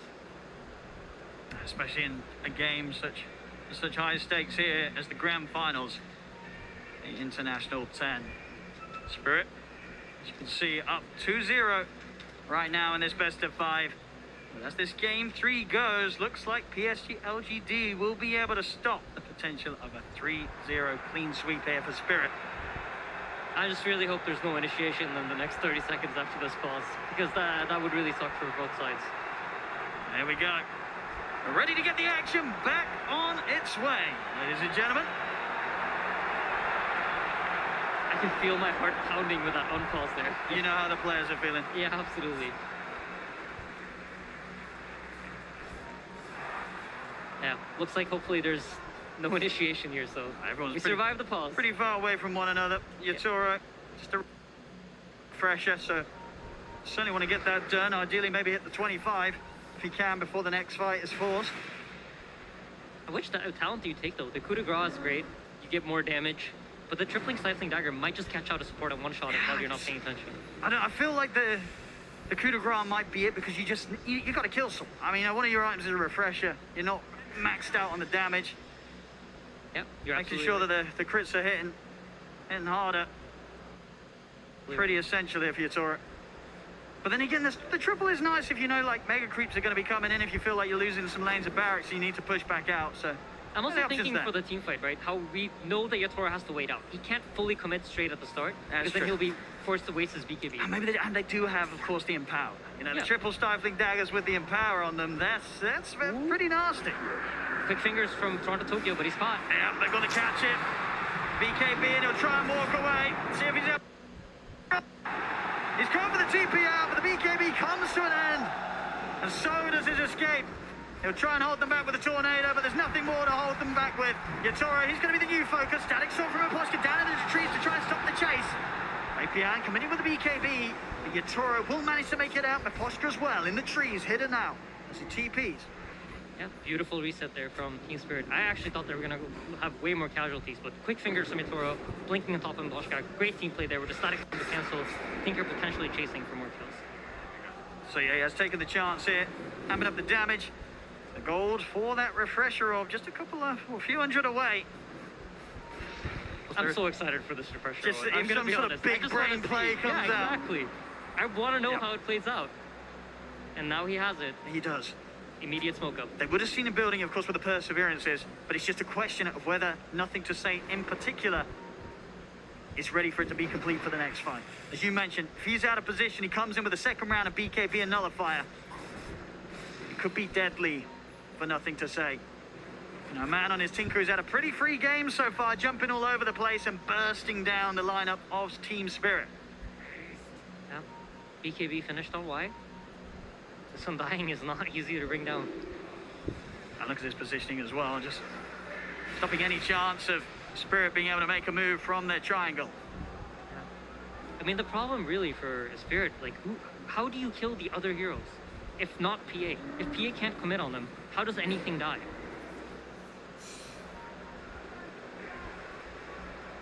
Of course, PSG LGD there. Going to be feeling very comfortable.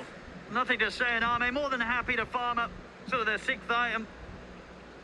Looking for the Orchid into the Bloodthorn here for Arme. Nothing to say. Getting close to having the comfort of the overwhelming blink. Maybe holding on for his buyback as well. Toro? He's caught. He has been quiet. He needs help and he needs it now. The BKB comes out. He has been ruptured though. Not much that he can do. And Arme, he's in with the illusion, surrounds him. No way for Yatoro to get out.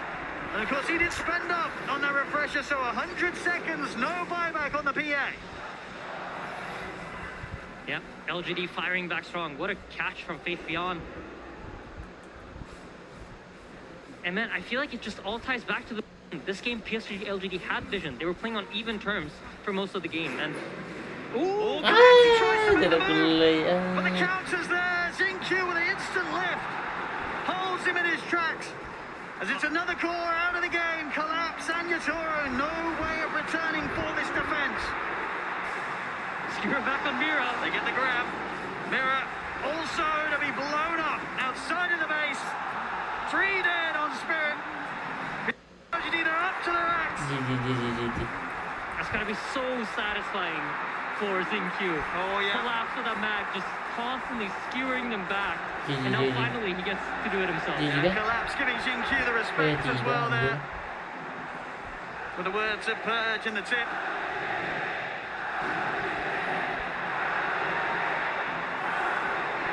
I mean, this is what the PSG LGD fans expected to see from them in this grand finals. They just took a bit of time to turn up today. Needed a bit of warm-up. The first 2 games, that was that. But this game 3, full power here. Even just into the base. Arme just killing off poor old Maposhka. And LGD are playing with such confidence. But at the same time, patience. Whenever they need to slow down, you know they're doing it. Oh, the immediate roach spawn. Nice. They're very happy about this, I'm sure. And nothing to be done about this from Spirit whatsoever. So fall straight into the hands of PSG LGD. As we'll see, poor old Maposhka is trying his best to defend against the creeps, and then suddenly an Arme appears on top of him, disappears as quickly as he appears. But the job is done. Maposhka taken out. No place is safe right now from this Spectre. Yeah, and the Rubik gets the Aghanim's scepter. This is probably one of my favorite Aghanims in the game. It's always a great feeling when you have it as Rubik. So one of the cool things about this that I don't think we've ever talked about is when you spell steal, and most teams aren't aware that you have an Ags, they kind of think, all right, Rubik used it. You hear the sound, and then you're, okay, I can use my spells however I want. But with the Ags, that throws it off. That just makes it easier for you to get those big steals that you want to get. So highly doubt Team Spirit to be ready for this, but to be fair, they've had a lot of time to sit in the base. Usually what you do during this time is you're starting to discuss everything. What is it that LGD can do? How do they approach this fight? What are they going to be looking for? What are we looking for? What are our objectives here? Which heroes do we need to go on? What spells do we need to save? All these things should be discussed for Spirit, and they should have a structured fight in mind here, because you can predict what's going to happen. I mean, 40,000 gold down right now, Spirit. PSG LGD. It looks like a pretty smooth sailing here to the victory. Is there really anything the Spirit can pull off whilst this far behind? I mean, it's a matter of finding the Tinker. I really think so. Of course, you can always win. In Dota, I feel like you always have the option of winning. And especially in late game, yeah, there's 40,000 net worth differentiating you, but there's no amount of net worth that will make up for a bad positioning or, you know, the clutch play. So formations is really important here for LGD. And if Yatoro can find some sort of backline kill, that could open the fight up entirely. Approaching the final set of barracks. Hit the jump in underneath the tier 4s. They're in on Maposhka. He's gone. Collapse will try and jump in with the skewer back onto Arme. Yatoro's coming in on the front lines with the BKB, but he's been disarmed. Gets the Phantom Knives off. Now turns it towards White, but look how much HP White's got. Yatoro. Refresher. Doesn't want to come in for another round. Nothing to say there with the Ace. They've locked down Yatoro. Yatoro in a full. Buyback at the ready. It's a smoke up from Spirit. Tidak, kawan. Mira. set things up with the curse trying to get the glimpse back. He's looking for the Stewart, but he's actually able to get out here with a Manta. Grab back yet, steps back to the safety of his team. PSG LGD still respecting the buybacks here from Spirit. They won't instantly push in onto the melee racks, but the rocket spam begins from nothing to say. Yatoro, he's going to look to try and jump outside of the base. He's able to jump it off the GQ. He's going on for nothing to say, but nothing to say. Gets the blink off in time. Back out of the high ground he goes, but Arme's trying to get in. They get the Stewart. Arme, he's in the front. Wah, anjing dikasih dia anu di base, cok. Kasih masuk di base bangsa. It's just the three of the meatballs coming down. Gege. Jangan play. Stewart's attempted, but the Yules Tower is there to na. stop the play. Arme, he'll be getting out if they fail to Gege. alive. GG is called. And PSG LGD will take this game free. I love Dota so much, Owen. That was so beautiful. Tambah lagi satu matchnya. Oh my goodness. The fountain. They counterblinked the Spearman with no... And then the stolen skewer, and you pull out a hero of your own. Wow. I mean, they fought right up until the end here in this game 3, Spirit, but they were too far behind. PSG LGD. I mean, this is them looking phenomenal and completely in the comfort zone. Something that in the first 2 games, it was understandable, sorted out if we were actually going to see them get to this place. But they have. They've hit back so hard here in game 3, PSG LGD. Get a game now. Spirit is still Oh, bisa Cina David. Could this be the beginning of a PSG LGD reverse sweep? I mean, I absolutely think so. I think they identified a couple of really crucial things for themselves. This was not like a fluke win. This is not like, oh, we just did something right. I think they strategically understood we're getting outwarded. We don't have vision. We don't have information. And they addressed it in this game. I think they picked heroes that allow them to have vision in team fights, and they had the ability to fight back. Wow, well, there we have it. We've had 2 scary games.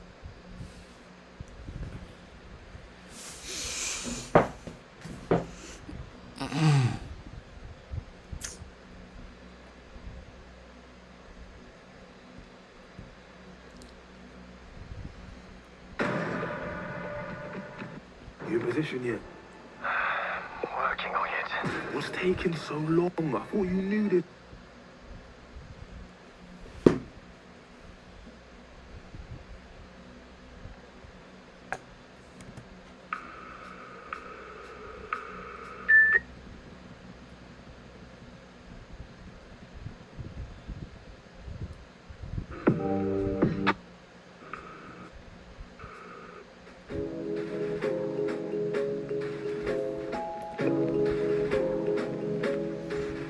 Anjing ditambah, cok.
best heroes.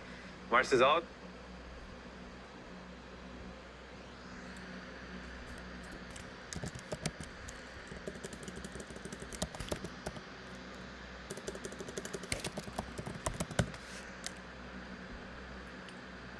Aduh, jaringan.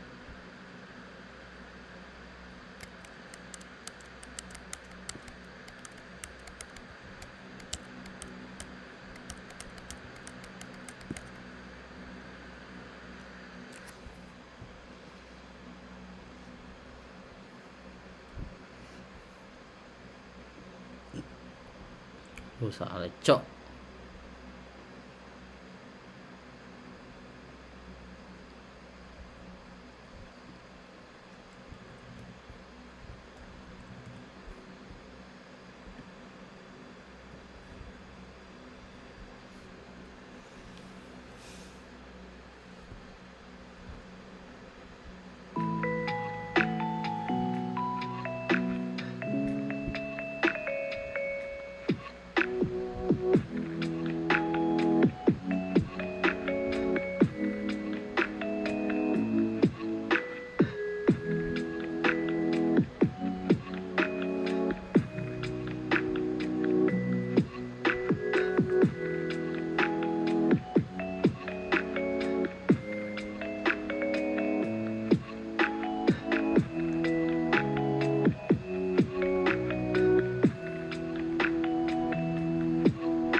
of an interview with Sumi and LGD's coach, Xiaowei.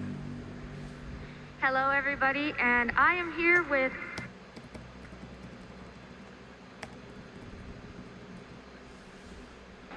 they will play their own game and also download complete. Thank you very much, Xiaoba. Let's take it to Lyrical and Trent.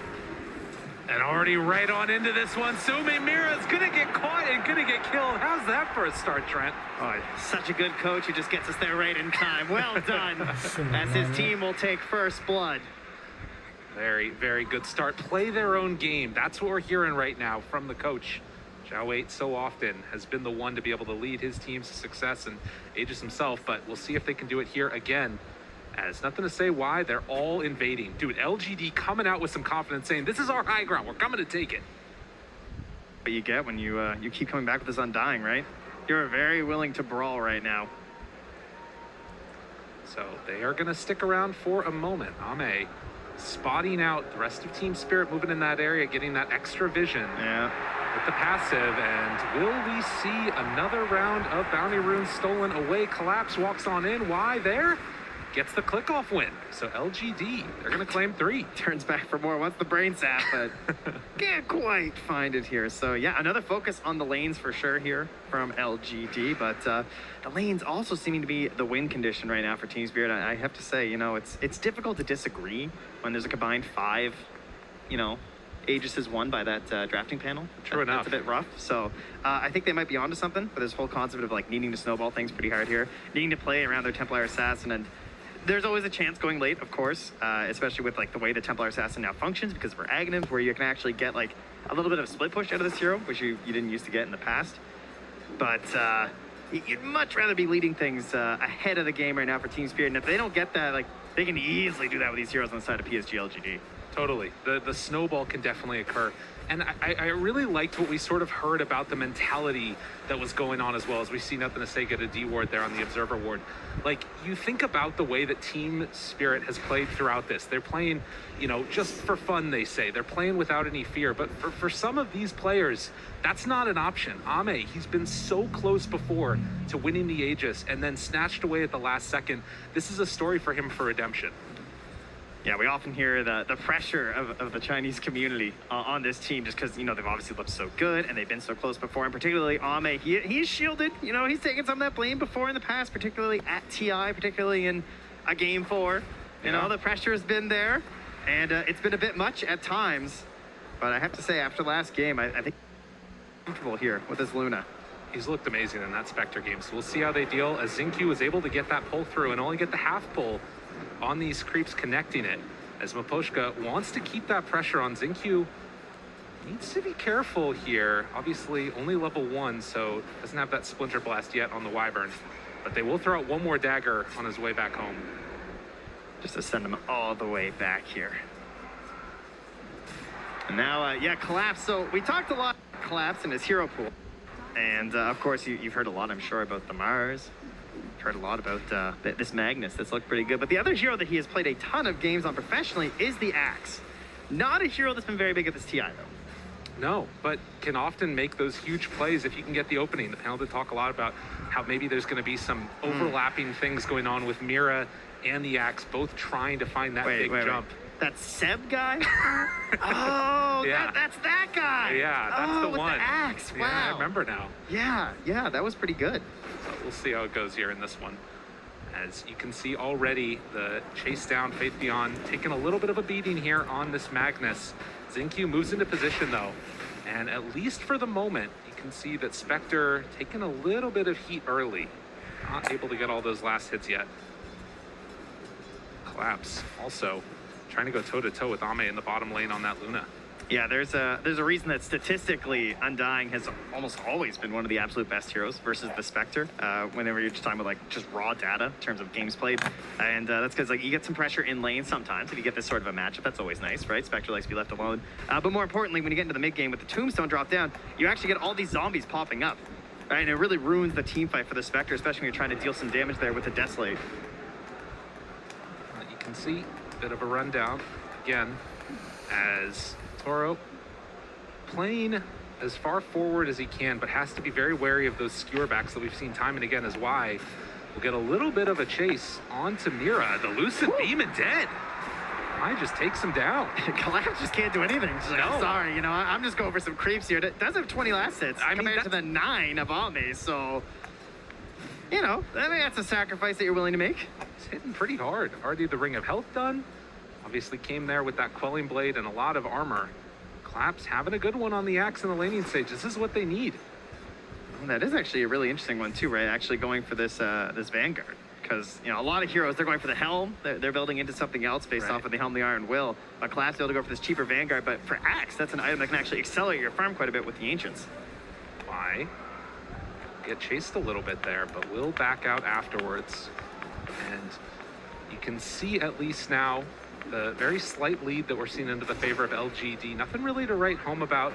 Both the mids doing fine. We haven't really seen either that many stacks on the Ancients. None done up yet. As some good damage there out on the Bane. Gonna chase down. Lucid Beam. Will it be enough? I don't think so. Why? Oh, maybe it will.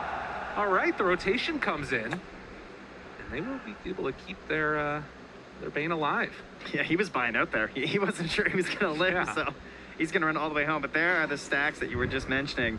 A double done there by Maposhka in the dire jungle. So something for this Templar Assassin to fall back to. They want to stack her up nice and early. When you're trying to play around this Templar Assassin, you can stack your Ancients, you can stack all of your neutrals across the map, and she can cleave through them very, very quickly. Just trying to align these earlier items like the Blink or the Deso, maybe a Falcon Blade in these times right now. So they need to enable her to get this game online.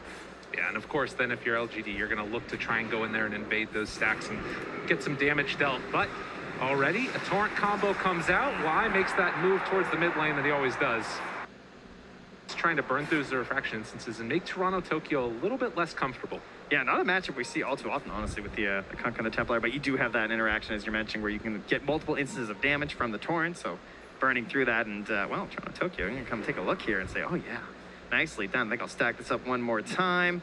And Mira also stacks all across the map. What I really like too is this defensive ward that they have right next to that stack they're doing, because you often see this ward used like late game when you're talking about like Roche and everything, you're trying to cover that, but a lot of teams are coming in contesting neutral stacks right now. It's one of the themes of this tournament is up top. Well, that's another good theme. Toro, is he gonna live though? With the Cold Embrace, they don't feel confident going for him. On the level 6 rotation from the Kunkka, very disappointing to not get the kill, and they can't even really follow up the tower pressure, but on the other side of the map, Collapse. Gonna take some damage there. Creeps run off of him. And with a couple quick hits, will they have another Lucid Beam for the finish? Vanguard keeping him very... He actually goes away for the spin. Has to on Y. There's the Fairy Fire living, but the Brain Sap. Enough to finish him. I can tell you, this guy must not have got very many Crimson Witnesses, because he is not lucky. No.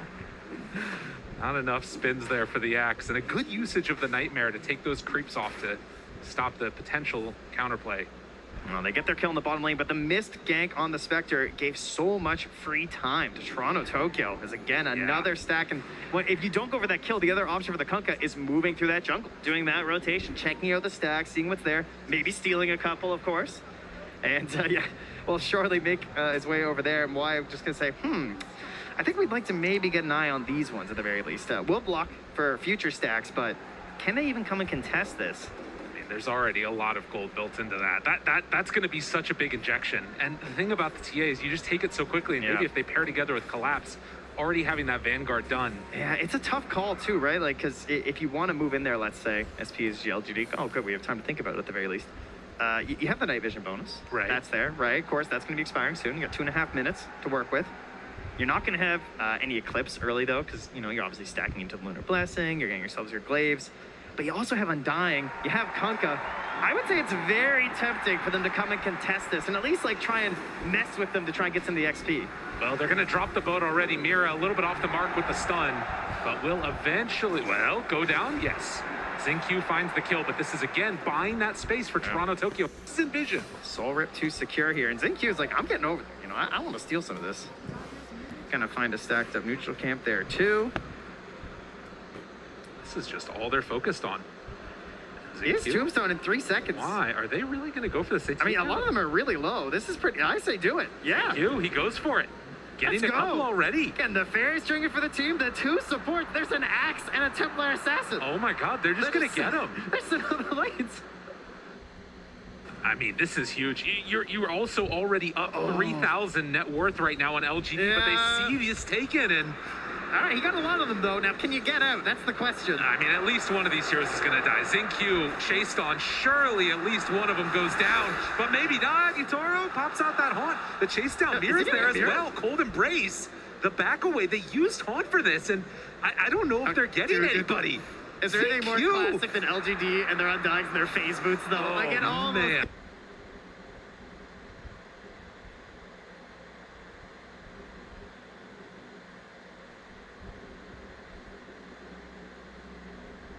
The Dominator, Faith Beyond, he's taking the tower. This is clean stuff. LGD, they found their mojo. This is what they needed.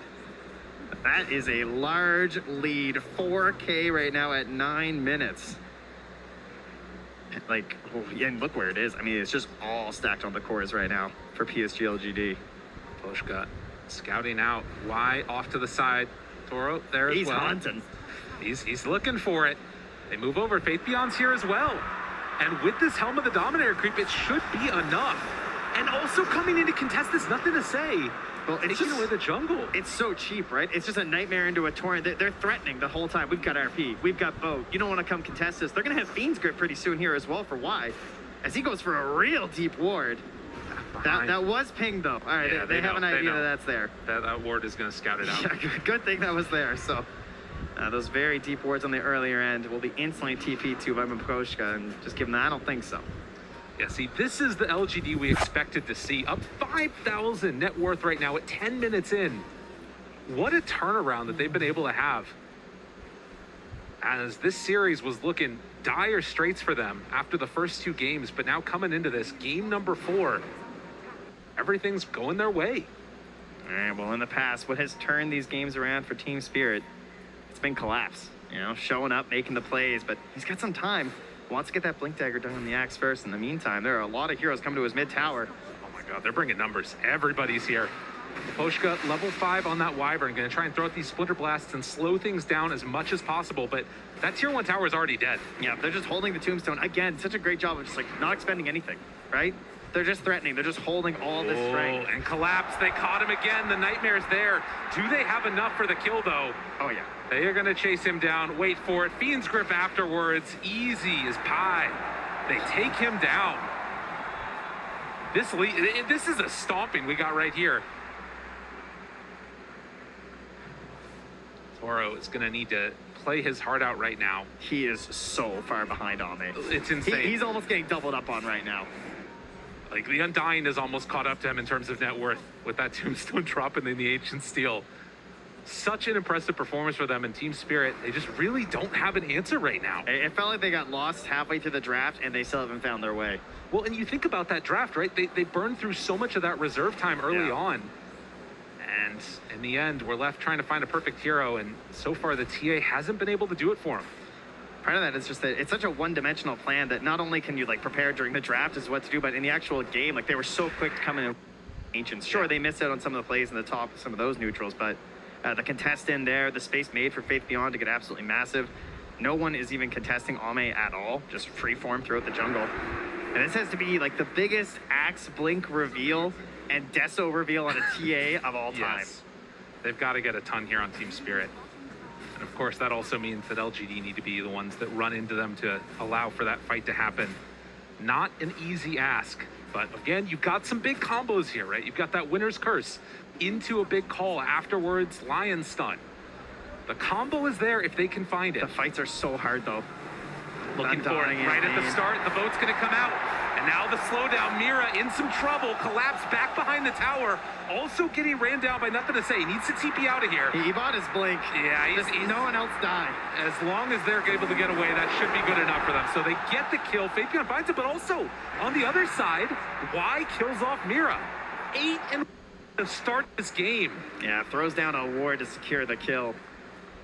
Yeah, Mira, of course, instantly noticing that, but I think Y's going to call it worth just to make the tower easy to take. But Poshka was thinking about leaving himself in behind there and maybe finding a Winner's Curse if they want to actually contest to the tower, but I think the call's been made from the rest of Team Spirit that they're just not ready for that yet. Yeah, they need those items. Need to hit that timing. 7-kill lead, 7,000 gold lead. And Ame still hitting creeps. I mean, he's just doing what he needs to in this one. Taking a look already at that win probability, they're heavily into the favor of LGD. Put that away. Oh, come on. We got a game going here. My goodness gracious. The Nightmare is down. Poshka gonna trade it over onto him. They have this blink. Want to reveal, but the only people down here are supports, and that's not big enough. Ward also covering it all. But maybe now Team Spirit can at least try and pressure and get this tower and get some momentum going for themselves. Because if they don't get something going soon, this game is going to go completely off the rails. I mean, you can already see them struggling here, though, right? Like, they're bringing everyone down here. They're looking for that fight. Yeah. Everything that they need. It has to be perfectly layered. The call, the curse, trying to find the sight lines for the Templar Assassin. Oh, and Yatoro caught. Fiend's Grip is there, and no help nearby at all. They're going to kill off that Spectre. I love seeing Q doing that, just dropping the Tombstone. It's just such an important kill for them that they're willing to throw at everything that they have right there. And immediately afterwards, they're thinking about going to Roche. I mean, why not at this point? They could Roche, they could start pressuring that tier 2 top, but the tier 2 top is a lot riskier, right? You're going to have this attempted call from the Axe. Also, they actually don't have great vision right now onto that high ground, so theoretically, if there was something there from Team Spirit, maybe they'd have a chance, but perhaps they just have the really good read that they are all in the bottom lane right now, waiting for them to come to that bottom tower. And it's taken so fast. So Roche going to be claimed. And again, Team Spirit needing to find an answer as LGD want to try and close this one out. Put themselves in a dominant position. Already Y is going to head up here, try and get down a deep ward. We'll see if that one bears any fruit, as LGD will retreat back, get their next set of items, and then be ready to go. Very reminiscent of game 2. Now, mind you, it happened a lot later in the game, but essentially we got to the point where Team Spirit were the ones just running around with this Luna and looking like, you know, what do you have to wait for this perfect moment to find your fight. Team Spirit now find themselves in that situation. And one thing that they obviously recognized when they played that Luna strat was just stay together. Don't let the pickoffs happen. Can they find a pickoff right here? No. Look how safe Nothing to Say is playing there with the X. Xingqiu might be the one that gets found. The jump forward call, it's off the mark. And instead, he just heads off to the side. There's the root. Collapse has to back out of here. I mean, there's more people coming nearby. Tokyo gets skewered back. He's caught alone. Can they kill him off? RP, but the winner's curse is trying to turn this. Finishes off that TA, but it's not enough. It's not nearly enough. And if they're not careful, they might lose more. The chase forward hacks Mira. X the spot as they'll pull the Lion back and find another kill. LGD, no mercy.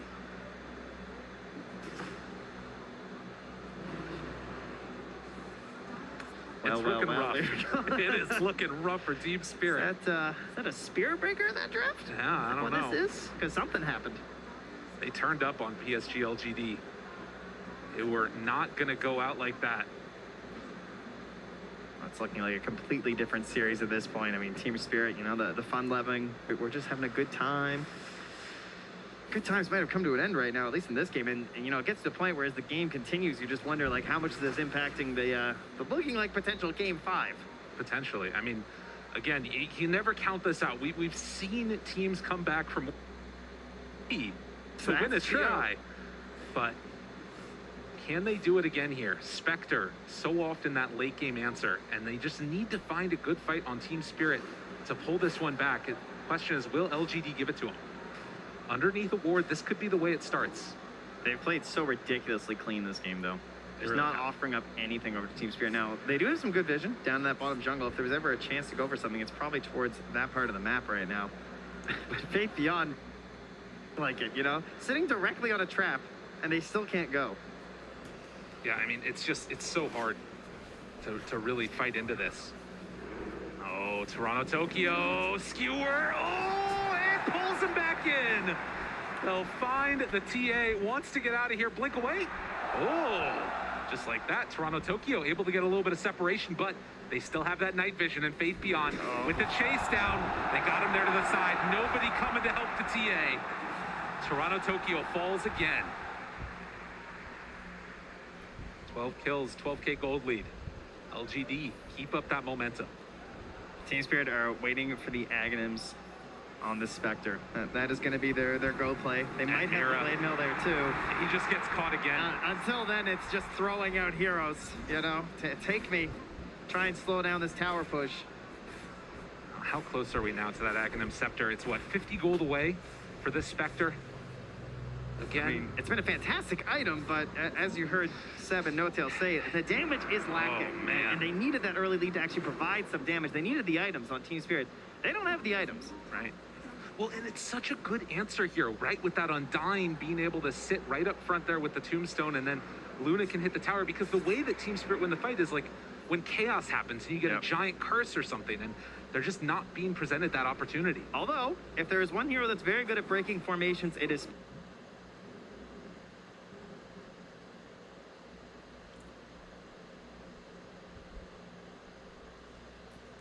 The Flame Mail can turn some of your advantage into a disadvantage.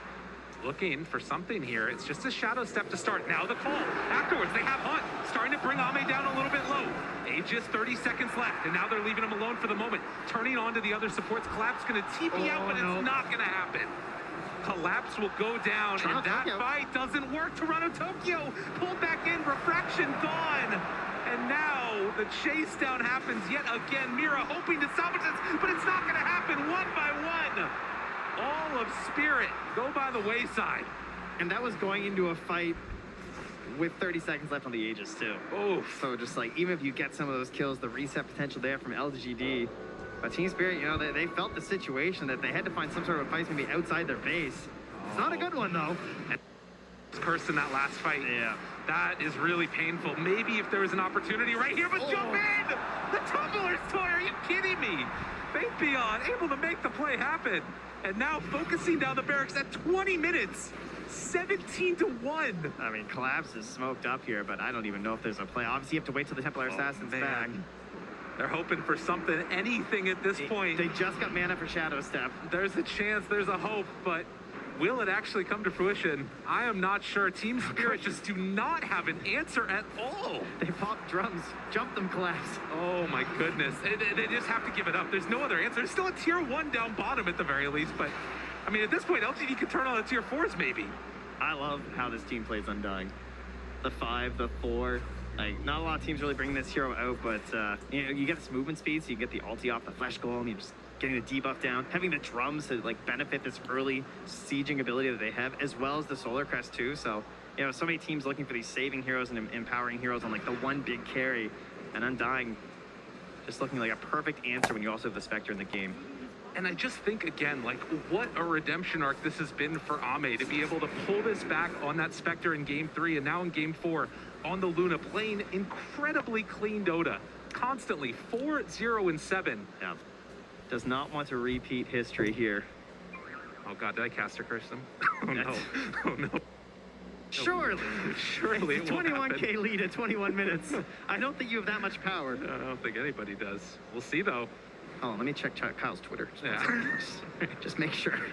Mira gets the Hex off, but they call Collapse. Mira's going to try and TP out of here. Does manage to escape, but the axe is down. Toronto Tokyo. Oh, cancels TP? Okay. I mean, where are you going to go? I mean, I guess that, yeah. There's, you know, they got some towers go through. You're not going to do anything. Might as well try to catch the next wave. That's true. Because now where do you go is a bit of a question. I'll give you that. Might just be dead if you're not careful. Tokyo, got to be careful there. Stand perfect. Oh, I know this one from my pubs. Yeah. Got to keep the GPM up, you know? In lane, they got him. Toro forced to jump away from this one, but nothing to say. Still got him in the sights. Able to throw out that Earth Spike, but they're hunting for more. Beyond's coming. Oh, good blink away by Mira, and Toro able to get the TP out, but Mira, the one that's going to pay for the sins, will end up falling there to Zinq, and now they're heading up again. Faith Beyond has had this troll for so long. I feel like he wants to end the game with it, you know, like reward it for its servitude. Well, this might just be the time. I mean, Ame is up there. Out. Send them in. Roche is capable of respawning, but they're looking to just try and end this right now. No Magnus to pull him back into the fountain. There's the jump to start it. This has to be the jump, right? Aposhka behind. He's got Winner's Curse, waiting for an opportunity, but can they get an opening? There's no T. Oh, dangerous. Yeah, they don't quite have enough. And TA, without a quick way to get in there, they'll have to let it go for the moment. But Maposhka, they've still got a ward here. And now they don't. Collapse has been smoked for so long. They just can't find an opening. LGD, just this impenetrable wall that doesn't break formation.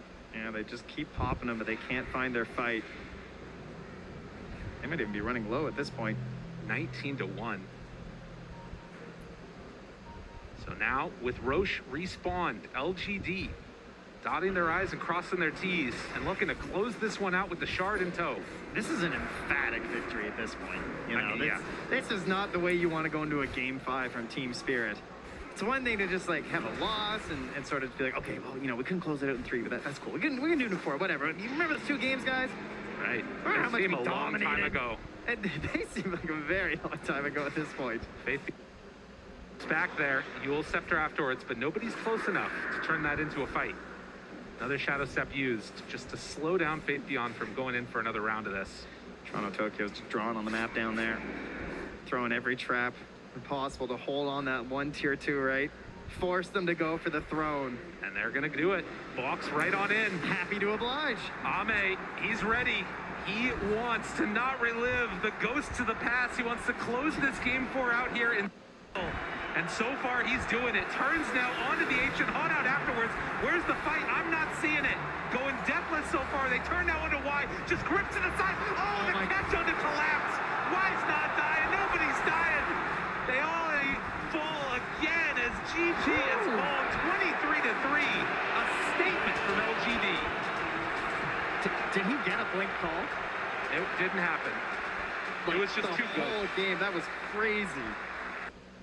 They never came online, quite frankly. Like this lineup was not allowed to operate in any facet whatsoever for Team Spirit. And it may be even in game score. It's 2-2, but it's not feeling like there's much of a chance right now. I mean, you got to regroup. You know, No-Tail and Seb, they were talking about body language coming into that. How about this body language right here? That's confidence right there. Ame's doing the Arthur hand. He's ready. He's ready to go. Little skip in the step there. Yeah.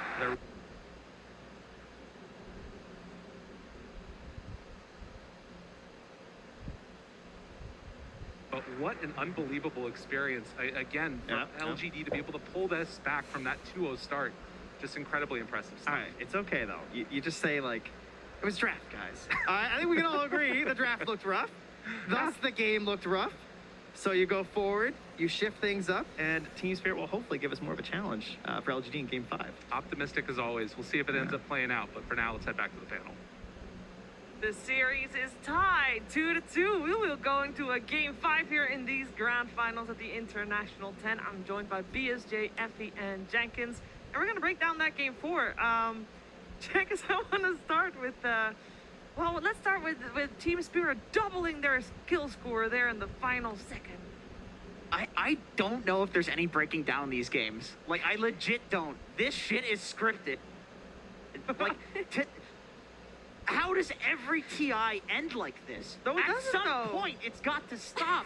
I don't understand. It's like the amount of people that came up to me today, and it's like, okay, so Secret was supposed to win. Everybody thought Secret was going to win, right? And then we get into the grand finals, and it's like, oh, LGD is going to shellac them. And then after game 1, it's like, oh my God, dude, LGD's lost it. They're done. And then that happens. Literally, whatever you think will happen won't. So what do we do? How can I break that down? I'm sorry. I just can't believe it. Year after year, TI, it just delivers. It is just delivering, Effie. It's a great series so far. Well, there's so much to say, but I just want to comment on the mental fortitude that PSG LGD just showed, because a lot of us in the green room, we were sitting and watching the game, right? And after those 2 stomps, quite frankly, by Spirit, just thinking, did they do it? Did they mentally break down PSG LGD? But no, they walked off, they regrouped. Everyone thought they were so stubborn with that Magnus, but they beat them. Nobody expected that. Everybody was like, oh my God, they let Magnus through again. They're so stubborn. What are they doing? Literally everybody was wrong. I can tell you, I was sitting in that stadium. Every single person was saying, what is wrong with them? I was reading Twitter. What is wrong with them? They let the Magnus through. That's why they're on Twitter. That's why they're in the stadium, and that's why they're not playing. Experts. Okay, so we talk about the fact that they lost the draft in Game 4, but we have to think about the mind games coming through this entire 4-game series so far, and they got Mag, lost with it, to a Spectre, and then they're like, oh, we'll give LGD Mag this time. We'll pick Spectre. but it was the Undying with the Spectre that was really causing the issues. And it's just not, they lost to the way that they lost, which has to be some sort of mental defeat. I hope whatever I said made more sense than what Jenkins has been talking about. Nothing makes sense. We're pretending. This is a facade. Nobody knows what's going on right now. Probably not even LGD or Spirit. I think they have a little bit of an idea what's going on, right? So they let the Magnus through twice. They lost to it. I think they just didn't expect Spirit to be so strong. Like, they were coming off of their win against Secret, and they were feeling them. They were playing so well. They kept up the tempo. They cast all their spells correctly. They played with confidence. But that Mag loss, that first one, broke them. And then to take it the next game and beat them with it convincingly. I'm worried about Spirit's mental state right now, actually, because this is where the difference in experience comes in between these two teams. Spirit are very young, and they probably didn't expect to make it this far. LGD, they've been training for this for 2 years. So. Yeah, I mean, they have, so far, there's been two TIs before this. This is the third TI that there's a Game 5 in a Grand Finals. And PSG LGD has already experienced this. They were already in a Game 5, Brian, with Ame, actually, as well. It's a little bit different this time because in the previous one, they were up 2-1 going into Game 4. They were up by 15K, I believe, in Game 4, and OG made this crazy comeback. And instead, they've got all the momentum going in. I feel like they feel strategically superior. They're like, those first, whatever happened, shake it off. They had only lost 2 games throughout the entirety of a TI prior to that series. So I think LGD is in a way better spot going into Game 5. Dude, they looked broken. I'm not gonna beat around the bush here. I saw the cameras on them and I was thinking, oh God, they're done. They looked so broken. They looked sad. Their eyes were watery. And then that happens. I think the Tinker game was like a huge turning point. I think that draft was just execute. It gave them the taste for blood again. And then in the next game, it's just like, they're just back to like prime LGD. It's what they said in an interview. Like, they learned from the losses and they're grateful to the enemy teams for giving them the opportunity to learn. And that's what I felt after the Tinker game. Yeah, we heard from Zawade right after the draft, and he was saying that some of the things that he told the team in between games before Game 4 was, don't be afraid. If we lose together, we lose together. And otherwise, we always have next year, Effie. Yeah, I mean, that's just how you want your coach to be. But I think that right now, LGD are just in a position to take it all. And as amazing as Spirit's run has been, they've got the momentum now on LGD. And just hopefully, regardless of the outcome, both teams should be proud of themselves for what they've done today. Yeah, we've highlighted Team Spirit a lot. We're on match point for 2 games now.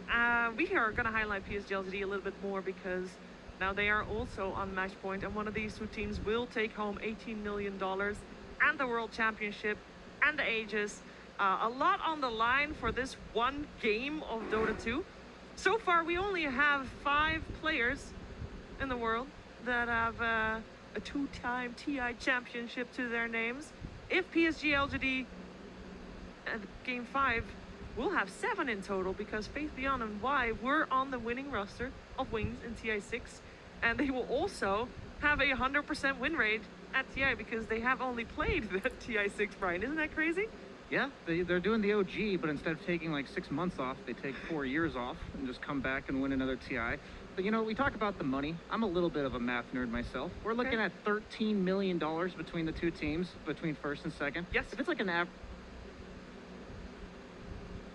that they're playing the game, but if you average 10 CS a minute, that seems pretty reasonable. That means every time you hit a creep, that's $30,000 if you win this game. That's such a carry. That is such a carry way of breaking it down. Okay, just imagine that. 30K. Perspective. 30K. For every death, it's $300,000 for every death you feed. There's the offlane perspective. It's more like $1 million. You're not gonna. Actually, for you'd probably die that many times. Never mind. He's right. No, there is a lot of pressure indeed with the money on the line, with the prestige on the line as well, and on the flip side of perhaps having a 2-time champ, Nothing to Say has not been at a single TI yet. This is his first one, and he has a potential to become the next Royal Roader. The last Royal Roader we had was Thompson at TI8. Before that, it was GH TI7. And before that, it was the full Wings lineup. It is pretty crazy because all those names we hear time and time again, we talk about tops and some of the best players in their roles still are, and it just gives me a lot of giddiness for the season and the seasons to come, Effie. And just speaking of nothing to say, he rose to prominence and kind of made himself known through Tinker. He was just a pop star who spammed Tinker, much to everyone's annoyance. And the hero that kept them in the TI Grand Finals was Tinker. Turning point. It's just everything goes back full circle. Every TI has some kind of magical story, and it's just incredible that we can see this level of Dota come out consistently from new players every year, it feels like. It's very reminiscent of Tops and like Pug though. I got a breaking thought. it out in the last series. All right. Oh no. I believe that if you can turn around a best of 5 like this, if you do this when every CS is worth 30,000 goddamn dollars, then you should receive an honorary PhD in psychology. Harvard. I don't know if it works that way, but I will tell you that in TI Grand Finals history, it's never happened that someone did a reverse sweep. This year alone, we did see the reverse sweep with EG versus IG in the Grand Finals of the Singapore Major. Of course, it all started with that question mark. They should get master's degrees. This is PhD. I mean, it is being able to recover from that level of pressure and stress that is on that final game. But I also think that with a Game 5, Effie, it's very simple for Team Spirit to also probably reset because they have also been in this situation before. I think every team is able to reset in a way, but we don't actually know what goes on behind the scenes in their, in their little powwow, I guess, after the game goes on. But what we know right now is PSG LGD beat them when they were playing their hero and then took their hero and beat them with it. And now they've got the 2-game win momentum. And they also have first choice the next game. A lot harder for Spirit than it is for PSG LGD this game.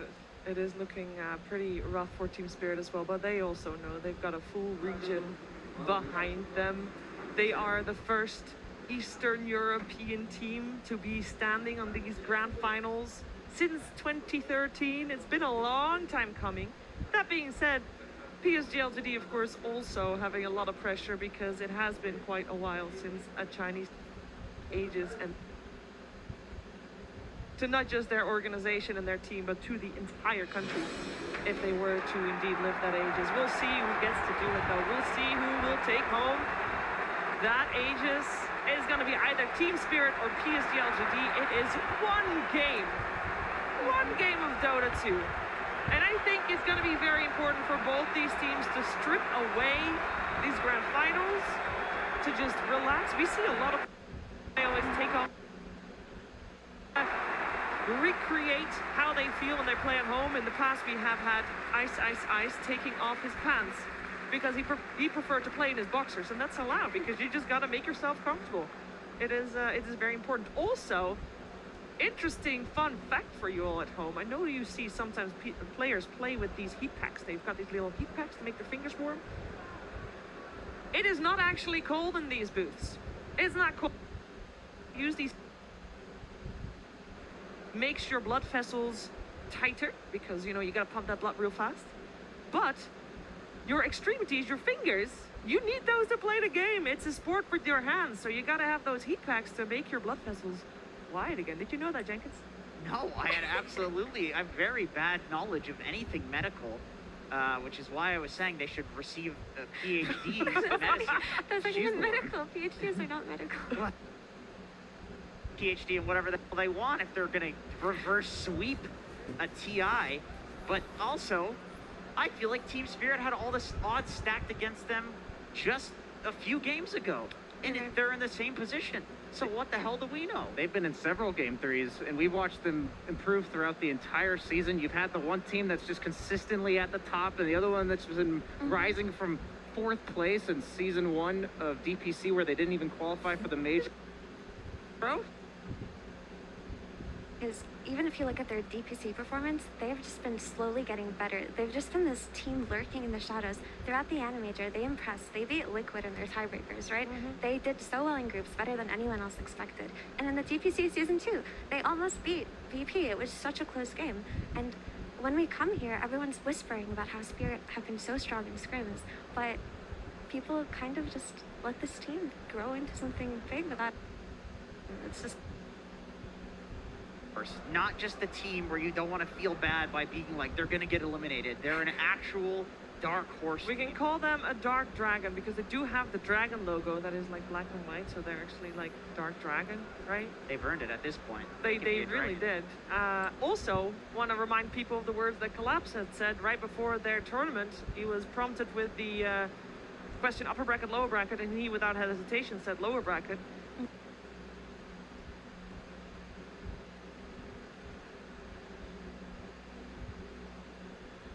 The mag, the tide, I don't care what's happened up until this point. Pull out, pick exactly what your heroes, your players want to play. I don't think strategy is going to matter nearly as much as we maybe give it credit for when this much is on the line. Agreed. Pick your best heroes, and that's how they beat Secret today. They just pulled up. The draft was looking grim until they pulled up that last pick storm for Toronto Tokyo, and they absolutely destroyed with it. So just go for comfort, play like you're at home, and see what happens. So you want Silent and Zhao to just go in those booths and say, guys, game 5 of this TI10 Grand Finals, everything's on the line. What do you want to play? Is it that simple? It could be that simple. We're going to find out what is going to happen in this 5th and deciding and final game of TI10. Let's go. Team Spirit versus LGD. Grand Finals, Game 5. Hello everyone, welcome to the final draft panel of TI10 because this is Game 5. One game to decide the entire tournament between these two teams. This is literally the best game Dota has to offer. It is. This is the best moment of the tournament. What do you guys hope to see from both teams coming in? You know, I mean, first and foremost, the best game of Dota possible. I think that is what I want to see. I want to see both teams getting their comfort zone. I want to see both teams getting solid drafts and being able to fight full force and show the world and show themselves and us, like everybody, what they have to offer. That's what I want to see. I mean, this is one of life's true magical miracle moments. This is people working their lives, years and hours. They didn't ban Tiny. Sorry. They did not ban Tiny. Yeah, oh wow. They actually decide, okay, but Mag is also in. So this is something that we know that LGD, they chose first pick. Yeah. And most likely they were trying to force this Mag for nothing trade, or they believe that these guys were not going to counter the Mag correctly. But now Team Spirit is changing it up one more time, which is really going to be awesome. But yeah, back to what I was going to say, because this is back against the wall for both teams. This is like the most pressure these people have probably ever been under in their whole lives, or for Ahmed, like he's been so close twice now. I hope to see both teams just fully let go of everything that holds them back, become a team, become the best humans you can, become like the best teammates that you can become, and play the best you can. This is your day. This is your moment. This is for you to show the world what you can do in Dota. And it's amazing to witness, and I think we're gonna get it because this opener from both teams, it shows us a lot of confidence. So I feel like the teams, they found their momentum again, they found their form, and they found their confidence, and that's what matters at this point. And there's a lot to say actually about what's going on. So LGD had the choice, and they ended up, so second pick has won, like game 1, 2, and 3, they were about second pick. LGD was forced back against the wall into a first pick scenario in the game 4 that we just witnessed.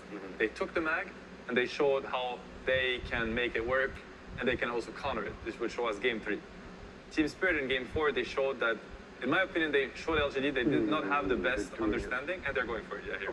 And I want to say how, like in this game, LGD, they get their best strategy. Tiny is their best strategy. As we said before, they brought this Tiny to the meta. They were the team making it happen. They were the team abusing the Tiny with the Lycan.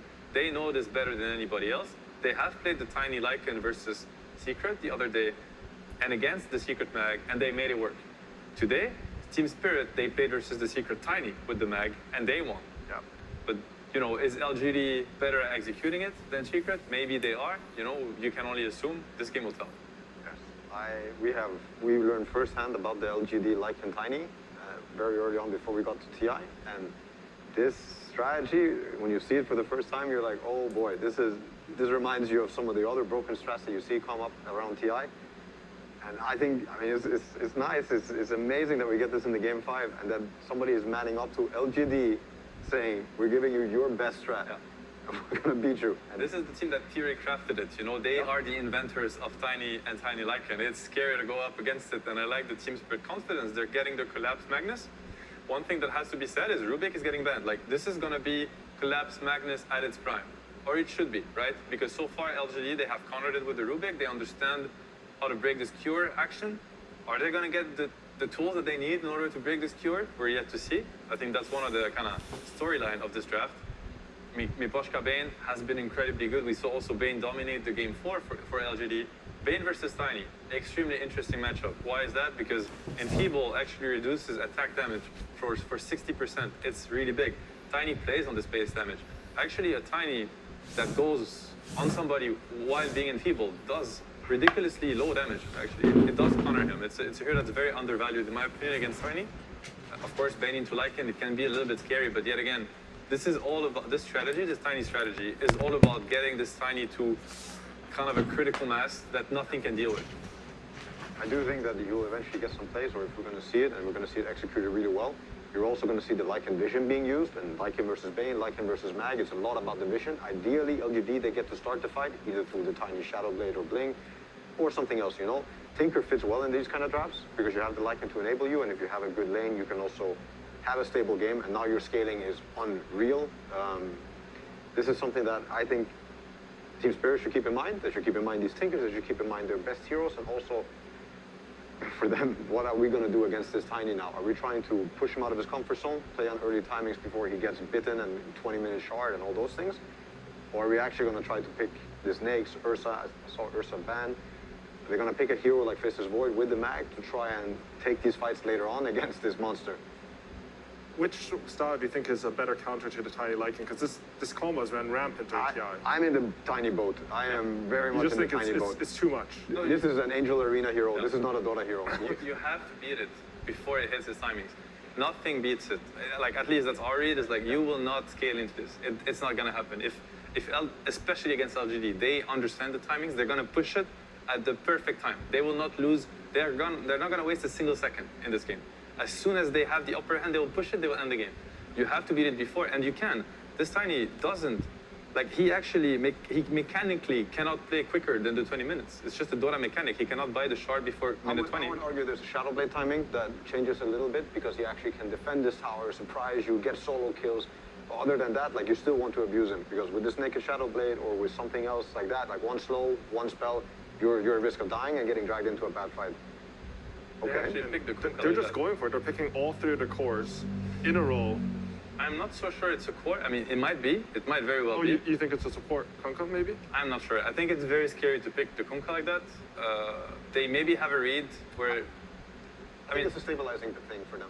I think they're actually so confident that this hero is not losing mid and is going to stabilize the mid game and the early game through his both fights. That would be my read on it. I mean, I see it. It is, indeed, probably the best hero to stabilize the game for the Tiny Lycan, because the holes of Tiny Lycan is, it's the first pick Tiny, it's the first phase Lycan. Like, these heroes are gonna be, they should be punished on lanes. They should be punished in the game. You're just announcing, hey, this is a Tiny Lycan game. You know, so of course, the Team Spirit is gonna try to abuse that. So these heroes are gonna have to, somebody's gonna have to make space for them. You know, you wanna consider that they're not gonna have the perfect Tiny Lycan game, or the opposing team kinda messed up the draft. So Kunkka is here to help them stabilize. You know, Kunkka's a great laner. The bolt is good in every game in the early fights and whatnot. So this could explain why they feel like we need to get our hands on this Kunkka, especially because the hero that they might pick later is going to get counterpicked anyway. Didn't they only pick Yatoro's hero in the last 2 games that they lost early? Now they're again going back to picking his very late. Yeah, and it makes sense with what a hero pool he's displayed on the main stage. I'm just wondering what he's going to be playing now with all these bans that are coming out for him. Like, the heroes that I think, if they ban the Faceless Void now, I wonder what he's going to look at with this Mag versus this Tiny. So with these 8 heroes picked, which side do you favor going into these final picks? I'm on the Tiny boat. Yeah. Just a Tiny boat? Tiny Lycan boat. If you want to break this Tiny, you have to abuse the fact that he comes online late. I mean, everything is relative, but he comes online post minute 20. Yeah. Same for the Lycan. He should have a bad lane. He's buying Axe, so all the gold that he, you know, builds towards this Axe is useless. Lycan with 3k gold or just with the blade and the staff of with it, like, it does nothing. When the Axe comes and the shard comes, this is when the power spike is crazy. But before that, These are two heroes that are actually really bad at fighting. They're really bad at, you know, at stunning, at catching. They don't do much. So, and I think you have to use that opening. But so far, I think the Spirit heroes, I don't know if they truly do that. And if you think about it from that perspective, I feel like Kunkabo and Skywrath, you're trying to run at them, hit that strong timing, but they have the potential to burst anyone. And you have some Bane saves, some Winter Wyvern save, but it might not be enough for Skywrath. And I also think the Skywrath was a preemptive pick for Toronto to Tokyo. Like, or if he wasn't going to play Invoker, which was not banned, then the Skywrath Silent is always good against the Spirits. And I think they picked this knowing what's coming, knowing what this Dota game is already kind of shaping out to be. So I think it was also a good pick to, now you see this Ember, you see this Vyron, you actually see the Skywrath value that's going to happen in these early fights. Could happen. To me, I feel like there's a hole though in LGD's draft in the sense that you pick Lycan into Mag Wyvern and you pick Tiny into Mag Wyvern, and Mag Wyvern, they have really good plays against that. And when they played against Secrets, they did play the same lineup. They played Tiny Lycan into Mag Wyvern, and they had a Puck and a Phoenix, which are heroes that excel at messing with the backline. They stop the Bane and the Wyvern and the Mag from pressing the spell how they want to. I see a hole in the sense that Kunkka and Skywrath, they don't do that. This Wyvern is going to have free fights. Same for the Mag, same for the Bane, and that worries me a lot. You know, for LGD, I think the fights are going to be much harder. And we saw Secret today, and I think the whole in their draft was they had a Shadow Demon and the Lina with the Mag, with the Tiny and the Lycan. And these heroes don't really complement. You know, they don't counter what counters the Tiny Lycan. Yeah. Something I want to mention actually is that they picked Meg and they banned Rubica to protect it. I think this Kunkka pick actually came because X has a similar function. Like if Magnus gets a skewer and you X and redirect him, or you X your ally, you can stop that skewer play from coming in. That's quite interesting. Yeah, you can actually X the Tiny. Yep. We also see Enchantress coming in. I think this hero, you know, they have this slow lineup, but something you can do is you can play really aggressive early with Enchantress. There's double range supports and a Magnus. This hero can actually snowball this game. Yeah, it definitely can. I like these types of Dota drafts. I really like these drafts that are a bit lackluster too. Like I'm a big fan of Skywrath, especially back in the day. But there's a big hole, which is your AoE, your team fight, your ability to fight into them. Oh, TB, the draft, okay. But still, they're banking everything on this Christmas tree wolf that's going to happen at some point, and it breaks the whole game, you know? And this is also the end. It's just here to help that happen, to make that happen. It really seems like LGD doubled down on we are going to secure the strongest 20-minute timing. Yes. And Team Spirit, I actually think that LGD is on a timer. If they cannot enforce this 20-minute timing and snowball the game, this is when the Wyvern, the TB, the Magnuses, they will scale greatly. So it's going to be down to can LGD execute their best strategy. Yeah. That's an exciting matchup for Game 5 of the finals because LGD, like, you look at them throughout the tournament, they've always been hitting their timings. You look at Spirit, they've been breaking teams at what they do best. And now we have the Game 5 where they're matching up here. I want to see Yules. I want to see a way to stop this Skewer. Collapse has proven you cannot play against his Magnus if you don't have ways to deal with the Skewer. LGD, they don't really have that. I feel like both teams got very powerful tools. It's kind of scary. Do you think you're going to see the X mark? I can see it. It's harder than the Rubik one. Like it's in half time, but I think it might happen. Even if you have to go high ground, X the Tiny, you hit the tower. But then you have to create the situation where the Tiny is you do have getting to hit the something done. You know, in the mid game and stuff, it's not the same. It's exciting. Both teams have great tools to take it on. Last time Miposhka played Vyron, he owned the game. Yeah. It's going to be crazy. I mean, that's what we wish for. It's like, can both teams get a solid draft? Can they get their comfort? They did. We're in for a treat. So who do you guys think the most important hero on LGD is for them to hit their timing? Like, whose early game matters the most? Obviously the Kunkka, and I would also say the supports will have a huge part to play. The Lycan, the Tiny, they still have roles to play in the early game. Everybody does. And if you can help negate pressure, if you can get that random support kill, if they're doing something illegal in your jungle, or kill the wave with your hero, then sure. But if Kunkka is owning and the Skywrath is having a good game, they can make so much happen together. And for the Team Spirit side, do you think there's anyone who can sort of stop that onslaught early? They're going to look at the Ember. Yeah. Ember. Everybody's looking at Ember for this match. Yeah. It has to be the Ember. And now we're going to the final game of TI10. But before we go into game, we'll be coming to Sumi with Team Spirit's coach, Silent. Thank you very much, AUI. Silent, this is the final game of the tournament. There is nothing more after this. Grand Finals, the score is 2-2. No need to hide strategies now. What is your team's strategy to win? Luck. Our best strategy is just luck. Your strategy is just luck. Our best strategy. Their best strategy is luck, and luck is how they are going to win. Do you have any final comments before this game starts? He He does not have any comments. All right, let's throw it over to Insania and Odie Pixel. Thank you very much, Sumi. Yes, ladies and gentlemen, it is time for the deciding Game 5 here at the TI-10 Grand Finals. Team Spirit against PSG LGD. I'm Odie Pixel, joined, of course, once again by the fabulous Insania.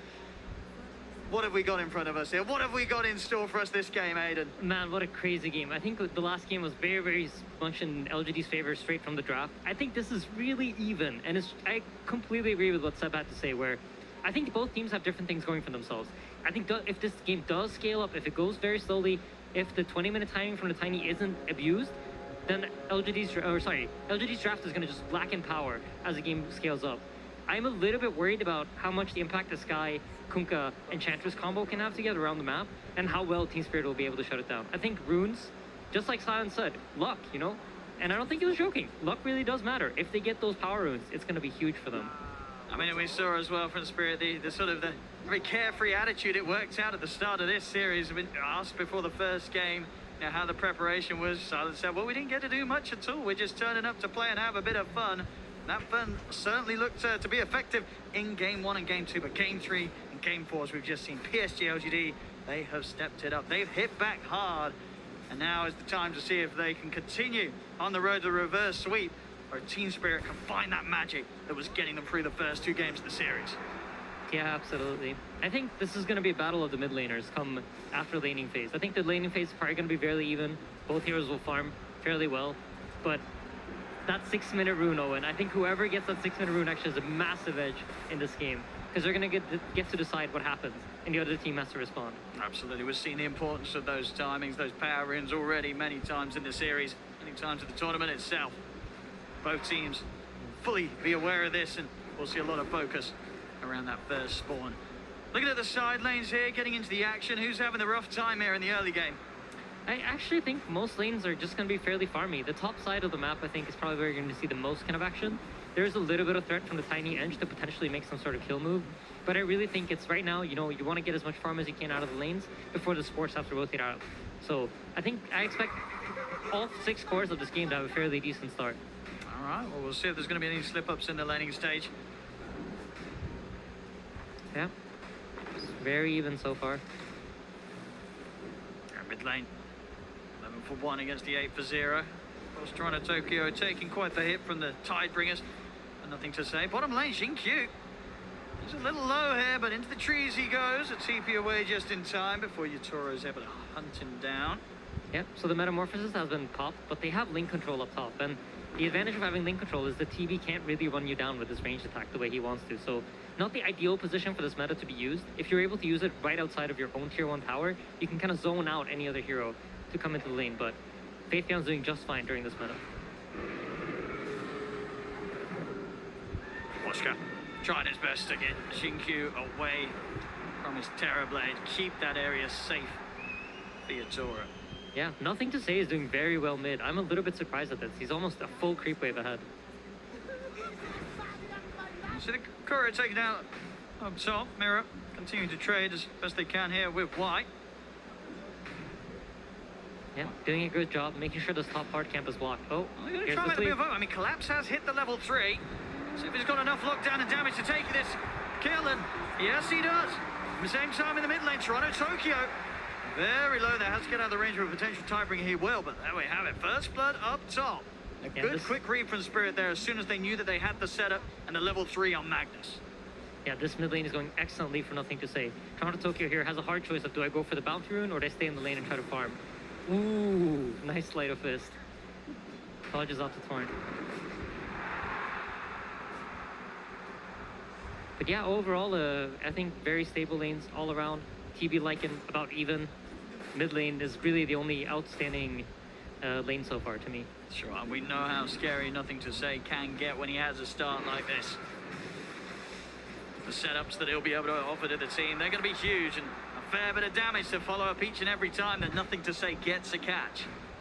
Yeah, and LGD really on top of refilling the bottle, right? You see Toronto Tokyo's not quite getting the same support mid, and that's because their heroes are forced to stay in their lanes right now. They can't really move their pieces on the map. And already winning the lane, getting that free bottle refill, He's going to be able to steal the small camp away from Ember. This is huge. Nothing to say is off to a great start in this Game 5 of the Grand Final.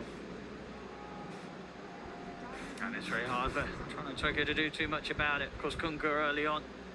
Some HP, he's not going to be too scared of being burnt down by the Ember at the early levels. Yeah, and up top you see, like, this is generally how the early game is developing in this Grand Final, where the Tiny gets the 1-versus-1 lane against the Mag because there's no real kill threat. Neither side can really pressure each other too much, and the two supports are kind of battling it out in the jungle. But here we go, Collapse is really far up into the lane. This could be a lot of pressure. See Mirror. Back at his side though, in case Arme and White find the connection. I feel like the one small edge PSG LGD has had in this Grand Final is they're able to keep their safe lane really close to their tower constantly. They're not losing lane control on their safe lane. And it's allowing for them to have very good creep equilibrium, and that then in return makes Collapse forced to play much safer. Oh, see Mirror not quite able to close the gap on the courier. Has left Collapse rather on his own. Nice little circle around the tree line will keep Collapse away from the two of them. He's actually a player that very often manages to get these jukes where he kind of takes a route that people don't expect him to and gets out of these tricky situations. Wonder if he can get out now though. Wise on top of him. He has a slow. This is a fair bit of damage. Does still have the skewer for a follow-up impetus, or the combo of Arme can close in on him. Yep. Faith Beyond getting initiated on bottom. Flies used, meta's used, but immediate TP out. Again, great presence of mind. You can tell why these players are in the Grand Finals. They're not giving anything away for free. It's not like neither team is attempting to make moves. It's just both teams are really on top of it. As mid. The setup here with the combo. Nice dodge. Flies off to the side here, Toronto Tokyo. In fact, over in the triangle, they are able to catch out. Or in fact, well, White did deny the boundary, but it will cost him his life. Coming over for that one there, as Team Spirit were prepared for that move. Yeah, and Toronto Tokyo picks up the illusion rune there. So a little bit of miscoordination there. I think if you time that Ancient Seal a bit better, generally speaking, you know, you're going to use an X into Torrent. If you get the silence after the Torrent goes off, then the potential to get the boat in is there. And I think if they did the combo that way, they might have gotten the kill. But of course, the fear of Ember potentially dodging the Torrent with a slight forced them to use it too early. Yeah, now they've sort of shown their hand mid. It's going to be hard for them to make that play again. Top lane. The Nightmare set up onto Arme. Collapse. It's got enough damage. Doesn't look like quite. The Shockwave will miss. Still trying to chase down Arme, but the Shockwave and Skewer already expended. There's no further threat here against the Tiny. Arme is going to be fine. That's good pressure though. They force them off of the lane. They finally have managed to get lane control up top, and immediately when they get it, they have the opportunity to pressure the Tiny. So force them off the wave, force them to go into the jungle, and he doesn't have any sustain, right? So he's going to have to spend gold on things next weekend. They're going for him early on here with the three of them surrounding the Terrorblade. Yatoro, he's trapped in the trees. Moves from the supports of PSG LGD start to come in. See the counterplay attempted. Set up with the Nightmare, but the TP's already coming over for nothing to say. He'll be ready to fight if Team Spirit push any further, and they won't. They'll respect the potential of a backup coming in for Arme. They step away to not be caught out by the combo of the Kunka. Yeah, Battle of the Power Rune now resumes. It's about 30 seconds left, so both teams probably talking about which supports can we bring to the runes, who can be there in time to help out. One haste, one DD, it can change the flow of the game entirely.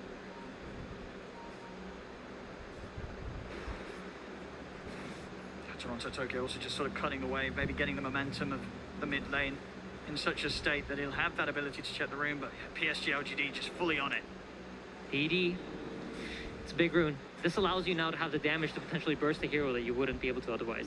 And bottom lane, Faith Beyond's really trying to pressure this tower. And now that he's forced out the Arctic Burn from Imposhka, Imposhka has to be very safe. He can't really sit there and be as annoying anymore and just continuously nuke the creeps. So expect this bottom tower to start falling. Meanwhile, top, is doing a great job of just defending. He is. He's clearing out the wave, holding off the pressure. Something that Team Spirit can't quite do themselves here down bottom. Faith Beyond. So here, it's an important smoke here that LGD are doing. They recognize that is going to sit at the tower. The Radiant team can't really defend their own bottom tower. So what are they going to do? They're going to mirror your play. They're going to go and attempt to take top lane tier 1 tower. So the smoke up here, it's a preemptive move in case Team Spirit tries to do something. But Spirit reads it perfectly. They are aware. And making sure not to get caught out by these early moves as PSG LGD do start to slowly ramp up an early gold advantage. Now hitting the 1k lead, they'll be able to catch themselves. A lonely vein in the river, Mira. Yeah, and Yatoro actually gives his position away. He used the reflection there, so now they know the Terrorblade's in the triangle. And you can look bottom, Faith Beyond has absolutely no fear. There's no hero that can gank him in any shape, way, or form. So he's off to a really, really good start. And when we talked about the draft coming into it, it's all about timings, right? So you want, ideally, for him to finish up his Helm of the Overlord and the Aghanim Scepter before 20 minutes. And if the game continues the way it is right now, it's highly likely to happen.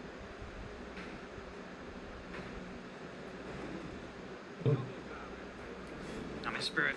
I do want to try and put the pressure up top. Try and push Arme out of this top area of the map. See in the mid lane. Trying for the catch, but again, Toronto Tokyo fully prepared. Yeah, it's well out of the way. Spirit are aware that the boat was used, and that means the top tower is very unlikely to be defended. It's hard for them to get on top of Arme. Again, playing smart with the Avalanche, putting a stop to the combo, and now time's been bought for PSG LGD to come around. Yatoro immediately out with the TP. Doesn't want to be around here anymore. Mira will get found in the trees, though. Another death there on the Bane as PSG LGD continue to fight back against Spirit's attempts to get something done whilst the pushes are coming in elsewhere from PSG LGD there. Definitely getting a little bit more done in this first 10 minutes. Yep, they absolutely are. And Purge Creep here on the Lycan. This allows you to take away the level 4 Flame Guard from the Ember, which is his major fighting tool right now in the early game. So that gets purged, immediately has to back off. This tower is gone. Look at this timing here, 10 minutes, a second tier 1 tower. Playing it fast, PSG LGD. Yeah, LGD have the entire map to play with right now. They're controlling the entire... It's basically wherever they want to go, wherever they want to kill, is an option for them. And Team Spirit, they just have to try to play this map split game where they're dragging the PSG LGD heroes around and trying to get Yatoro to farm safely behind everybody else. I'm not going to see with the space the Collapse has got. He's going to have a good timing here on the Blink Dagger. I mean, how proactive do you expect to see them be here with this Blink pickup? Is it an immediate smoke and an attempt for a kill? I think very likely they're going to try to make some counter move where they try to set up a play where they expect LGD to do something and they know where their heroes are going to be, and then they're set up ready to take that fight. I don't really expect them to make some aggressive smoke, most likely around some enemy tower or in order to defend one of their own. See, just this constant micro here. Oh my god, Faith Beyond's being so annoying. Toronto Tokyo's trying to farm jungle with his Flame Guard, but he's just purging it off every single time. And he's taking all the camps himself, Faith Beyond here with the Wolves. Yeah, and it's a tough position to be in if you're Team Spirit. You really drafted this very late game heavy draft. You know it's going to take a long time for you to come online. I think if you see a team like OG play December Spirit, he probably would have gone for more of a slight chain build and try to make moves, try to set up tempo, and try to break up the pace of the game. But Toronto Tokyo opted to go for the more farm heavy route. So their draft is going to come online much later than PSG LGD's, and that's why they're allowed to dominate the early game the way they have been.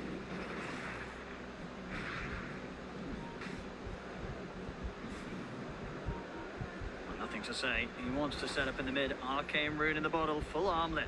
Top of the phase, very tanky Kunkka this early on, and a lot of damage to dish out. Yeah.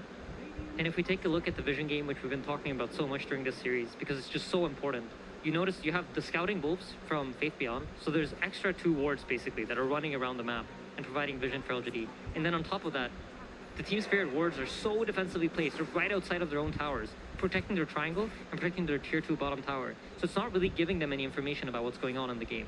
They don't really see any heroes on these wards, whilst LGD feel very comfortable moving around. So vision superiority definitely in favor of LGD. They understand what's going on in the game right now much better than Team Spirit does. Team Spirit's playing exclusively off of game sense. You can see the confidence from PSG LGD because of that vision control. Smoke ups, they swing through the triangle here of Team Spirit. See if Spirit gets caught out on the top. They don't. Yatoro Man, he always sniffs it out. Yatoro's so good at sniffing it out, I feel like. Yeah, and he's made the call for Collapse to back off as well. They're both out of here. Yeah, and this is purely a game sense read. This is him looking at the minimap, understanding what LGD is doing, and responding to it perfectly. There was no information of that play coming. Wonderfully done. There's a little bit of a play attempt set up in the bottom lane. But they just don't have the damage. It's hard just with the 2 of them. Not a job for the supports alone. But look at Yatoro. He's making his way over. Maybe indeed with the Terrorblade and the Metamorphosis they could get the damage done if they get a grip onto Arme. He is tanky though, 2.4. 2400 HP. He's got the Echo Saber, the treads. See if they can do it. Nightmare setup. Instantly TPs are coming in. See if they can do the damage quick enough. Yatoro focusing down with the metamorphosis and the illusions. They'll be able to take it. They kill off Arme. Mystic Flare's coming in, but Yatoro is able to sidestep it. PSG LGD, can they get a grab in return? Nothing to say. Trying to charge in. See Mira head into the trees, trying to distract them from the rest of them, but here comes the micro. From White. Nice. He's able to lock down Maposhka here with a setup from the Centaur. Drag back into the combo. He'll try his best to break the combo. Nothing to say here with the curse thrown out Maposhka. But he will still end up going down. Still though, Spirit, they'll take that. They got in. They're able to take Arme off the map. Yatoro is able to continue to farm here with the benefit of Collapse and the Empower. Yep, you're absolutely right. But they did use both the Lycan form and the boat. And if we think about how LGD wants to play this game, it's important for them to have their cooldowns to get big kills or get big moments. Whilst Team Spirit are happy every time nothing's happening in the game, they feel like they're getting ahead. They feel like they're progressing their game. And that's exactly what's going on now, right? They know there's no Lycan form, there's no boat, there's no team fight that's going to happen in the next 2 minutes. And they're very happy about that. Yeah, we're seeing as well Toronto Tokyo able to silently play his game here. He's been getting a lot of space. See already with this time with the first time pick up the Yules. He's already rather hard for PSG LGD to catch. He's got the Javelin on his way towards the Maelstrom. So his game, his farm, certainly going to be picking up pretty soon here. See PSG LGD are able to find any more action to keep this lead going. Arme in the neighborhood, ready to brawl in the jungle of Spirit. If Spirit give it to them. But so far in this game 5, Spirit, they've returned to sort of that fantastic ability to read the moves and just avoid any sort of engagement that is not preferable for them to be involved in. Yeah, and I think when you're playing some sort of like Enchantress Skywrath type draft, you want to be getting kills right now. You want to be punishing them. And if you take a look at the graphs, it's been about a 2 to 3k lead for most of the game. They're not really progressing on LGD's side. Yes, they're ahead, but they're not getting more ahead. And with their style of draft, you want to be getting more ahead as the game progresses. So it's looking like that 20-minute timing really is going to be everything for them. Absolutely, especially now with the Shadowblade be it.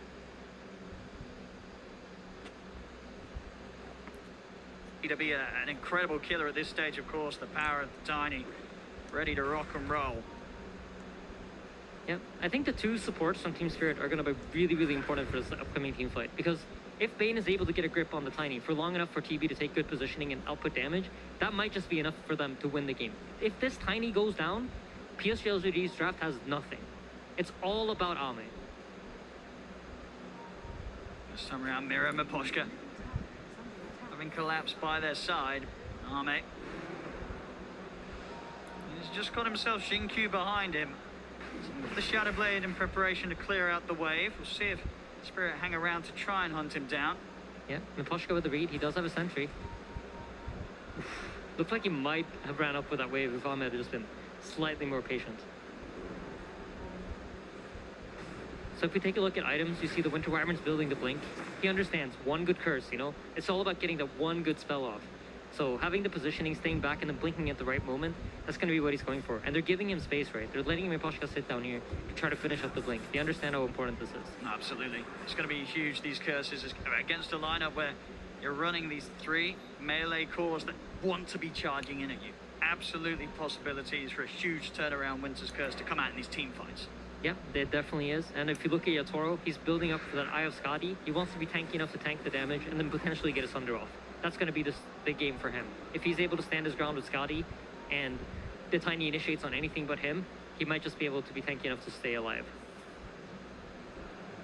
The one person who's really not this game right now is Collapse. He's kind of understood that, you know what, I'm just going to get my shard and I'm going to be happy with that. If I can have it by 20 minutes, that's everything I need. We've seen before from Collapse how much he can get done with limited resources. This man's Magnus, certainly something to be feared. Something that got tripped up in the game, of course, where Xinkyu had the Rubik to deal with it. Something that isn't, of course, here this time round. So a bit more free of a game for Collapse to make his moves occur. Yeah, I feel like both teams are just waiting for this 20 minutes. I mean, if the pacing keeps going like this, I mean, LGD is going to hit their timing, and then you really got to look at that team fight. The nice thing about having so much time right now is I expect Team Spirit to be really ready for that fight when it comes. But look at this. LGD are going to try to make a move right before it. Yeah. Here they go. Ancient Thunderhide leading the charge. Which will be spotted out here by Spirit. I don't know that there's likely going to be some action. Great read from Spirit again. And look up top, put it down here for LGD. But Yatoro has the space that he wants. Can they get a grab underneath the tier 2 tower? Jinkyu, nothing to say, they're going to try. Collapse, he's going to go with the RP just onto Jinkyu. Drag the scarf underneath the tower. They will lose the wave in return, but Yatore's ready to turn up. The grip's there. They've caught nothing to say underneath the tower. Yatore's beat this arm for now, though. Side of Fist comes out as they're looking to turn on and nothing to say. They get him. Jump, and he's looking for more. Toronto Tokyo in with the chains onto both Y and Arme. Arme goes down. Y and Fabian lost your life, but not for long. And Shockwave claims the life of the Enchantress. The Spirit will collapse. Oh, will end up dying here to the Thunderhide of Faith Beyond, but of course that will also get claimed by Yatoris, and more money for them on the defense. An aggressive dive underneath the tier 2 tower, but as we said, the turnaround, it's absolutely there. Yatoro's able to get involved, and PSG LGD, they get punished. Yeah, beautifully done by Team Spirit. But keep in mind, RP was expended, Metamorphosis was expended, 20-minute timing coming up, and Roshan's available too. So huge rune, arcane rune for Ember. This could be a game-winning rune for him. Yeah. And yeah, I think once we see that Lycan form come up, expect them to make some kind of move. Actually, Tiny's missing 1,000 gold for his shard, so probably not going to be able to use his timing. So great fight for Spirit all around. Like, proving that they can kill the Tiny is huge for them. I mean, the Poshkas maybe even already leading into more action. It's got the Winter's Curse at the ready. Both Toronto, Tokyo, and Collapse up here ready to play around him as well. Yeah, Faith Beyond's about 1,000 gold away from the Ags. Collapse, it's about one toss, he's got that setup. Quick catch and a drag back on as Jinkyu gets him in reach of the rest of the team. They've got to watch out for these pickoffs. This is something that Collapse was tearing them apart with earlier in the series. Yep, and Collapse has recognized that, you know, the idea from LGD here is to silence him when he blinks into Horn Toss, so he can't get the screw back. Very similar to how the Rubik functioned in the last game, but this time around they're just going to try to use this silence from Skyrat. So what does he do? He goes for the Sky. Great game understanding from Collapse. Straight into the pit now as well. Even just with the one member down with no Sky, no Jinkyu, it's still enough that PSG LGD feel that they cannot take this fight there. Letting this go to Spirit. I feel like the pacing of the game right now, it really does favor Team Spirit. And they expect LGD to make some kind of move to try to break it up. I think they can't just let them farm out this 5-minute Aegis. Expect something to happen before that.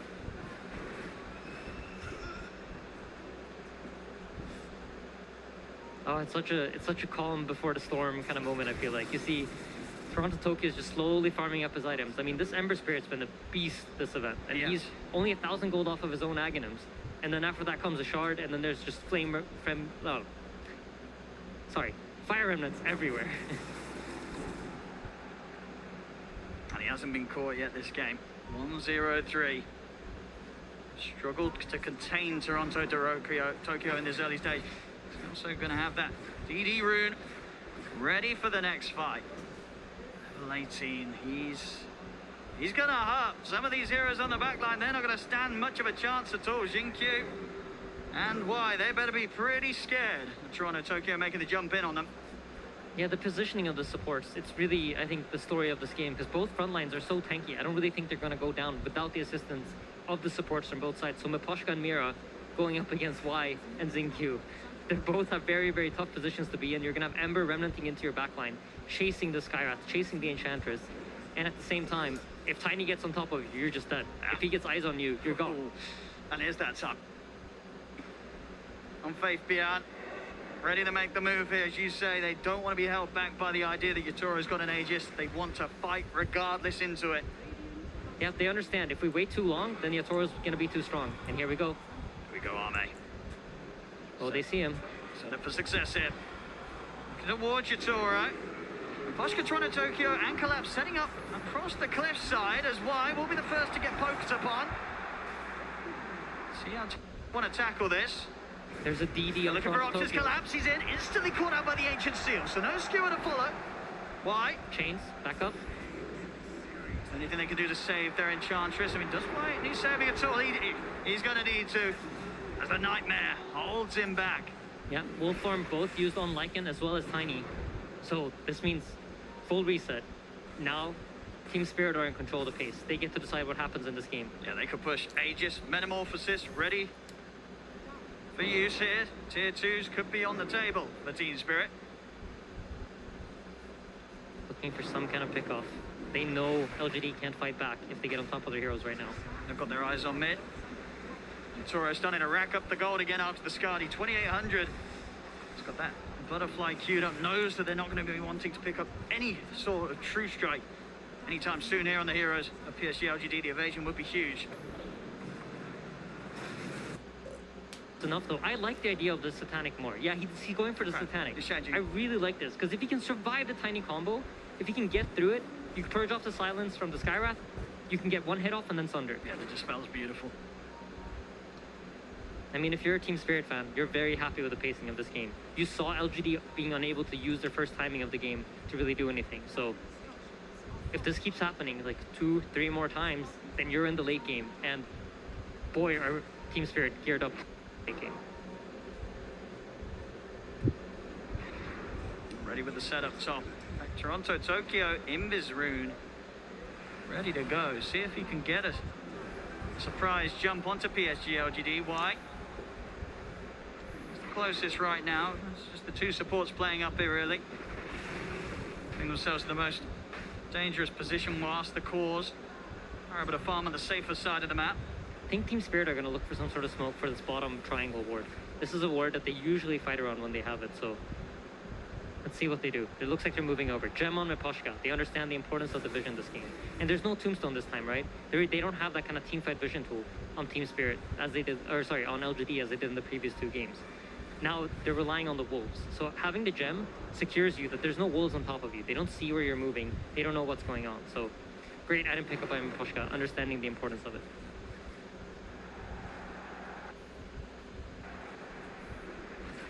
It's a tense game. I mean, you know, the Team Spirit's got the solid jump, but PSG LGD, they've got the hard hit. If they can get it with the tiny ball, we're going to see Collapse come in. He's in with the horn toss. He's going to look to separate. Nothing to say for the rest of the team. Fiend Scrub as well, locking down the Kunkka. They get a quick grab. Nothing to say. Out for a minute. 10 seconds on the Aegis, and once again, the wolf forms are used, but Am is deciding to retreat. They don't see the opening they want. There's no buyback on the Kunkka. Yeah, it's hard to fight with one of their most farmed cores right now in the game. They need them all up, really, to tackle Team Spirit head on. Bit of timing left on the Metamorphosis, so Team Spirit, they can push on. 26 minutes in, starting to take down this tier 2 tower. Up top, ooh, quick fingers. Jumped away from the stun of the Tiny. It's the fortification is soon to be coming to an end. You see Spirit, they're happy to go for the dives behind the towers. Toronto Tokyo is in, and he's found himself Jin Q. Great recognition there. You know, Tiny initiates on you top. What does that mean? That means there's no heroes mid to fight. Immediately dives in. Wherever the Tiny is not, Team Spirit have massive freedom to make moves. The Tiny, it's really all about this Tiny. And 2 last wolf forms have not gone PSG LGD's way. In fact, the game is slowly swinging into Team Spirit's favor, and they're kind of getting past that impossible timing of fighting this Tiny. Or Collapse. He's got another grab. Jumps in. Why? He's gone.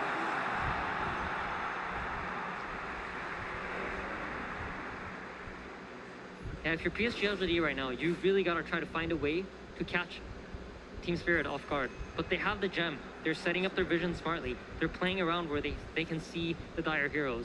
If you look at the minimap, look at where they're positioned. Bottom side of the map, 2 hill wards here to cover any sort of entrance that LGD try to make. So they're always aware of what's going on. Very smart positioning on the map here. Team Spirit recognize that as long as we just delay the game, we don't feed, we don't give away anything for free, we're in a good position. Yatoro will care. It's all right. In position now to maybe push down a threat in another tier 2 tower. We'll see the setup looking for Toronto Tokyo, but again, he senses something's up and they don't get that catch.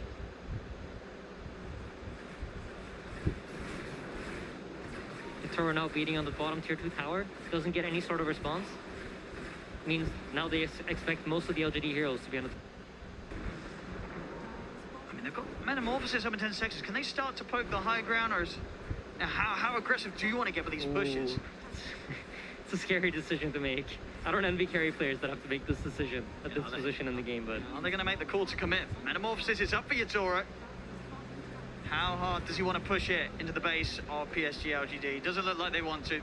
I think the idea here is to try to force the LGD heroes back into the base so that they then can play around their own wards and then potentially move over to the top side, remove any sort of vision that LGD has, and then get map control that way. And you know, with these illusions pushing safely, you're forced to respond. He looks for the jumper collapse. He's not able to get the grab back on Nothing to Say. So Nothing to Say. Beacom is up a mirror, holding him for the longer on the feed. Gets cancelled by the avalanche. The Winter's Curse coming to a quick end. As PSG now charging out the base. Boco's crashing down onto Mira. Ancient Steel for now onto Yatoro. He's looking to back up and reset inside the base. Toronto Tokyo. He's diving in past the tier 3s. He's able to take out Nothing to Say. The side, he's got his eyes over towards Y. Or maybe even more actually. He's holding on to that, not jumping back quite yet. As they've killed off 2. And with 2 dead, they may just have the room here to push up to the high ground. Yatoro, he's stepping up. Still a bit longer with the Metamorphosis left. They're taking this tier 3 tower. There's going to have to be buybacks. Jinkyu back into the game. But a tier 3 taken here. Some damage being done to the Rex as well. No Kunkka for 40 seconds. Yeah, and no wolf fight. Collapse. He finds a grab. Jumps in. Drags back on the sky up main. Jinkyu, he's gone for 70. Another man down on PSG LGD. Spirit, they'll keep the push going. And you've got to be careful, you know, Collapse is looking for another one. There it is. He's in. Drag back on Y. He just can't stop finding them, Collapse. Every single time. Pick off after pick off. You can't stand it anywhere near Spirit. No, you absolutely can't. And Yatoro's recognizing, you know, I don't have meta. I don't have my... He's just pushing it here. I think they're going to keep going for this buildings. They do not seem afraid. There's so much confidence right now in how they're playing. They get the buyback. He's been X-marked, but he has 3,000 HP. He's so tanky. Sunder, Satanic at the ready if he ever feels threatened. But look at this. LGD are coming in from behind. They recognize that they can't go on the front line. They need to catch the backline heroes. They're going to try and go for the easy kill first, or at least the easier, maybe. But no, it's not. TP out there are able to stop it. Arme's in with the combo. They catch the Bane. They need more, though. Nothing to say in the team. Doesn't look like they're going to get it. Meposhka's off into the trees. They won't be able to find him to stop that escape. Team Spirit, they take a Rex. They take a tier 3 in the mid lane. They only end up losing a Bane, pushing them up now to an 8k lead against PSG LGD. Yep, and once again, both the wolf forms are expended. So you know what that means? Roshan's available. Metamorphosis is ready in 10 seconds. Team Spirit are going to... It's going to get even harder to deal with Yatoro now. He's got the full Silver Edge done, so the ability to sort of duck in and out of the fights. He is going to be a right nightmare to deal with. We see Arme's farm not too far behind, but you definitely feel that at the moment, with the timings that they've hit, Spirit as a unit are so much harder to deal with than it is for them to take down PSG LGD. Yeah, absolutely. And it's reflected in the way that Alma is playing. But he's about to get caught here at the top lane. There's Collapse. In with the horn toss, dropping the RP. The BKB was out in time. He's into the Invis with a physical. Is it going to be enough here from this Terror Blade? Yatoro is focusing down Arme. Arme's trying to run, but he can't get away from him. Arme out for 80. They're ready to chase for more. Collapse. Stirring in to close the distance onto Jinkyu. Then caught the sky up. Set up there as well with the cast. They're ready to close up onto Faith Bien as well. They're going for a third kill here. Skewer from Collapse. Back into the claws. Spirit menggila, bos. Team Spirit has lasted through the hardest part of the game. Now, everything is theirs. They just need to play this calmly. Don't overextend. Recognize that as long as we play around our own timings, this game is firmly in our grip. I mean, there's 3 dead. There's no buyback. It's only Nothing to Say. And Y left here for the defense. As Team Spirit, they're onto the tier 4s. They've got a fortification, but there's still those long seconds before they get their 2 cores back in the game. PSG LGD. They're gonna have to try to do something. I don't think they have enough time to wait for Tiny to respawn. See how carefully Team Spirit play it. Goes back. There's still 20 seconds, no Arme. They can push. They can push this Spirit. They don't need it back. 20 seconds without Arme. They're going to look for more grabs before they close it up. Jump. Oh, GG sudah. Jinkyu goes down. Sudah. GG. HX point, Nothing to Say has a buyback. 8 seconds until Arme with the Ancient. They're looking to close it up. They can taste the championship. They can taste the money, but the backdoor protection kicks in. The backdoor protection is in. It's not over yet. It's not over yet. PSG LGD, they'll start now to pull Anjing, Spirit tidak back on the jadi base. end lagi, cocok. Will get himself out with a blink. They just need to reset Spirit. They're trying to get out. Faith Beyond's on top of Mira, though. Mati tuh. Got the curse. Holding back the Lycan. Why? Being a bit of a nuisance off to the side. With the impetus onto Mira, but why? It's chased down by Collapse. You saw it and got him. Nice. Toronto Tokyo, long mana. James holds it back, but now with the BKB armor. He has buyback, though. Straight back in with the Remnant. Gets instantly caught out with the Torrent. The silence as well. Jump forward. Collapse. BKB. Still back. Into the clutch of the Yatoro. Yatoro. They're going to be able to lock him down with the RP. Where's the detection? Where's the detection? No detection. They need to see him. They don't get to see him. Oh, mate. He's going to live. He's going to turn towards Beres. He's still very low. Mati tiniga. Gila. What a TP. What a TP. He's out. He's alive. So, no buyback on Toronto Tokyo. No buyback on Fate Beyond. Boy. No buyback on Ame. Oh, my goodness. There is a Roshan. There is. Oh, I thought that was going to be it. I mean, it was so close. But the backdoor protection kicks in. PSG LGD are able to pull together a defense. They lose their tier 4s. But the Ancient still stands. Yep, Satanic used Sunder as well. You can feel the nerves. I can feel it. It's just so much on the line. Just one sentry ward could have won them the game there, but support's unfortunately not able to get into range. Let's see what they can do around this pit. They're still down 16k PSG LGD, but they've got all their ults up. Can they make any sort of steal? They've already managed to set up here onto the Kunkka. They're going to go straight to it. Yatoro coming in with the BKB. The Cars holds back arm out the side. Nothing to say. He's going to go down. Out for 110. Yatoro's ready to step over his next target. He's looking over all popping the BKB. Maposhka keeping himself alive with the cold embrace. Spirit. They'll turn over towards Armin, but Armin's looking for the BKB to go. He's killed off another support. He's looking at Toronto Tokyo. Toronto Tokyo by somebody else. He's got another remnant. Slight miss into the remnant up to the high ground. He's away. Both teams together. Yeah, sneaking around under the cover of these silver edges. Watching one another. Metamorphosis is out, but so is the two wolf forms. It's both teams taking it safe right now. But look at why. He's stuck on the cliff. Why? Dude, look at how carefully they're playing it. They're scared to walk up there and try to kill him. Watch, like... Oh, they got him. There we go. They'll take him off the cliff. But look at Roche. Oh, he's killing Roche. Oh, no, he can't do it, surely. Blink out time, Collapse. He's got his eyes on him. Still nothing to say or why for 50 seconds. He's alone. He's got in alone. That was a risky move. He's got the back of a Jinkyu. But Spirit, they're going to chase on. Slight chase. Armor, he's gone. Oh, gila. Ininya mati. Ancient exposed. Spirit, they'll make the walk over towards the Ancient. They're not waiting for the creeps. Apakah They're ready to GG? close it this time. Only two left. Can they stop a PSG LGD? I don't think they can. Jinkyu's got it over. GG Spirit. Woohoo. Dr. Tirta nih bos.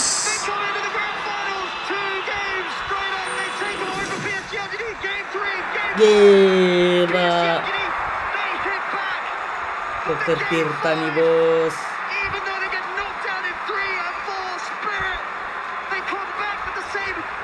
Ability that's taken them this whole road to the grand finals, and what a road it has been. They take down Fnatic, OG, VP, IG, Secret, and now in a best of 5 at the grand finals, the International 10, they defeat PSG LGD, arguably the favourites coming into the tournament. Absolutely, and they don't just defeat any PSG LGD. They beat PSG LGD playing their best draft. This was all the heroes that PSG LGD wanted. Like Seth touched on, Lycan, Tiny, they invented this. This was the most dominant combo of this tournament, and they beat it. They figured out how to beat it, and they beat the best team at playing it. I mean, it's insane as well. For their first TI. That's crazy. Toronto, Tokyo, Collapse, Spirit the first time. They've been on the TI main stage. He's been it before, but only top 8 this time. Leading the boys to the championship title and taking home $18 million in Stadia. It's unbelievable. I know before this tournament, I was streaming and people would ask me like, where do you think Team Spirit are going to place? And I honestly said, on a good day, if everything goes their way, maybe top 6. I never saw this coming. Not in a million years. What an unbelievable performance. What a story, what a road, what a dream here that they've achieved. The Spirit now claim the Aegis. Ladies and gentlemen, your International 10 champions, Team Spirit.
Especially for these fucking guys. Yeah, they came after me.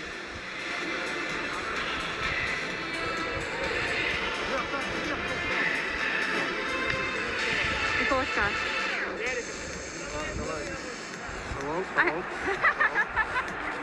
Hello, Nikolska.